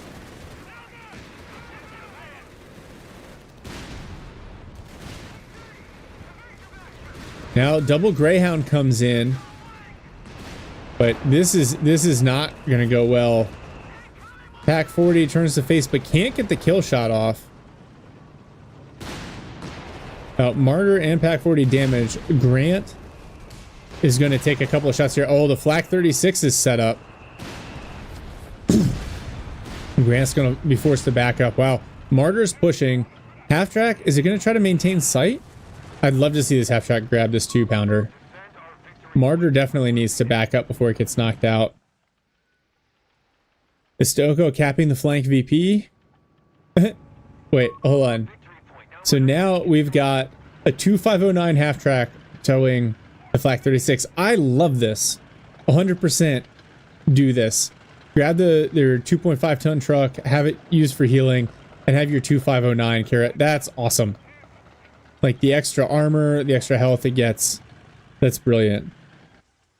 Now here's the big issue. Cablator is clearly, he's content kind of owning the city, and that provides you VPs and a ton of munitions, but yeah, here you go. The commandos kind of slide into the middle. Really got to invest in the middle here. And the other potential issue with the commando build is you went mechanized support center, which is good if you build Shermans, but your SSF commandos, until they get veterancy, will also bleed quite a bit. More roadblocks. Oh my god, roadblocks everywhere. Now the Greyhound's on the big flank, but you got to be careful. That Flak 36 will make quick work of any of this. Ooh, what is this? That's the creeping barrage. The creeping barrage to knock out the bunker. Potentially overkill. Wow, but it does a lot of damage and actually knocks out. That tower is no longer usable either.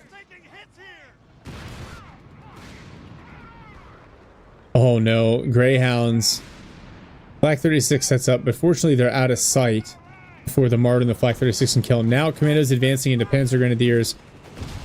Oh no, the Rum Bearer and the P4 plus the mortar, the LEIG. Commandos taking a ton of casualties.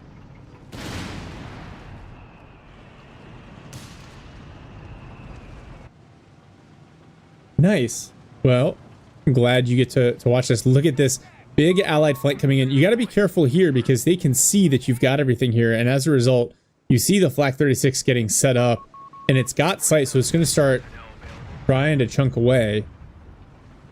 Now with the Martyr. Oh no, this could be disastrous for the allies. Oh, the Martyr takes a lot of initial damage. Martyr could go down. The Flak 36, oof. Flak 36 with the crew shock tactics.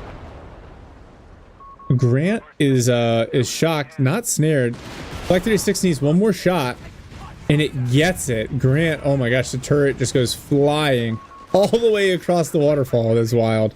Engineers run up. Are we going to see? Yeah, the satchel onto the Flak 36. Terrible retreat path. Oh my gosh, but the Flak 36 picked up by the 2509 is invincible. Satchel does nothing, and Engineer Squad 1 goes down in the process. Another may go down in retreat. That is unfortunate. And now Estoko Azul taking control of the city. Cavalier moving over to try to help force off. Oh, but don't worry, everyone. We got a whiz bang. We'll see. We've seen a lot of rocket artillery play today. We'll see how the whiz bang's utilized here. Another creeping barrage come in. Yeah, the invincible toe. That was wild. Now the creeping barrage. Oh, a couple big hits onto that P4. Very damaged. SSF on the way. Maybe they can clean it up. Let's see. Cabalator does not have the upgraded Zooks.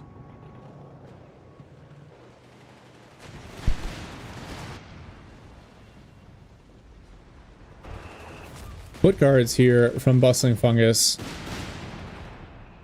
It looks like he's got enough fuel to continue to kind of spam Grants. But that with that Flak 36 in the middle, Lance Criminal doing a lot of work. Now going armored reserves, and he's got a ton of fuel. We're going to see a Tiger here. It's just it's an absolute certainty.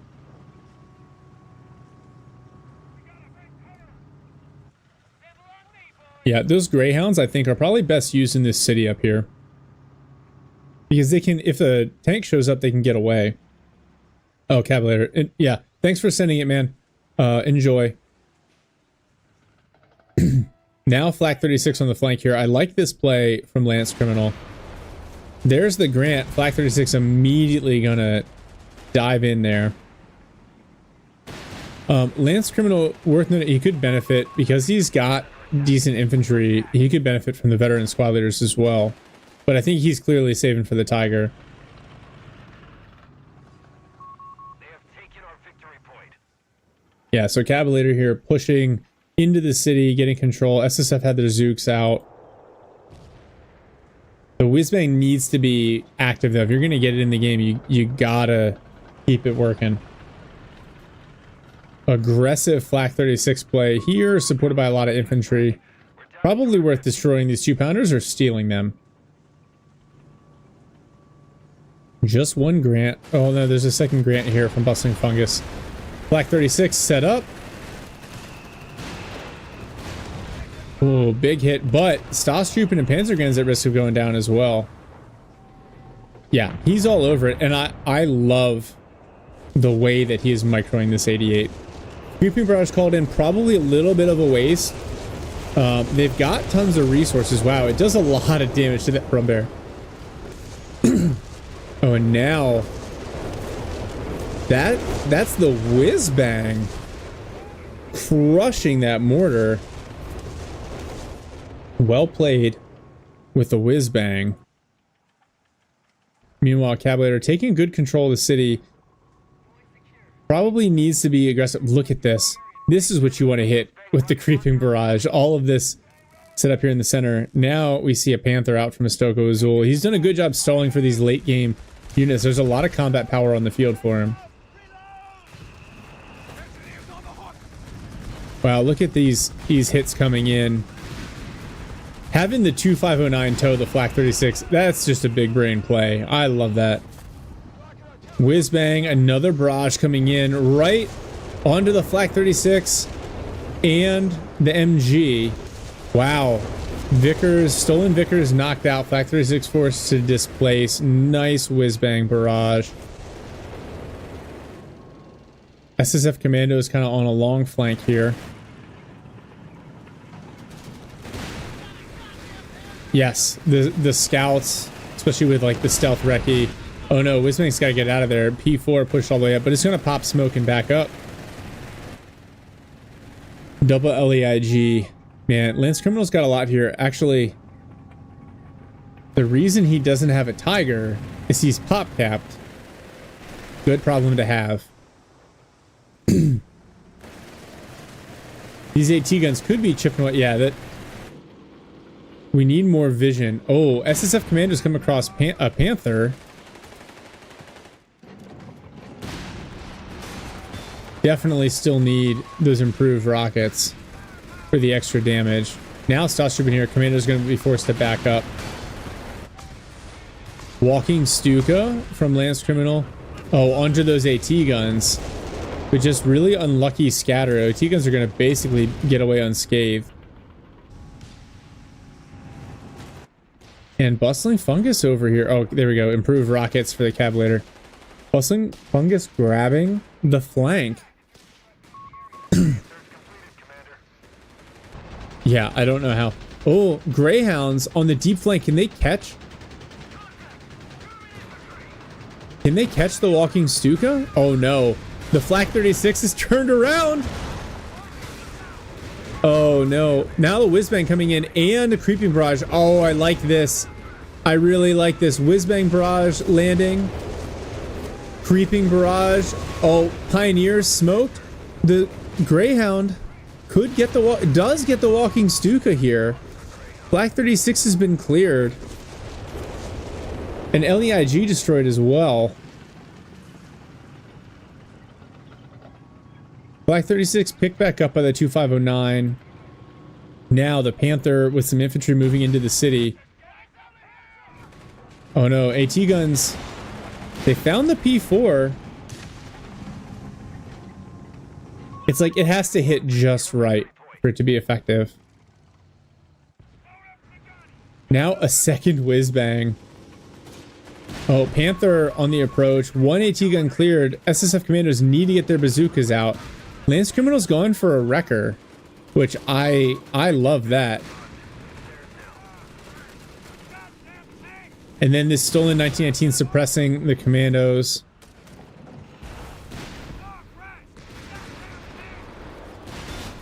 Oh, the Panther has found two over-repaired Grants. Oh no. It pops smoke, but the Grants are going to find it and kill it. Now the SSF have overwhelmed the machine gun. Fortunately, MG42 in the rear going to protect it on retreat. But now there's nothing here to counter these Grants.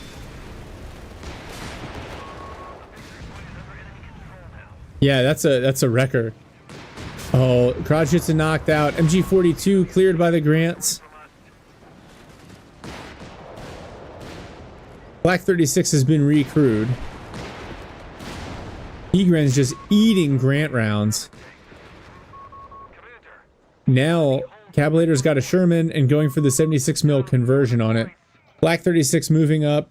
It just needs sight. Axis have control of the VP in the city thanks to the Stoss trooping.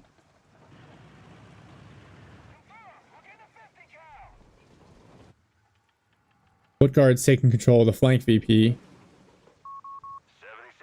conversion completed. Alright, so now we've got 76 mil Sherman up here in the city, Reconnect with it. supported by a machine gun.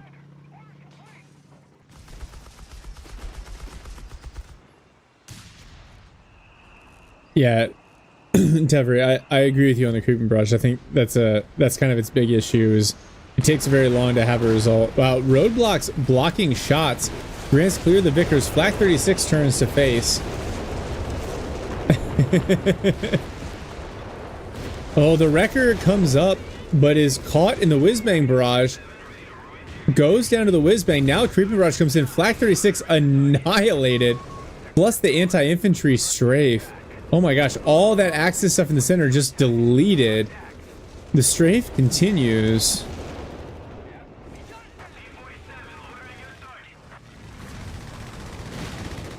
MG cleared. The entire center, that pocket just annihilated. That looked like it closed the pocket from CoH3 right there. 76 mil Sherman on top of the Stoss troop in here. We'll force them away. Now we see... Is this the same Brumbear, or is it healed? Lance Criminal almost certainly going for a Tiger here now. A creature in a bell tower. If foot guards are American units, they'd be called soccer guards. Or shin guards. Alright, Commando's hopping on this VP. Brumbear on the way, but actually 76 mil Sherman, especially with upgraded Commandos, should have no problem dealing with this Brumbear. E4 on the way might make that a different issue.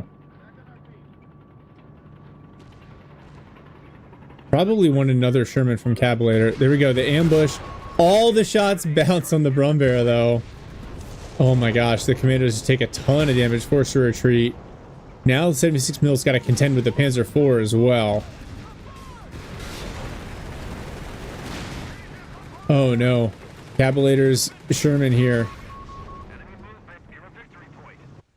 But fortunately, Bustling Fungus has the center and the flank. These Grants, 4 Grants now, working on the over repair.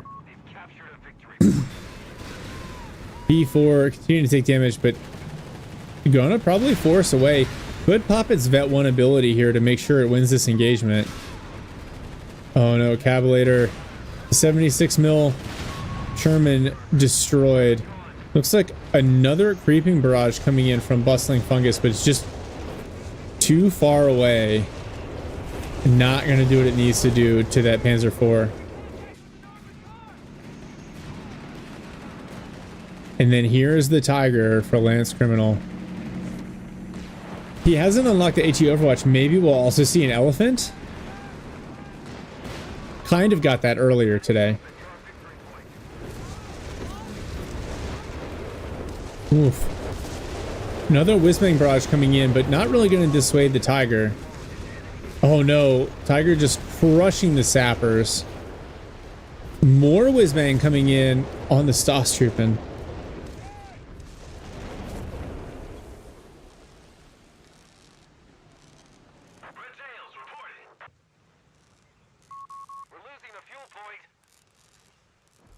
So Axis regaining the center here, regaining the fuel.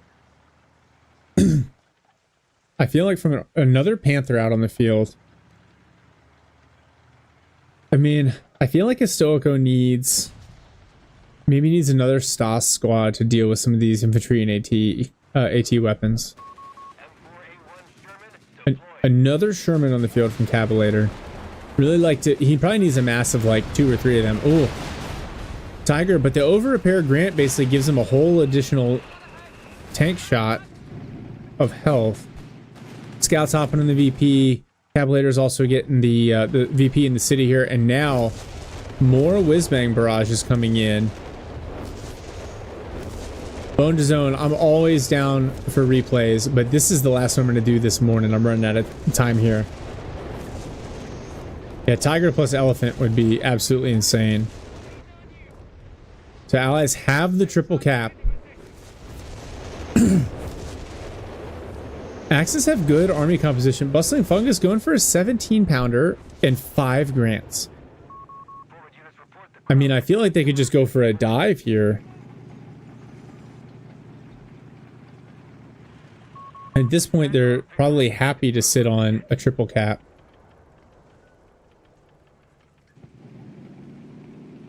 Oh. Fans are going to just barely get away. Oh no, the whiz-bang coming in on the center VP. P-Gren's sitting on it.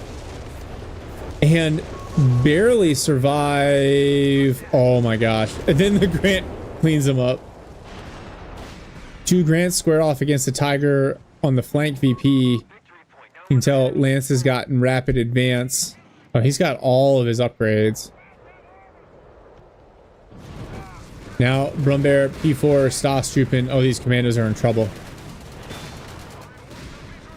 76 mil Sherman here, but Commando Squad annihilated.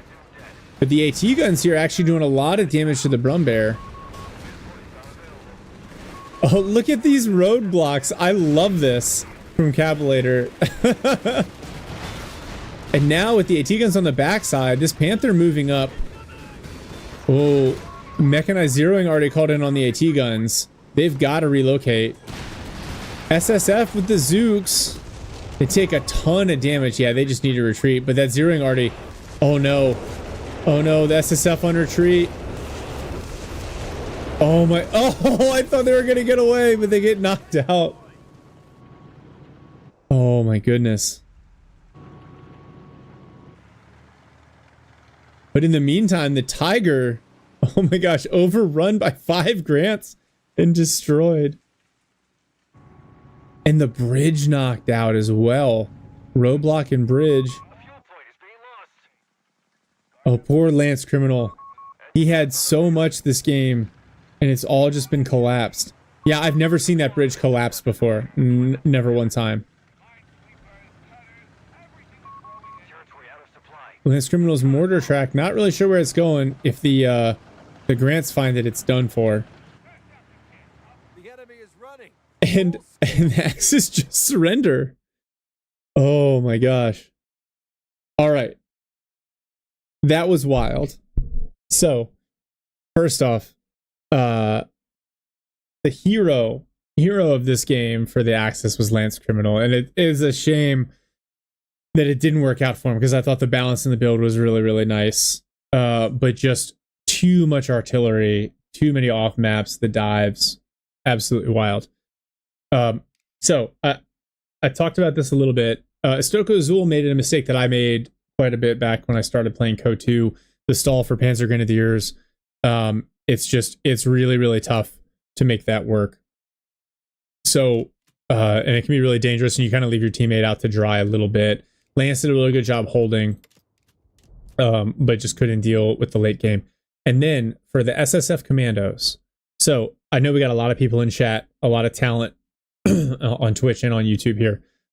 If you're going to stall for commandos, in my opinion, the technique there is to go Weasel and Scout for the capping power, Weapon Support Center, a couple of MGs, a couple of Zooks, depending on who you're playing. It's easier to do this against DAC than it is Ver. Improve rockets, and then you're basically just stalling for the CPs. The other thing is, I feel like you almost always have to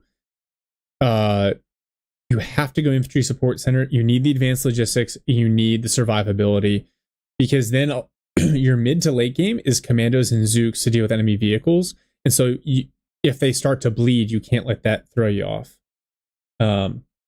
Yeah, Zulu, I 100% agree. It is very difficult if you start heavy with rifles to get the Zooks, for that to make, or not the Zooks, the SSF, for that to make sense. So, yeah, 100% agree. Yeah, Unfortunately, I've got to run to an appointment, so I'm going to call it here, but I appreciate everybody joining. I am going to attempt at this point, I'm going to attempt to my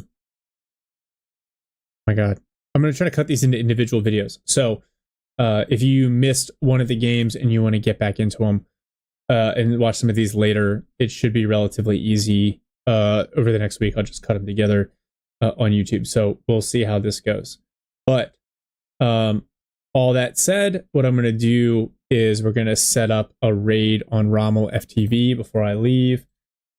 Again, thank you everyone for joining me. This was a lot of fun. I'm glad I was able to get so many of these casts that people send in. The Discord, Bone to Zone, I know you're looking. Sarge GG Discord, there are links to it in my Twitch and in my YouTube description. But thanks everyone for joining. That's going to do it for today. Join me tomorrow. Meta plays RTS. Me and Olvati are going to cast the first round. And then next week, the Championship of Heroes showcase. That's all. Have a good one.